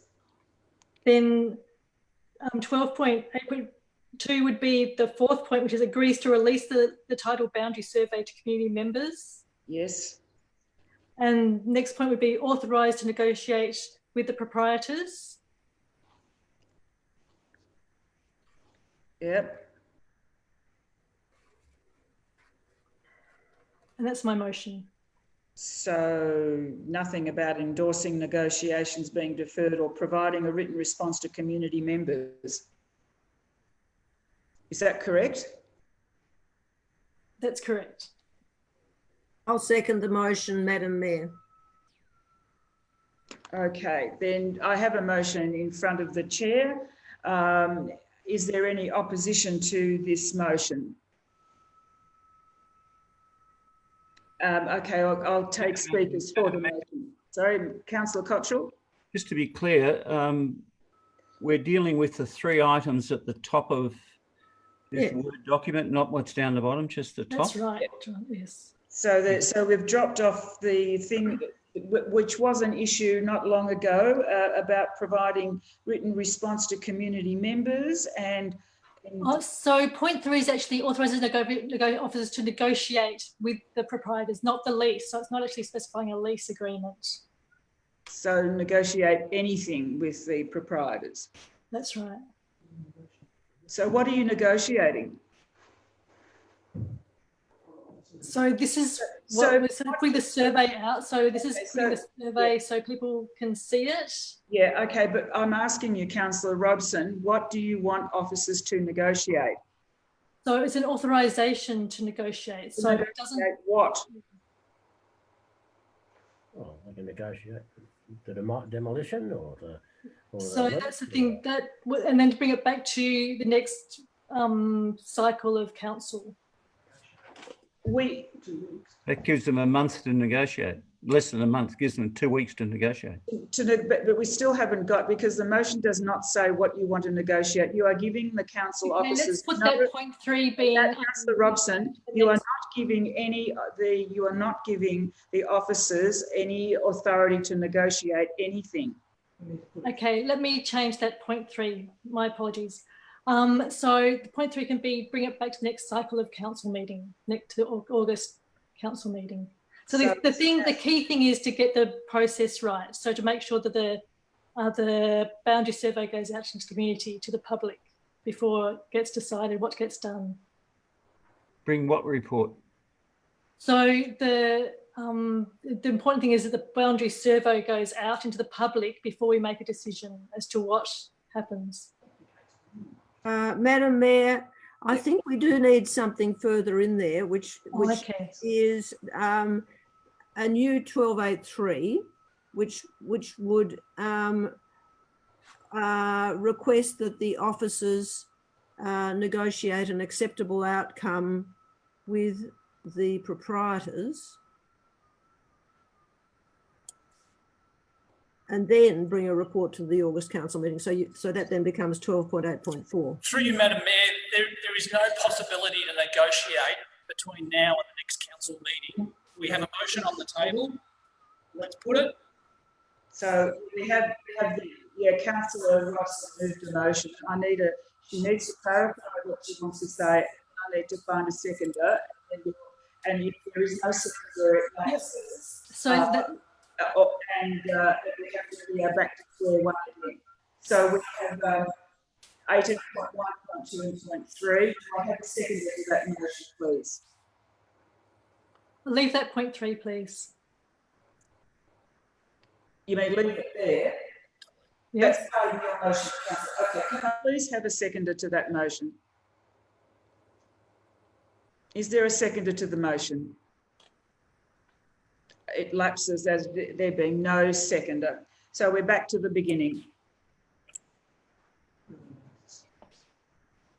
Look, I really urge you, councillors, I know that it's late, but we really do need to suspend standing orders and have a discussion. I appreciate that probably councillors might have people watching this video who may or may not have the vested interest in all of this. However, I think this is now becoming a time when we need to sit down with goodwill to resolve this motion outside of any kind of other outside influences. I'm really urging someone to do exactly that. If you do not wish to and wish to keep discussing it and going round and round about, we can keep on doing that. But I'm not seeing any resolution, councillors.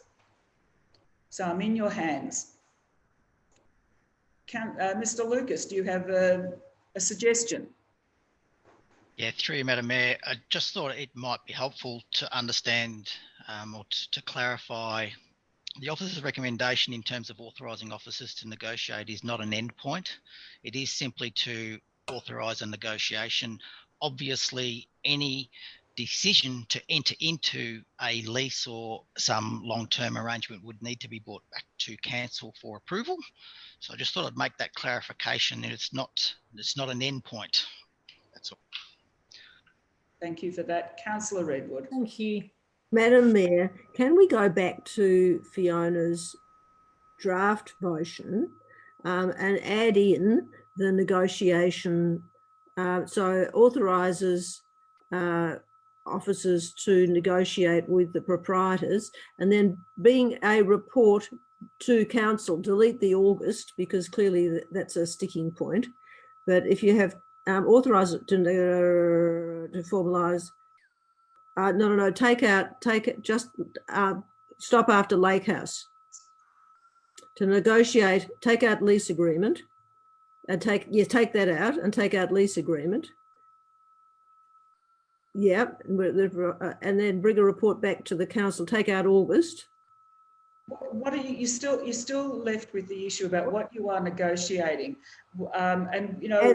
Okay, negotiate with the proprietors of the Lake House an appropriate outcome in relation to the encroachment. Okay, so we'll just see what it looks like.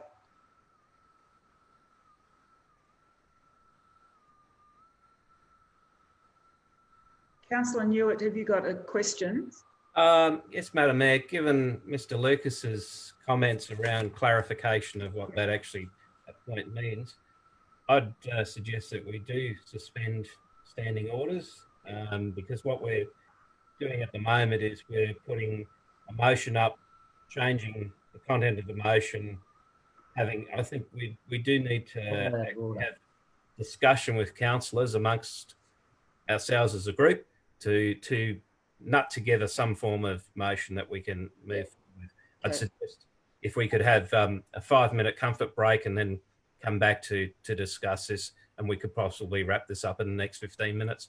Thank you. I think that is a very wise move, Councillor Newitt. Is there a seconder to that motion? Seconded, Councillor Cottrell first. All in favour of the motion to suspend standing orders? There is, how many is that? Okay, that is 7 in favour and no opposition. I will therefore suspend standing orders for 10 minutes, 15 minutes. I'm advised as a more, so we've got a comfort break and we will suspend for 15 minutes. Thank you.